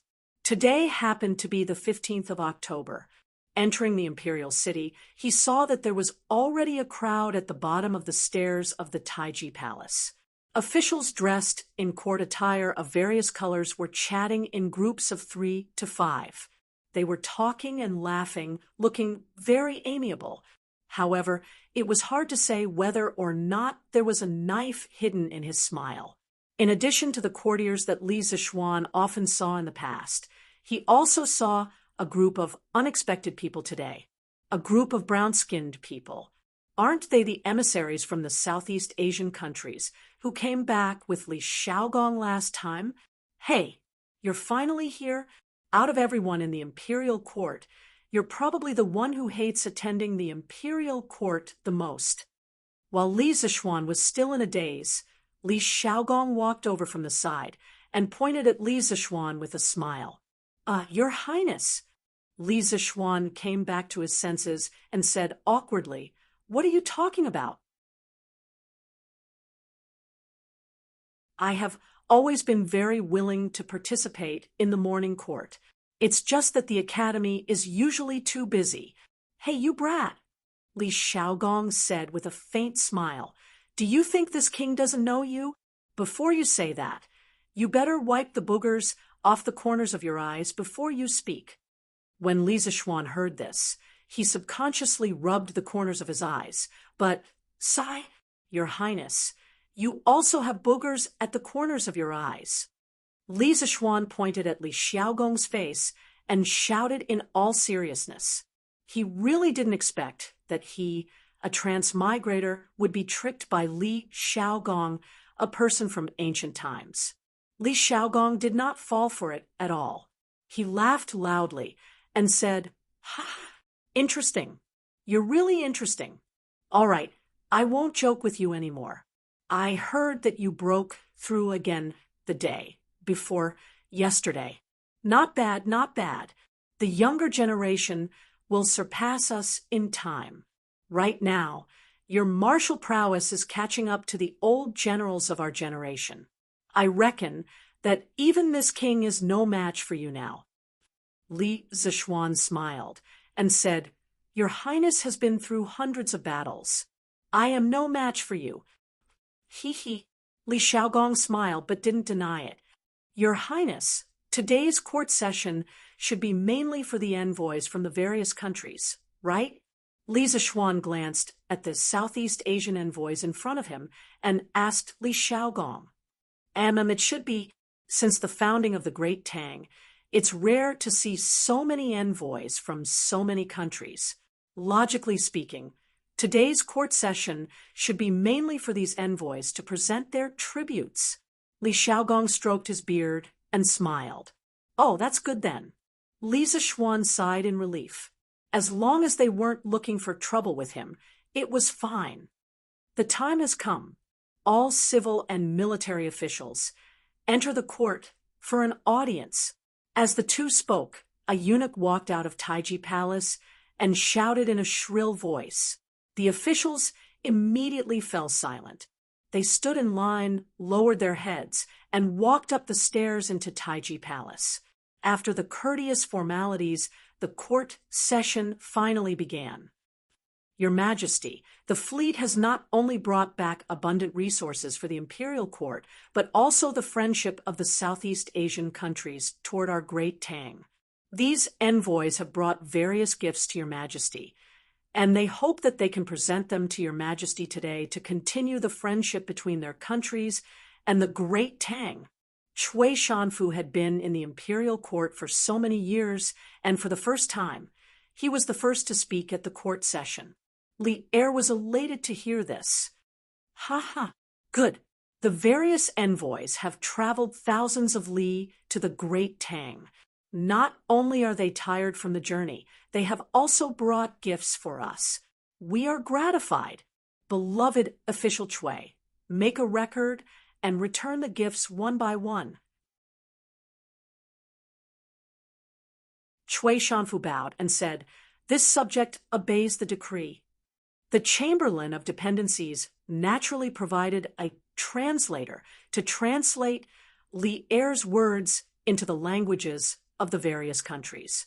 An envoy stepped forward and excitedly said, after the translation, "Envoy Piatu of Jinla pays respects to His Majesty the Emperor of the Great Tang. On behalf of my country, Piatu presents 20 pairs of top-grade ivory, 2 leopards for top-grade jade, and 5 kilograms of top-grade spices to your Majesty the Emperor of the Great Tang. I wish your Majesty the Emperor of the Great Tang good health and longevity." Li Er was pleased with himself, but he smiled calmly and said, "I appreciate the kindness of the King of Jinla. Piatu, how have you been in Chang and these days?" After the Jinla envoy heard the translation, he immediately smiled and replied, "Your Majesty, Piatu has been living very well in Chang, and these days, the prosperity and vastness of Chang, and are something that Piatu has never seen before. 10 Jinla capitals are not comparable to it.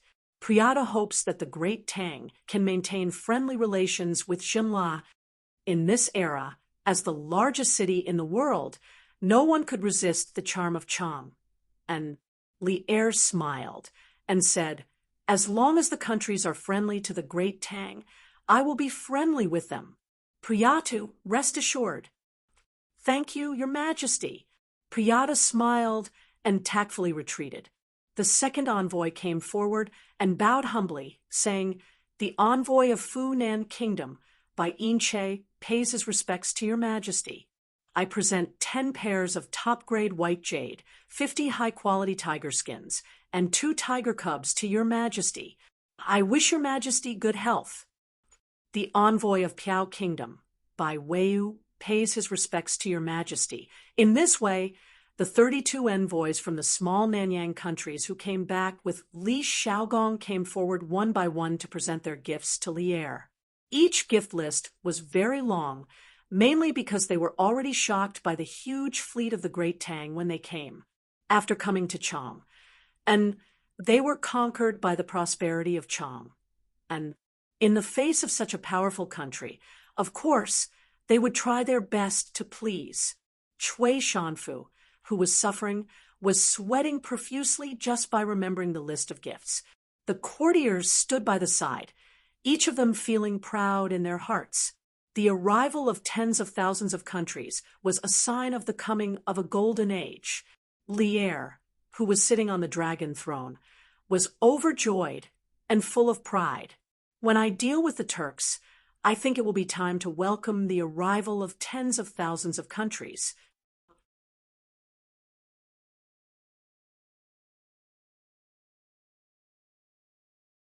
Chapter 830. Aranishan, the Grand Minister of Jianri Dynasty, pays his respects to His Majesty, the Emperor of Tang. On behalf of my king, Aranishan presents 50 pairs of the best ivory, 30 precious Buddha scriptures, and a golden jade Buddha statue to His Majesty. May His Majesty the Emperor of Tang be in good health, and may Tang prosper forever. As time went by, the gifts presented by the emissaries gradually came to an end. Those who had finished presenting their gifts stood aside, leisurely, waiting to see if the gifts presented by the emissaries were as valuable as theirs. For a moment, their faces alternated between joy and annoyance. It was a wonderful sight. What surprised many people was that the last person to present the gifts turned out to be the prime minister of a country. Other countries had sent emissaries. What was this Jianri dynasty up to? They had even sent the prime minister of a country. Sitting above, Li Er could not help but feel shocked. He straightened up and looked at the middle-aged man, who wore a white turban and was as black as a charcoal ball. He said in a low voice, "King Jianri has troubled you. Aranishan, when you return, please express my gratitude to King Jianri on my behalf." Putting aside political factors, the Buddhist scriptures and Buddha statues brought by Aranishan were very much to Li Ernyan's liking. When Li Ernyan was young, he had formed an indissoluble bond with Buddhism because of his physical condition. Moreover, starting from Li Yuan, the entire Li family respected Buddhism very much. Of course, the Li family also respected Taoism very much. This family believed in both Buddhism and Taoism. As for the Buddhist scriptures that came from the Jianri dynasty, they were simply too precious to a true Buddhist enthusiast. They were priceless treasures. This was not an exaggeration at all, because Jianri dynasty had a great background. In terms of land area, it was currently the largest country in Southeast Asia. In terms of geographical location, it was the later northern India, and India was the birthplace of Buddhism. Oh, speaking of Jianri dynasty, there was one person who had to be mentioned, Qin Xuanzang. Counting the days, it would be next year. This guy would start to go to the west to seek scriptures. This was not journey to the west, but a real trip to the sacred land of Buddhism to seek the true scriptures. In fact, this year, Xuanzang had written to Li Er that he wanted to travel west to seek Dharma. However, Li Er did not approve of it. However, Xuanzang had already made up his mind. In the second year of Zhengguan, Xuanzang, who was 29 years old, started his journey west to seek Dharma. In the 5th year of Zhengguan, an eminent monk with a dusty face came to India. He traveled to the states of India and preached the teachings of Mahayana Buddhism. He became famous and attracted the attention of King Jianri. He was Qin Xuanzang from the Tang of the East. King Jianri specially held an open meeting for Xuanzang in Kun City, the capital. More than 20 princes and more than 5,000 senior scholars of Mahayana Buddhism and Brahmanism attended the meeting. Xuanzang preached the doctrine of Mahayana Buddhism, and no one could refute him. Therefore, he was given the title of Mahayana Heaven. After the meeting, King Jianri invited Xuanzang to ride an elephant around the world and preach. For a time, the China fever in India started. In fact, it was also an opportunity to unify the doctrines of Buddhism and eliminate disputes. Thank you, Your Majesty. Aluo will definitely convey His Majesty's goodwill to my king. In addition, my king has entrusted you with a task, and I hope Your Majesty can agree to it. Aluo Nazhun bowed to Li Er and said with a smile. After hearing the translation from the translator of Honglu Temple, Li Er raised his eyebrows and said, "Please speak." Aluo Nazhun pursed his lips. Under the gaze of everyone in the hall, he slowly explained the purpose of his visit. "Your Majesty, my king admires the culture of the Tang Empire very much and is willing to build a good relationship with the Tang Empire for 100 years. I heard that Your Majesty has a virtuous princess, so my king sent me to propose a marriage to Your Majesty to build a friendship between the two countries." Silence.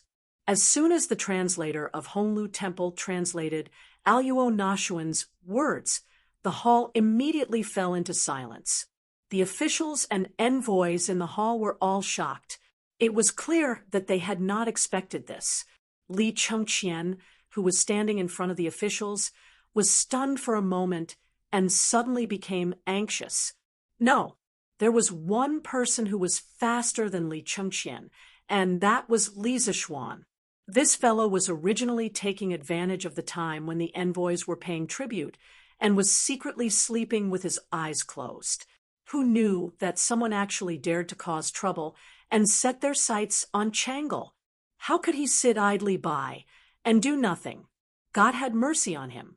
Changle was only a 7 or 8-year-old girl. Although he did not know much about the bullshit King Gyri, he should be at least 30 or 40 years old. Bah, even if they were close in age, Li Zishuan did not want the princess of the Tang Empire to marry a foreigner. Marquis Yong, and don't be rude.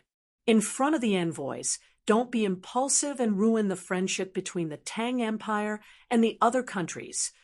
Cui Shanfu rolled his eyes and immediately jumped out and said in a sarcastic tone, "Impulsive your mother. Get out of this marquis's way." For some reason, Li Zishuan, who had never lost his composure in court, felt a ball of fire burning in his heart at this moment. When he saw that Cui Shanfu still didn't forget to dig a hole for him to jump into, Li Zishuan was instantly enraged. He slapped Cui Shanfu to the side, and before that old thing could complain, he fiercely looked at the translator of the Chamberlain of Dependencies standing to the side and said, "You are not allowed to translate what this marquis is about to say, or else you will be betraying the great Tang." You understand? Li Zishuan had been made a marquis at a young age and was skilled in both the pen and the sword. He was extremely famous in Chang, and when the interpreter saw that Li Zishuan looked like he was about to eat someone, he did not dare to refuse and nodded his head like a chicken pecking at rice. In truth, when the foreign envoys had come to the Great Tang, they had brought interpreters with them. But today was a court session, and on such an important occasion, their interpreters naturally did not have the right to enter. They could only use the official interpreter from the Chamberlain of Dependencies. "Your Majesty, please forgive this official for being rude just now." After explaining to the interpreter, Li Zishuan cupped his hands and said to Li Er, "Humph, you better give me a reason, or else I'll teach you a lesson." It was hard to tell whether Li Er was happy or angry as he spoke to Li Zishuan. After hearing Li Er's words, Cui Shanfu, who had climbed up from the ground, temporarily gave up on the idea of suing Li Zishuan. Li Zishuan raised his head and said firmly, "Your Majesty, the princess is still young and should not be married off to another country. Furthermore, this official believes that the Great Tang does not need to be married off to another country. Even if there is a marriage, it should be the other country marrying the princess to the Great Tang, not the Great Tang." Today, he had only wanted to be a bystander. But after encountering such a situation, he could no longer be a bystander. In the history books of his previous life, the Great Tang was the pride of all the descendants of the Yellow Emperor. However, there was a flaw in this otherwise perfect situation, and that was that the Great Tang's princess Wencheng was married to Tubo. As powerful as the Great Tang was, it also accepted the marriage policy. Now, Li Zishuan would definitely not allow such a thing to happen again.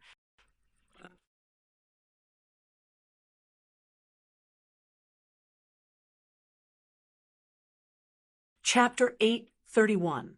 According to the history books, King Gyri only began to send envoys to visit the Tang Dynasty in the 15th year of Jingguan, and he had never asked for the Tang princess's hand in marriage. Now, things had developed like this because of Li Zishuan, the butterfly who had flapped his little wings and caused the trajectory of history to deviate a little. If he had not urged the imperial court to organize a fleet to trade with the south, King Gyri, who was thousands of miles away and was racking his brains to unify the entire Indian peninsula, would not have seen the powerful fleet of the Tang Empire, and would not have sent a minister to Chang'an to ask for a marriage.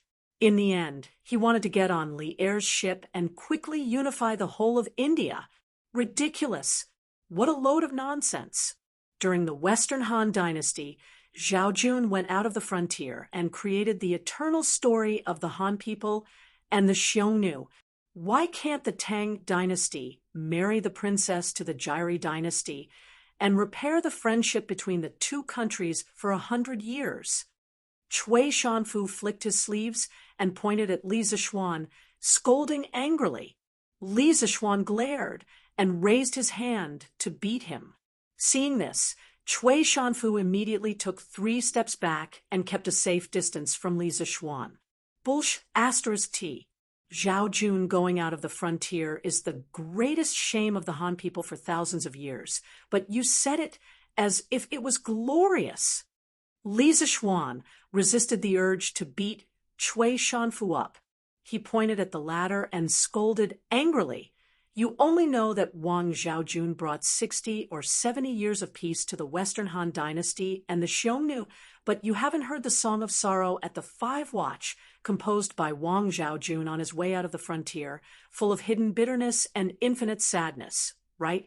The great Han Dynasty actually needs to use women to exchange for peace. And you scoundrels are not ashamed but proud of it. It's disgusting. You don't deserve to be in the imperial court. Preposterous. Preposterous. You've actually turned this beautiful story into a great humiliation. Marquis Yongin, you're talking nonsense. Cui Shanfu's old face was red with anger, and he pointed at Li Zixuan and trembled. Eternal story? *T. You shameless scholars are just using it to cover up the cowardice in your hearts. When the Zhaojun left the fortress, the Xiongnu people had experienced the internal strife of the 5 Chanyu, and their national strength had long been declining day by day. Emperor Yuan of the Han Dynasty was enjoying the fruits of the Zhaojun's resurgence. 3 years after the establishment of the Zhaojun, he had destroyed the Chanyu of Jiji in the western region. The Western Han Dynasty could be said to be like the sun in the sky. Hugh Hanksy only came with the mentality of joy and fear. Why would there be a need for a political marriage? It was because some cowards were insatiably greedy and satisfied with the status quo. They wanted the so-called eternal peace, and then ruined the life of a good girl for no reason. A Xiongnu leader who had been beaten into submission had come to the suzerain kingdom to pay a court visit. Not only did he enjoy good food and drinks, he even brought home a beauty. Don't you think this is laughable? That was fine. What was even worse was that after Hugh Hanksy passed away, Lady Zhao went to court and became the emperor. She requested to return home, but was rejected. She could only remarry Hugh Hanksy's eldest son. In the end, she lost all will to live and died by poison. The swords of the Han people are not used against foreign enemies, but they are used against the women of their own country. Don't you feel ashamed? Furthermore, did the Han people manage to achieve peace through marriage? During the rebellion of the 8 princes of the Western Jin dynasty, the Xiongnu, Xianbei, Jia, Chang, and Di tribes took advantage of the chaos to rebel against the Jin dynasty. The Han people were almost wiped out by the foreign tribes. Reality proved that a wolf will always be a wolf and will never become a loyal dog. It is because there are many people like you that there is such a so-called eternal story to deceive the people and fool the world. Li Zixuan's eyes were red, and he was crying tears of blood as he complained to Cui Shanfu angrily. The eternal story that had been glossed over for hundreds of years was exposed by Li Zixuan, revealing the bloody scars of history. All the officials in the hall were silent. Even the righteous defender, Wei Zheng, who always liked to nitpick, did not say anything. Instead, he had a thoughtful look on his face. Unlike the end of the Ming Dynasty and the Manchurian Qing Dynasty, most of the officials in this era had strong ethnic feelings. It could only be said that everyone's ethnic backbone was still there. Cui Shanfu wanted to say something, but when he saw that none of the officials stood up for him, he immediately felt a little scared. This was because the Cheng Yao Jin next to him was glaring at him like a tiger watching its prey. If he continued to speak, he would probably be beaten up again. Because the translator of the Chamberlain of Dependencies was stuck at this time, the envoys of the various countries could only see an extremely young official arguing fiercely with the official of the Chamberlain of Dependencies who had brought them here. But the sad thing was they could not understand what the two were arguing about. They could only give the translator of the Honglu Temple a look, especially alone Nazhun of the Jiari dynasty. At this moment, he was like an ant on a hot pan, extremely anxious. If Cui Shanfu had not warned them not to speak carelessly in the court, alone Nazhun would have jumped out to criticize the translator for not doing his job. But after receiving Li Zishuan's warning, even if the translator of the Honglu Temple was criticized by alone Nazhun, he would definitely not dare to translate for the envoys. As the saying goes, spoilers may feel good for a while, but the whole family will feel bad. In order to preserve his life, he did not dare to spoil alone Nazhun and the others. Good. Well said. I, Old Chung, have not read many books and do not understand many principles, but I, Old Chung, only know that those who use women to exchange for peace are definitely cowards without balls. Our great Tang does not need to use women to exchange for peace. The princess cannot marry. Little Xian is right. If anyone is to marry, it should be the princess of the Jiari dynasty who marries into the great Tang. Seeing that Cui Shanfu did not continue to jump out to criticize him, Chung Yaoji nodded in satisfaction. Then he stood out to support Li Zishuan. This old official agrees. Although the Marquis of Yong An's words contain a lot of personal feelings, the current Great Tang does not need a political marriage. Besides, Her Highness is still young and her body is delicate. It is not suitable for her to marry outside. From the civil officials' camp, a slightly hunched old man walked out. He was the decisive Du Ruhui. If nothing went wrong, Du Ruhui would replace Li Jing as the Minister of War next year. For a civil official to be able to become the Minister of War, it was enough to show that old Du was a very courageous man. This old official agrees as well. Not to mention that the Jiari dynasty has no enmity with our great Tang.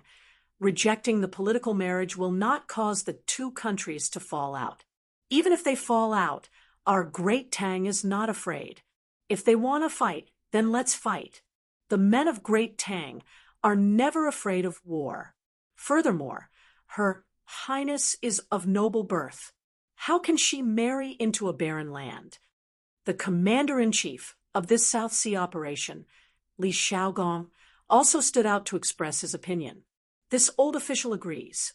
Yuqi Jingda, Niu Jinda, Li Jing, and the rest of the military officials unanimously expressed their support for Li Zishuan. This old official agrees as well. It is not suitable for the princess to marry far away. After hesitating for a moment, Feng Xianling also expressed his opinion along with Zhang Sun Wuji. At this point, the civil and military officials had basically reached a consensus. That is, no political marriage, no marriage to the princess.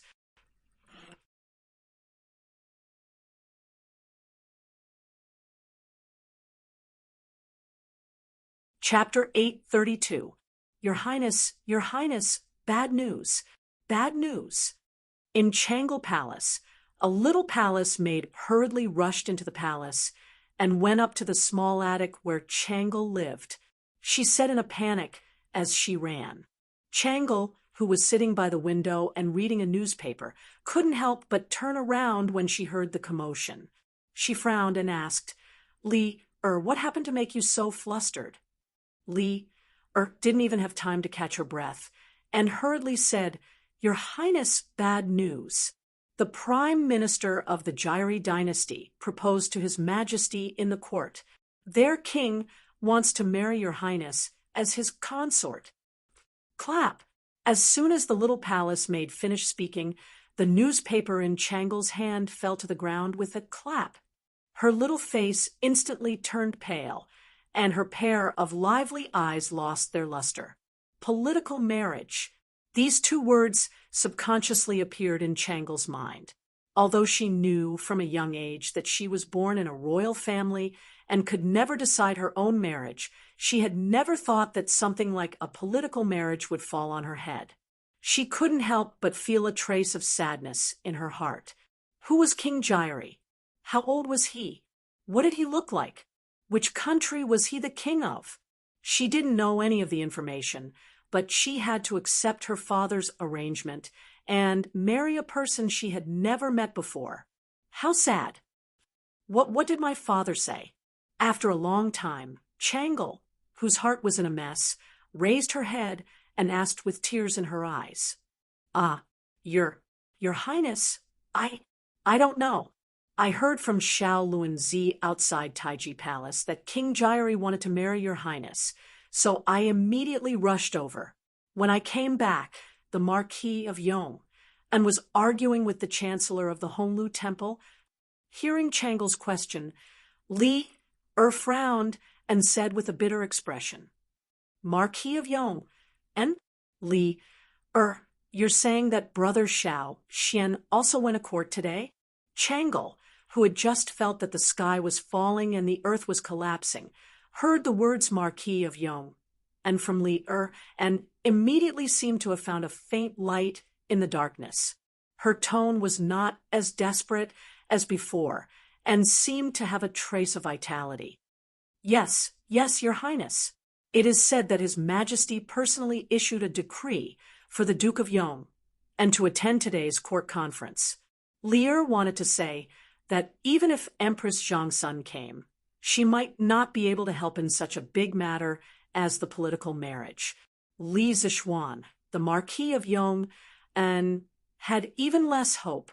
However, when she saw Changle's expectant expression, she buried these words in her heart. A glimmer of hope rose in Changle's heart. She hurriedly said, Then, Li, quickly go and find out what my father has decided. I don't believe. Father would be so heartless. I don't believe that big brother little Xian would watch with folded arms and remain indifferent.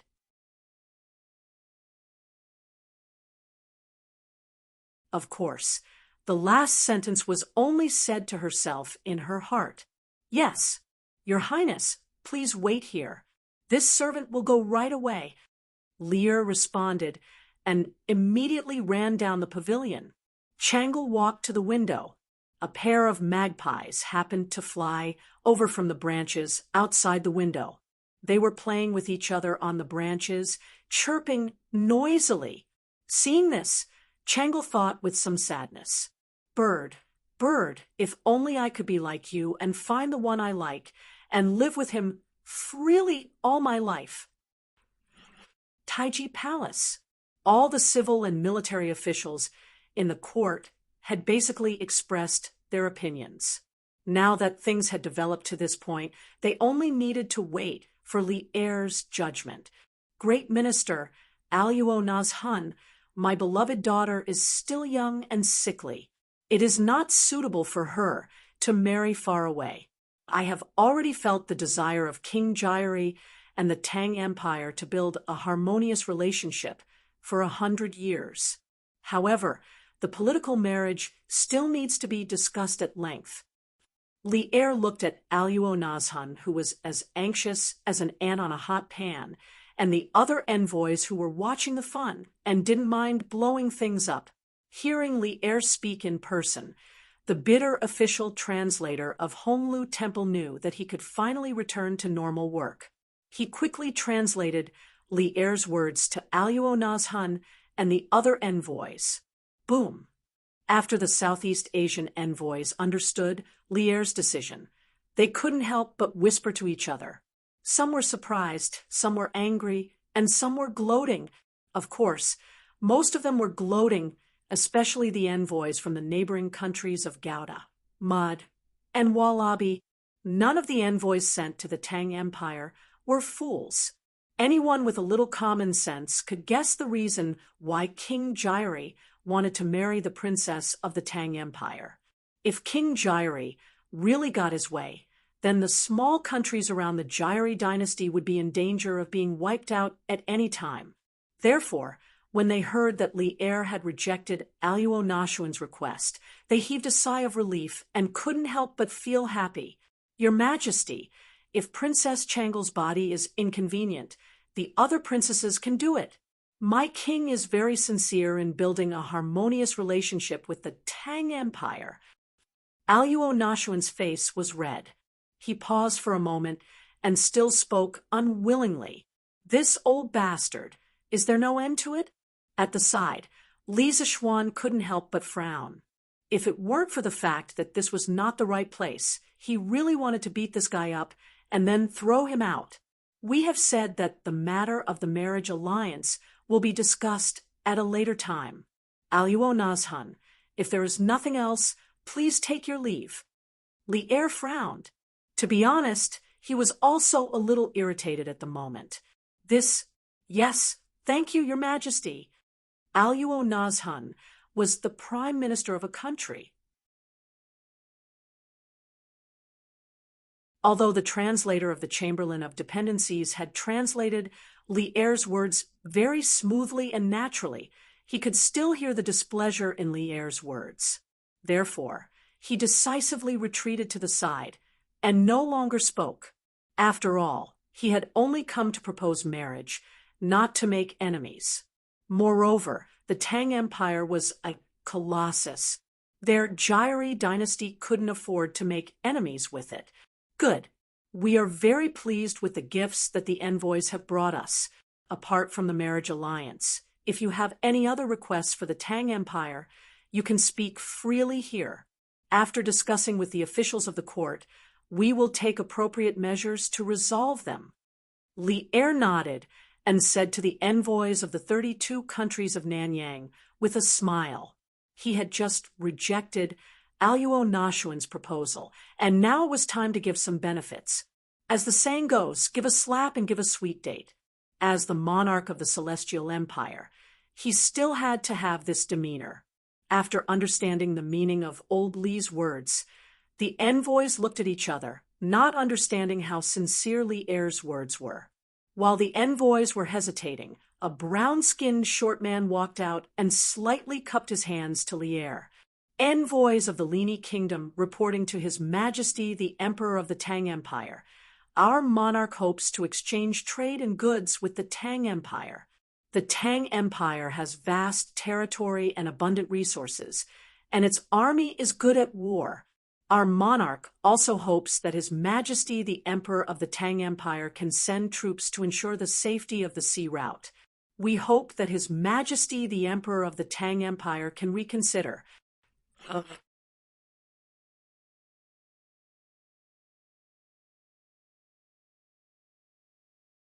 Chapter 833.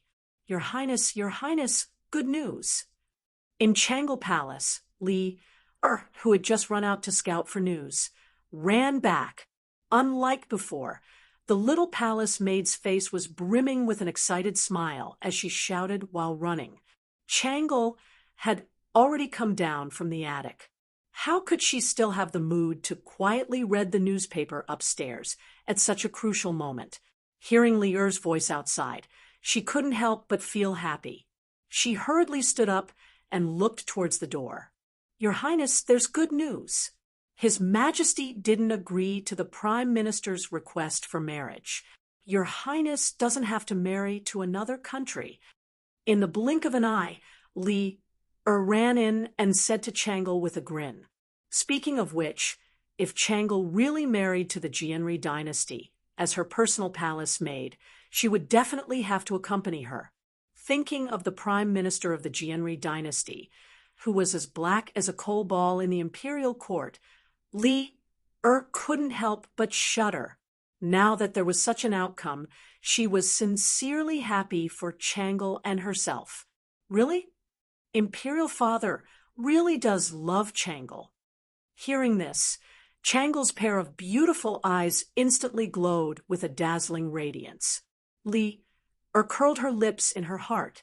She was clearly one of the insiders. However, there were some words that she wouldn't dare to say even if she had 10 times the courage. She could only change the topic and talk about something else. Your Highness, just now in the imperial court, the Marquis of Yong and scolded Minister Chui badly in order to prevent you from marrying. But the Marquis of Yong, and really good scolding. Listening to those words makes this servant feel relieved. Hearing mention Li Zixuan, Changle's heart couldn't help but thump violently.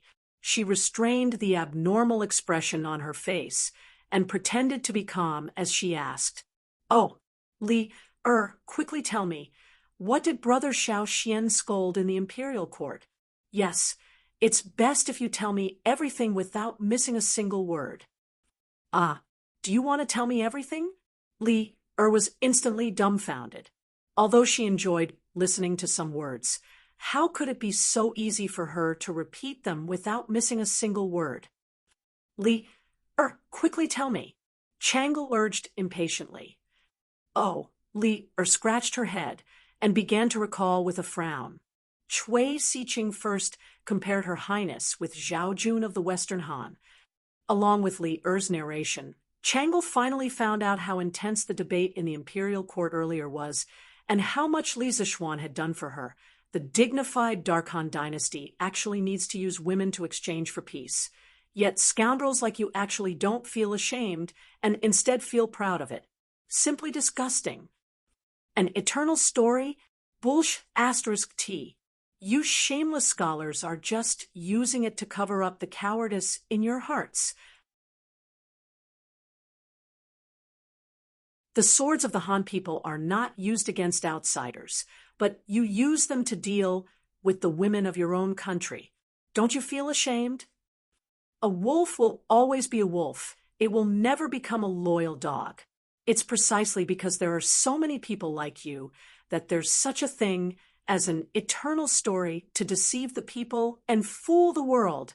Li Zixuan's hoarse shouts seemed to be ringing in Changle's ears. Changle couldn't help but be dazed. "Brother Little Xian, thank you. Thank you for working so hard for Changle." Taiji Palace. The emissary of Lini Kingdom's request for trade made the other emissaries restless. Emissary of Fu Nan Kingdom, reporting to His Majesty the Emperor of Tang. "Before I left, our monarch also said that he hopes to trade with Tang. Everyone in Fu Nan Kingdom loves the porcelain and silk of Tang and hopes to use food and spices to exchange for them." Emissary of Jinla Kingdom, reporting to His Majesty the Emperor of Tang, "Our monarch also hopes to trade with Tang. We can use food and elephants to exchange for goods with Tang."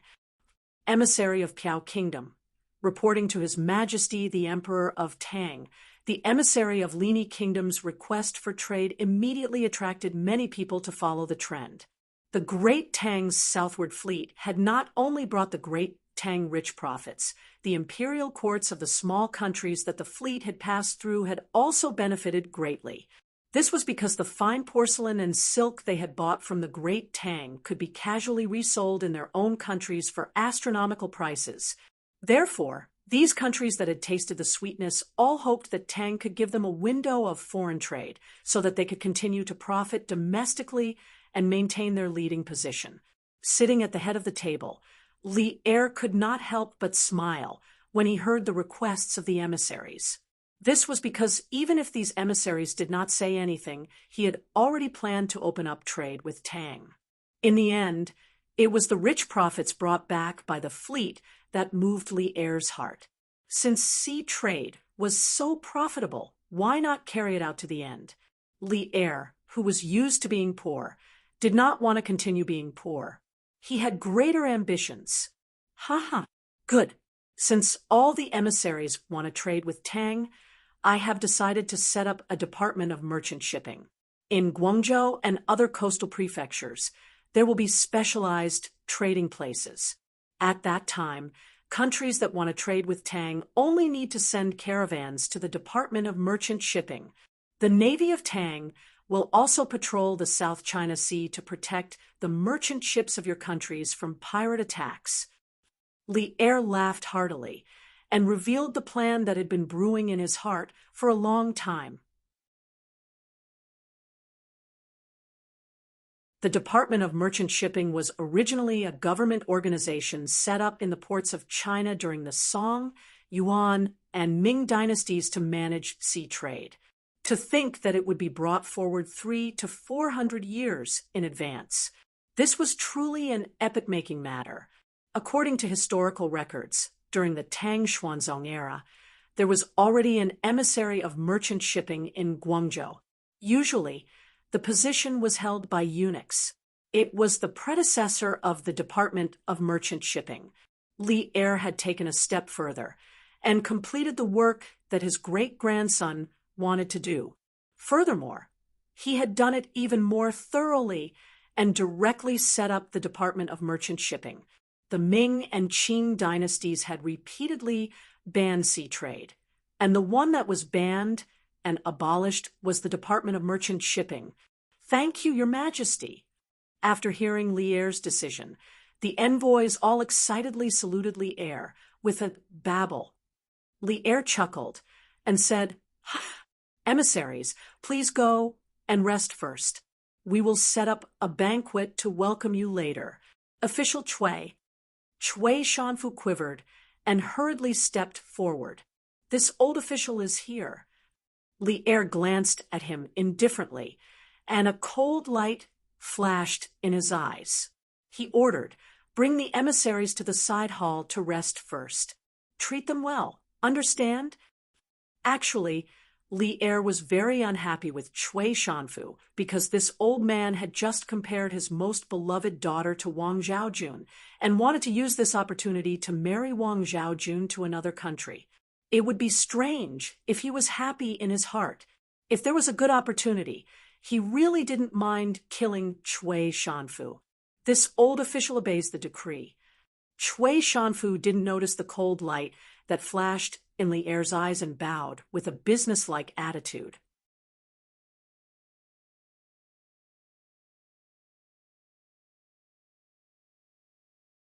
Chapter 834. We wish to establish a left and right commissioner in the Bureau of Shipping to coordinate the maritime trade of the Great Tang. This position will be placed under the Ministry of Civil Affairs, but it will not be under its jurisdiction. If there is a problem, it will have to report directly to us, and will have the authority to act first and report later. In Taiji Palace, after Chui Shanfu led the emissaries of the 32 Nanyang countries to a side hall to rest, Li Er looked down at the officials and asked, "The left and right commissioner of the Bureau of Shipping?" The officials couldn't help but look at each other in dismay. This emperor was truly too domineering.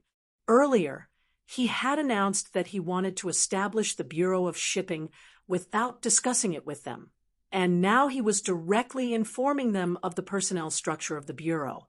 He was simply too domineering, but some people began to think the imperial court had sent a large fleet south to trade, and the enormous profits it had made everyone understand just how vast the wealth of the sea was.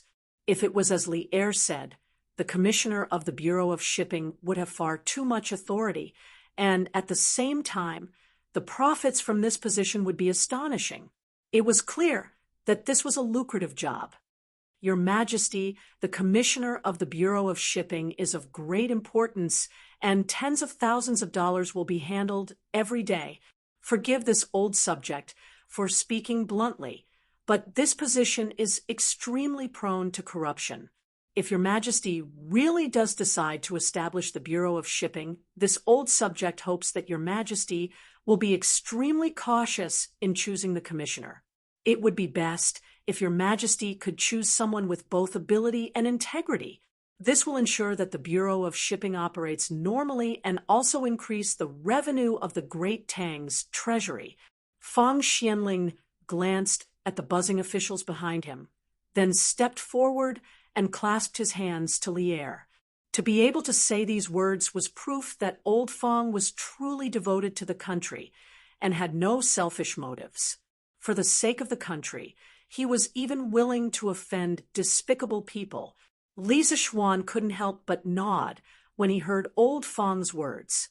The Bureau of Shipping was in charge of the entire country's maritime trade, and it was similar to modern customs. Just the taxes alone could bring in thousands of strings of silver every day. This was not an exaggeration at all, especially in this era when maritime trade had just begun. The imperial court had a monopoly on all maritime trade, and the Bureau of Shipping was even more profitable than a bank. And for Li Er to give the commissioner of the Bureau of Shipping so much power was simply a hotbed for corruption. Throughout the two dynasties of the Ming and Qing dynasties, the collusion with the local tyrants, corruption were simply too numerous to enumerate. Who knew how many coastal tycoons were created? And some of them were so rich that they could rival a country. These people were all parasites of the country because they earned money that originally belonged to the country. Minister Fang is right. We will carefully consider the candidates for the Ministry of Shipping. I wonder if Minister Fang has any suitable candidates in mind. Li Er narrowed his eyes and asked Fang Xianling kindly, "Your Majesty, I have no ideal candidate in mind at the moment." Fang Xianling thought for a moment before replying. He knew a lot of officials who were honest, not greedy, and upright. However, it was too difficult to find someone who could meet these conditions, understand sea trade, and have a strong view of the overall situation. For the time being, he couldn't think of anyone who could take on this heavy responsibility. What about the auxiliary machine? Do you have a suitable candidate in mind? Li Er nodded and asked as he looked at Zhangsun Wuji, who was like an old monk in meditation. Hearing Li Er's question, Zhangsun Wuji tidied his clothes and answered unhurriedly, "Your Majesty, Xuanling's concerns are extremely reasonable. Therefore, I think that there should be a place for Prince Hejian in the Ministry of Shipping. Prince Hejian is an upright person and will not disregard the interests of the imperial court for mere money. Furthermore, Prince Hejian led a fleet to the south not long ago to trade. He is the most knowledgeable about sea trade. Therefore, I think Prince Hejian is the most suitable candidate." Surprise! Li Xiaogong, who was standing in front of the courtiers, couldn't help but feel surprised after hearing Zhangsun Wuji's words. Logically speaking, he didn't have a deep friendship with Zhangsun Wuji. Why would Zhangsun Wuji praise him like this? More importantly, he didn't want to be the minister. Because he was a member of the imperial family of Li Tang, he had to avoid suspicion. He felt that his current position was enough. If he went any further, it would be a bottomless abyss. He understood that he couldn't participate too much in the imperial court to avoid being disliked or arousing Li Er's suspicion. "Your Majesty, I also think that Prince Hejian is the most suitable candidate for the Ministry of Shipping." Hearing Zhangsun Wuji's suggestion, Fang Xuanling's eyes lit up as he agreed. He didn't think of Li Xiaogong previously. Now that Zhangsun Wuji said this, he instantly felt that Li Xiaogong was the most suitable candidate. Yes, that's right. Xiaogong is indeed suitable. Li Er's gaze turned and looked at Li Xiaogong. Just as he was about to speak, Li Xiaogong quickly stepped forward and cupped his hands. "Your Majesty, the Ministry of Shipping is very important.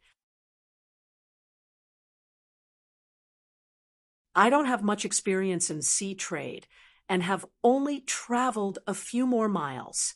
It is really difficult for me to take up this heavy responsibility. I hope that Your Majesty can choose someone else." To others, this position was a delicious fat piece of meat, but to Li Xiaogong, this position was a hot potato. With his current status and reputation, there was really no need for him to do such things. Not to mention that it would easily cause him trouble. It was also very tiring to be busy every day. Moreover, he had just returned from the sea and didn't want to go to a coastal city for a business trip so soon. How good would it be to stay in Chang and Xiaogong, why are you so humble? I know your ability the best. Hee hee, don't worry, I won't let you go to Guangzhou so soon. You have just returned from the sea, so you should rest well for a few days. It just so happens that the Ministry of Shipping has just been established and needs to be staffed with many officials. I appoint you, Xiaogong, as the Left Minister of Shipping and give you 3 months' time to organize the members and court officials below the 3rd rank. After the Ministry of Shipping is established, you will head to Guangzhou to be in charge of the nation's shipping matters. Li Er smiled, and without any explanation, he transferred Li Xiaogong to the newly established yamen of the city shipping department. Li Xiaogong was completely speechless. Li Er was simply acting like a hooligan who would force the position onto someone who wasn't willing to take it. He was too unreasonable. Your Majesty, Your Majesty. Li Xiaogong knew that he couldn't reform someone who was purposely acting like a hooligan, so he could only accept this appointment. As for the right Minister of Shipping, I have decided to appoint Li Zishuan as the Left Minister of Shipping. What do my beloved subjects think? Li Er smiled with satisfaction, and then used the same trick again. He extended his fangs towards Li Zishuan, who was leaning against the wall and half asleep. F***CK. Old Li, don't trick me. Your Majesty, I don't think so. I'm only 15 this year. I just celebrated my 15th birthday last month. My ability is limited, and I'm afraid it will be difficult to convince the masses. Moreover, I've been prone to seasickness since I was young. If I go to Guangzhou, I might lose my life. Furthermore, I still have to teach and educate people in Yunshan and nurture talents for the Tang Empire. I really can't leave. Your Majesty.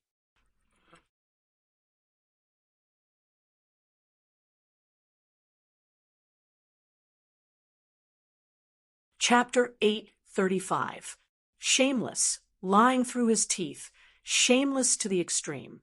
Li Er's mind was instantly filled with these words when he heard Li Zishuan's lousy excuses to evade the position of right supervisor of the Department of Shipping.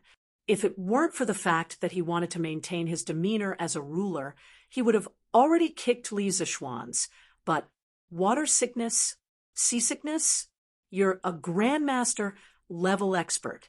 You can fly for half a day without getting dizzy. So how could you get dizzy from this? Li Er felt that if he believed Li Zishuan's nonsense, then he would really be a retard. Bastard. Zhen saw that you had a good understanding of sea trade. So Zhen gave you the position of right supervisor of the Department of Shipping. You better not fail to appreciate kindness. Moreover, you don't have to stay in Guangzhou for long. You only need to help set up the internal system of the Department of Shipping. Li Er glared at Li Zishuan and said frantically. Li Zishuan inwardly curled his lips. Old Li said, so much just to give him a job? Seeing that this young master has a good understanding of sea trade. TSK, TSK. Li Zishuan really wanted to say, please don't look down on me. Just treat me like I'm invisible. That's right. This fellow didn't want to improve himself. Now that he was the founding marquis, what else could he ask for? In any case, it was unlikely that his title would rise during Li Er's reign. As for the actual position, what did he need that for? He was already busy enough managing such a large academy. He just wanted to be an idle marquis. However, the latter half of Li Er's words surprised him. He didn't think that old Li would make such a big concession in order to poach him to the Department of Shipping. Your Majesty's praise is too much. This subject's talent is shallow and cannot be worthy of Your Majesty's attention. I hope that Your Majesty can choose someone else. He couldn't agree. Even if he didn't have to go to Guangzhou, he definitely couldn't agree. He couldn't make himself uncomfortable. Marquis Yong and national affairs should be the most important thing. Since you have the ability, why don't you use it to your advantage and serve the court? His Majesty trusts you so much. You should live up to His Majesty's trust. Feng Xianling couldn't stand it any longer. He turned to Li Zixuan and earnestly said, "In truth, old Feng also felt that Li Zixuan was quite suitable for the position. After all, Li Zixuan was the first person in the entire Great Tang to propose the idea of organizing a fleet. Li Zixuan's teeths. Moreover, Li's wealth was so great that he probably wouldn't be tempted by the temptation of money. It could be said that apart from his age, apart from Li, was Li's. His court is dismissed." Li Er, who was sitting at the head of the table, was furious at Li Zixuan's stubbornness. He immediately announced the end of the court session. "Li Zixuan, you stay. The rest of you leave."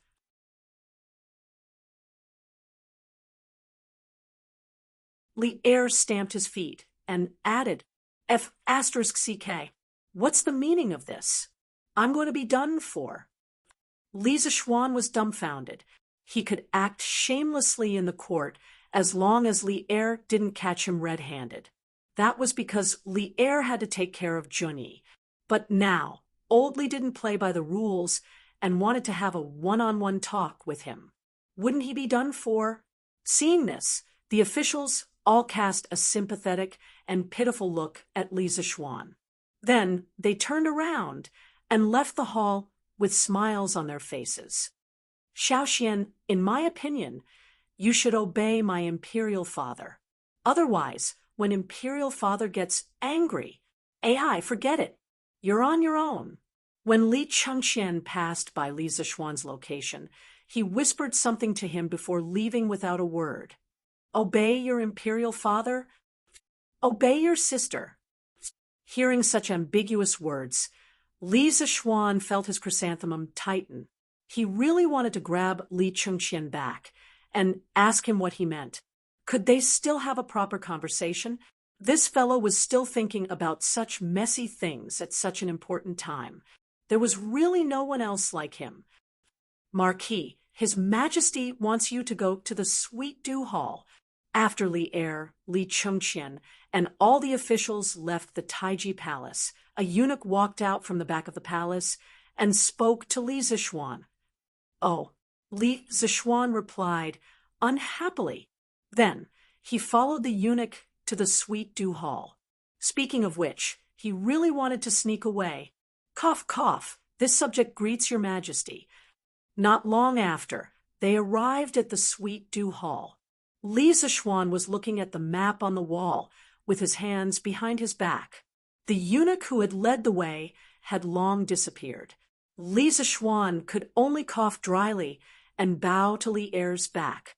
"Do you know why I set up the Department of Trade?" Li Er didn't turn his head and asked Li Zixuan with his back facing Li Zixuan. "What's the matter?" Li Zixuan couldn't help but feel a little confused. After a while, he replied, "The sea trade can bring a lot of income to the Great Tang. Your Majesty set up the Department of Trade to relieve the pressure on the national treasury."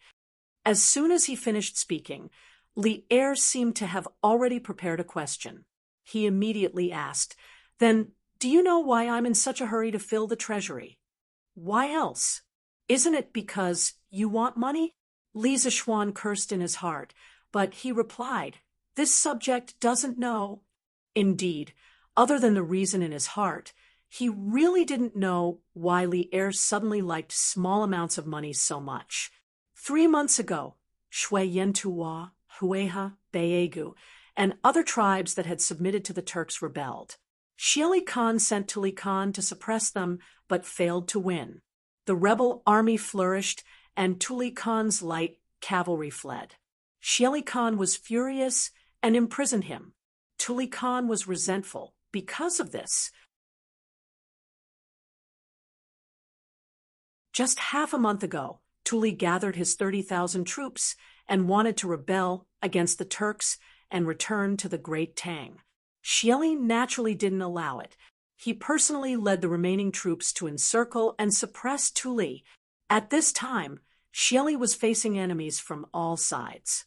The Turks' civil war was raging. I wanted to take this opportunity to let the imperial court recover from last year's huge loss at the Wei River Alliance as soon as possible and accumulate the capital for a counterattack. When the Turks' civil war was at its worst, I would send troops to the Turks to avenge the enemy that year. The Department of Trade can quickly fill up the treasury of the great Tang. That's why I value it so much. You understand? Li Er looked at the map on the wall and slowly explained some military information that Li Zishuan didn't know. Then, he turned around and looked at Li Zishuan with a burning gaze. The atmosphere in the room suddenly became heavy. Li Zishuan didn't expect that a small department of trade would involve the Turks. Was old Li trying to trick him, or was he trying to trick him?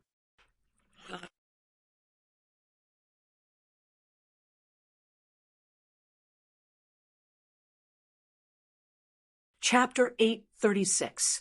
Your Majesty, since the Bureau of Imports is of such great importance, we must be even more cautious in selecting candidates. This lowly subject is still young and lacks experience. It is difficult for this lowly subject to take on such an important post.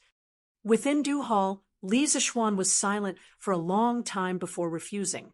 This wasn't because he didn't love his country, but because he felt that there was no need for him to personally take on this matter. With Li Xiaogong presiding over the Bureau of Imports, he could basically guarantee that no major corruption cases would occur. Other than helping to perfect the great Tang's customs system, he really couldn't think of anything else he could do. In addition, he felt like old Li was trying to trick him. The great Tang's border situation had not yet reached the point where war could break out at any moment. Based on the normal course of history, Li Er would only send Li Jing and the others to attack the Turks in the 8th month of the 3rd year of Jingguan. It was still too early. After all, the great Tang still had to deal with the locust plague next year. Li Er's gaze abruptly darkened, and his face instantly lost its composure. Logically speaking, as the emperor, he was already giving a great deal of face to his subjects by personally advising them. However, Li Zishuan was still as stubborn as a dead pig that wasn't afraid of boiling water. He couldn't help but feel annoyed. Still young? Lacking experience? Brat, you've done so many things, but which one of them is something that someone as young as you can do? Based on what you're saying, shouldn't we also remove you from your marquis title? Since ancient times, has there ever been a 15-year-old marquis? Even Hua Xiubing, despite his illustrious achievements on the battlefield, was only made a marquis champion at the age of 20. Li Er walked down from above and stopped 5 steps in front of Li Zishuan. Li Zishuan was a little anxious at these words. It was fine if he didn't become an official, but he had to have a title of nobility. This sort of thing was the foundation of a feudal society where one would not be bullied. Cough, cough. Your Majesty is the sovereign of the 9 and 5, so your words naturally carry enormous weight. How can you take back a title you've bestowed? Li Zishuan awkwardly smiled. Li Zishuan angrily flicked his sleeves. If it weren't for the emperor's prestige, he would have stripped Li Zishuan of his title. Tell me, what do I have to do to make you willingly take up a position in the Department of Shipping? As long as the request is not too excessive, I will consider it. Since ancient times, there was no lack of officials begging the emperor to become an official. But now, he, the emperor, actually had to beg his officials to become an official. This made Li Er gnash his teeth in anger. However, in his opinion, if he wanted to build the Department of Maritime Trade from scratch, quickly establish it from scratch, and quickly display its proper functions, he must find someone with a long-term vision, a free mind, and a true understanding of maritime trade to manage it. Although Li Zishuan had personally gone to sea before, in terms of ideas, he was far inferior to Li Zishuan. Letting Li Zishuan be the head of the Department of Maritime Trade and overseeing the overall situation, and then letting Li Zishuan be the second head of the Department of Maritime Trade and be responsible for formulating the specific rules and regulations. In Li Er's opinion, this was the most perfect personnel allocation. Your Majesty, I am greatly indebted to the Empire. As long as the Imperial Court needs it, I will do my part even if I have to go through water and tread on fire. This kind of thing where I haven't even done anything yet is definitely not something I can do, Li Zishuan said with awe-inspiring righteousness. Li Er snorted and said, "You brat, don't take it for granted. If you continue to dawdle, don't blame me for being impolite." Your Majesty, I want a few mines. As soon as Li Zishuan finished speaking, Li Zishuan hurriedly called out, "Mines? You brat, you want iron or—" Li Er's face suddenly became serious. For a feudal emperor, iron ore was a very sensitive thing. During the spring and autumn period, Guanzhong of the state of Qi proposed the salt and iron monopoly policy in his Guanshanhai theory. It allowed the state of Qi to quickly become rich and become the first hegemon of the spring and autumn period. However, although Guanzhong was highly respected by later generations, in the hundreds of years after his death, other than Xiangyang, who was determined to reform, there were very few people who followed his policy of strengthening the country. It wasn't until the time of Emperor Wu of the Han Dynasty that the imperial court, due to years of expeditions against the Xiongnu, that the central government's finances were gradually emptied. The rich people of China, smelting and boiling salt, could make a fortune of tens of thousands of gold, but it wasn't for the urgent needs of the government. Only then did Emperor Wu of the Han Dynasty realize the importance of smelting and boiling salt to the country's tax collection. Thus, it gave birth to the salt and iron monopoly policy that was implemented intermittently in the history of China for more than 2,000 years. The so-called salt and iron monopoly meant that the right to smelt iron and boil salt was all taken over by the central government. However, it was important to note that the salt and iron monopoly was not the salt and iron official monopoly. In terms of smelting iron, it was implemented between the state and the private. The state generally implemented a monopoly policy on all mining resources. As long as the private found a mine, it would immediately be protected and sealed by the state. The ruler controlled the pricing power of the ironware and bought and sold all the ironware that was produced. Under these conditions, the imperial court opened up the smelting workshop industry and allowed the private merchants to operate it. The added value would be 70% for the merchants and 30% for the ruler, which was equivalent to a 30% income tax. However, due to the unavoidable problems of the bureaucratic system, the salt and iron official monopoly also had some serious problems. In order to complete their tasks, the official ironware only focused on production. Most of the ironware produced were large farming tools that were not suitable for farmers to use.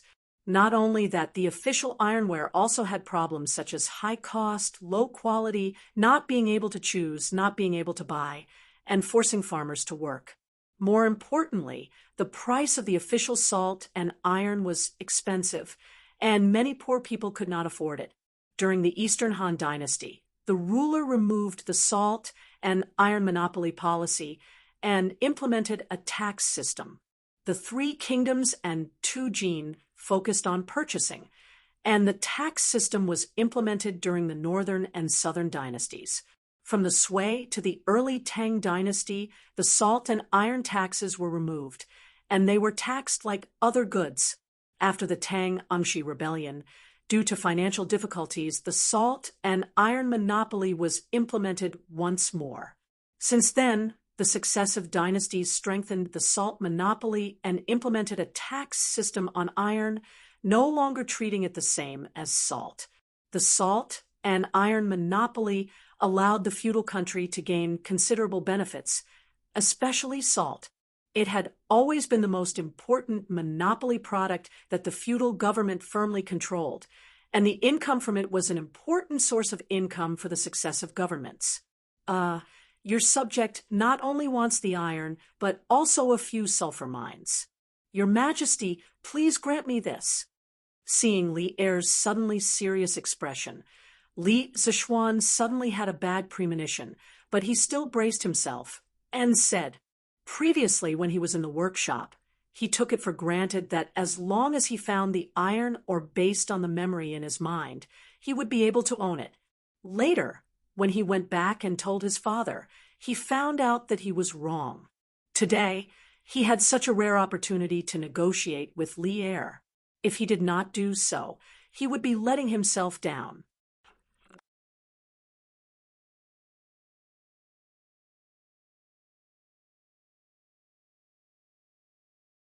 Chapter 837. Li Zichuan had taken the ownership of the iron ore in this era for granted, and he hadn't thought about the extraction of pyrite when he was in the workshop. The composition of pyrite was mainly ferrous sulfide. At that time, he wanted to extract sulfur and iron from it through a series of chemical processes. However, after he went home and calculated carefully, he found that it was easier to extract sulfur from pyrite, but it was too difficult to extract iron. It wasn't that it couldn't be extracted, but with the current conditions, it was very difficult to do so. Even if it could be done, the cost was too high. It wasn't worth it. Therefore, if he wanted to get a large amount of iron, he would need some magnetite, which was mainly made up of iron tetroxide. However, other than extracting sulfur from pyrite, there was also an extremely important industrial material. He would talk about this later. What do you need iron for? Li Er didn't care much about sulfur. Besides, the imperial court didn't have much control over sulfur, but iron was different. During the early Tang Dynasty, although the imperial court had abolished the special taxes on salt and iron, basically all iron mines that had been discovered belonged to the imperial court. In principle, private individuals weren't allowed to own iron mines. Your Majesty, my workshop is lacking iron. I've already bought all the iron that can be bought near Chang and City, but it's still not enough. Addressing and using words was a very deep knowledge. Li Zichuan referred to himself as little brat here, and not minister or little minister, to show that he was speaking to Li Er as a junior and not as a minister, because the topic he was talking about was, after all, a business matter. It was very inappropriate to use the identity of a minister. Humph, useless. Do you really think that your workshop is a treasure? I won't give you the iron ore, because not only do you lack iron, but the imperial court also lacks iron. Do you think your workshop is more important, or my imperial treasury and northern capital military weapons supervisor? The Tang Dynasty implemented the system of 3 provinces and 6 departments. The military weapons workshops were under the management of the Ministry of Works and the Ministry of War. They were called the Imperial Treasury and Northern Capital Military Weapons Supervisor, respectively. After hearing this, Li Er flicked his sleeves and said in a bad mood, during the early Tang Dynasty, the Tang Dynasty adopted the prefectural military system. There were 574 to 800 prefectural prefectures throughout the country, and 627 of them were famous. This number was constantly changing, which meant that the lowest number was 574 and the highest number was 800. The House of Subjugation was split into 3 grades, with 1,200 men, 1,000 men, and 800 men, respectively. Therefore, in the early Tang Dynasty, there were around 800,000 soldiers, of which 260,000 were from the Guanyi Circuit. They were the main force, the 16 guards of the Great Tang. The weapons and equipment for these 260,000 soldiers were made by the Imperial Treasury and the Northern Capital Military Weapons Bureau. the equipment for the soldiers of the other prefectures were made by the local prefectures, but the metal they used was still provided by the central government. With such a huge consumption of ironware, the imperial court's demand for iron ore was also very high. Your Majesty, you misunderstood. This little one doesn't want the great Tang's existing iron mines. What this little one means is that this little one will find an iron mine myself. After I find one, can this little one send someone to mine the iron mine? Li Zishuan explained carefully. Li Er raised his eyebrows in surprise and said with some surprise, "Oh, you also know geomancy and gold mining?" In ancient times, it was known as one of the 8 outer gates of Jianghu. It could be considered as the application of feng shui in the exploration of gold mines and other mineral deposits. The art of prospecting was known as the 9th gate, gold mining, because the people of Jinmen served the government for a long time. They had very few descendants. But if they found a good gold mine, they would make a lot of money every day. In any case, Li Zishuan was also a member of the Dao sect. Of course, he had heard of mining, but how would he know how to do such a thing? He didn't seem to have any knowledge of geomancy in this life. His confidence in finding ores came from the memories of his previous life, but he definitely couldn't say that to Li Er.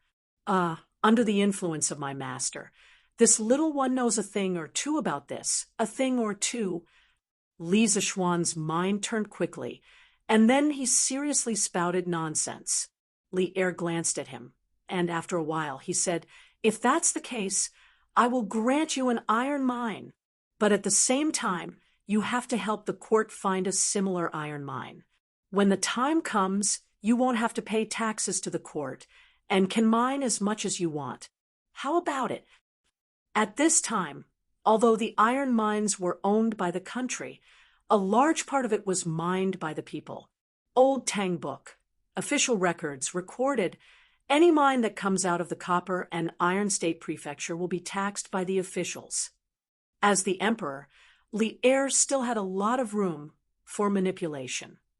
When the time comes, he could ensure that the other officials couldn't find fault with him. Old Fox, old Li's advantage wasn't something that ordinary people could take advantage of. Li Zishuan silently cursed in his heart. After a moment of consideration, he nodded and cupped his hands. "Thank you, Your Majesty. The sulfur mine." Li Er smiled proudly and then said, "You can have the sulfur mine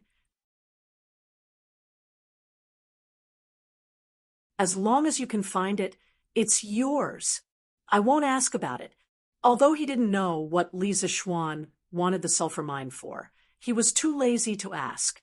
This thing wasn't an important strategic resource of the country. He would just treat it as a benefit for Li Zishuan to join the Department of Commerce. "Thank you, Your Majesty. I will do my best to help Commandery Prince Hejian manage the Department of Commerce well and increase the revenue of the Tang Empire's treasury." Although this result wasn't ideal, Li Zishuan could accept it. He would treat it as a contribution to the country. The more iron the court had, the better the military's weapons would be, and the stronger the country would be. As for the right promotion of the Department of Commerce, he didn't have to go to Guangzhou to work. He only needed to use his brain. It wouldn't have much impact on his current life. "Humph! Get out of here!" Li Er snorted in annoyance when he saw Li Zishuan seeing a rabbit. He immediately let go of the falcon. "Look, damn, old Li is too disrespectful. Getting rid of the donkey after it has outlived its usefulness." Li Zishuan was a little unhappy, but he did have the upper hand in this matter. Therefore, he didn't argue with old Li. He cupped his hands and left. "Humph! I don't want to stay in this lousy palace." After leaving Taiji Palace, Li Zishuan secretly gave Li Er the middle finger. Then he walked towards the palace gate and prepared to go home. "Brother Xiaoxian." At this moment, a pleasant female voice came from beside him. Li Zixuan looked over and saw Changle walking over with graceful steps. She was very dignified and elegant. Your Highness, the reason why Changle was so dignified was that she was in the palace and had to follow the rules. Similarly, Li Zixuan had to follow the rules. Therefore, he cupped his hands and bowed. Brother Xiaoxian, don't be so polite. Changle is here to thank Brother Xiaoxian. Thank you for speaking up for Changle in the court just now. Changle asked her servants to leave and hurried over. The little girl's eyes seemed to be made of water, which made her look very gentle. You're tuning in to the Mystic Fist YouTube channel. Don't forget to subscribe and join us on this journey to catch the most captivating stories.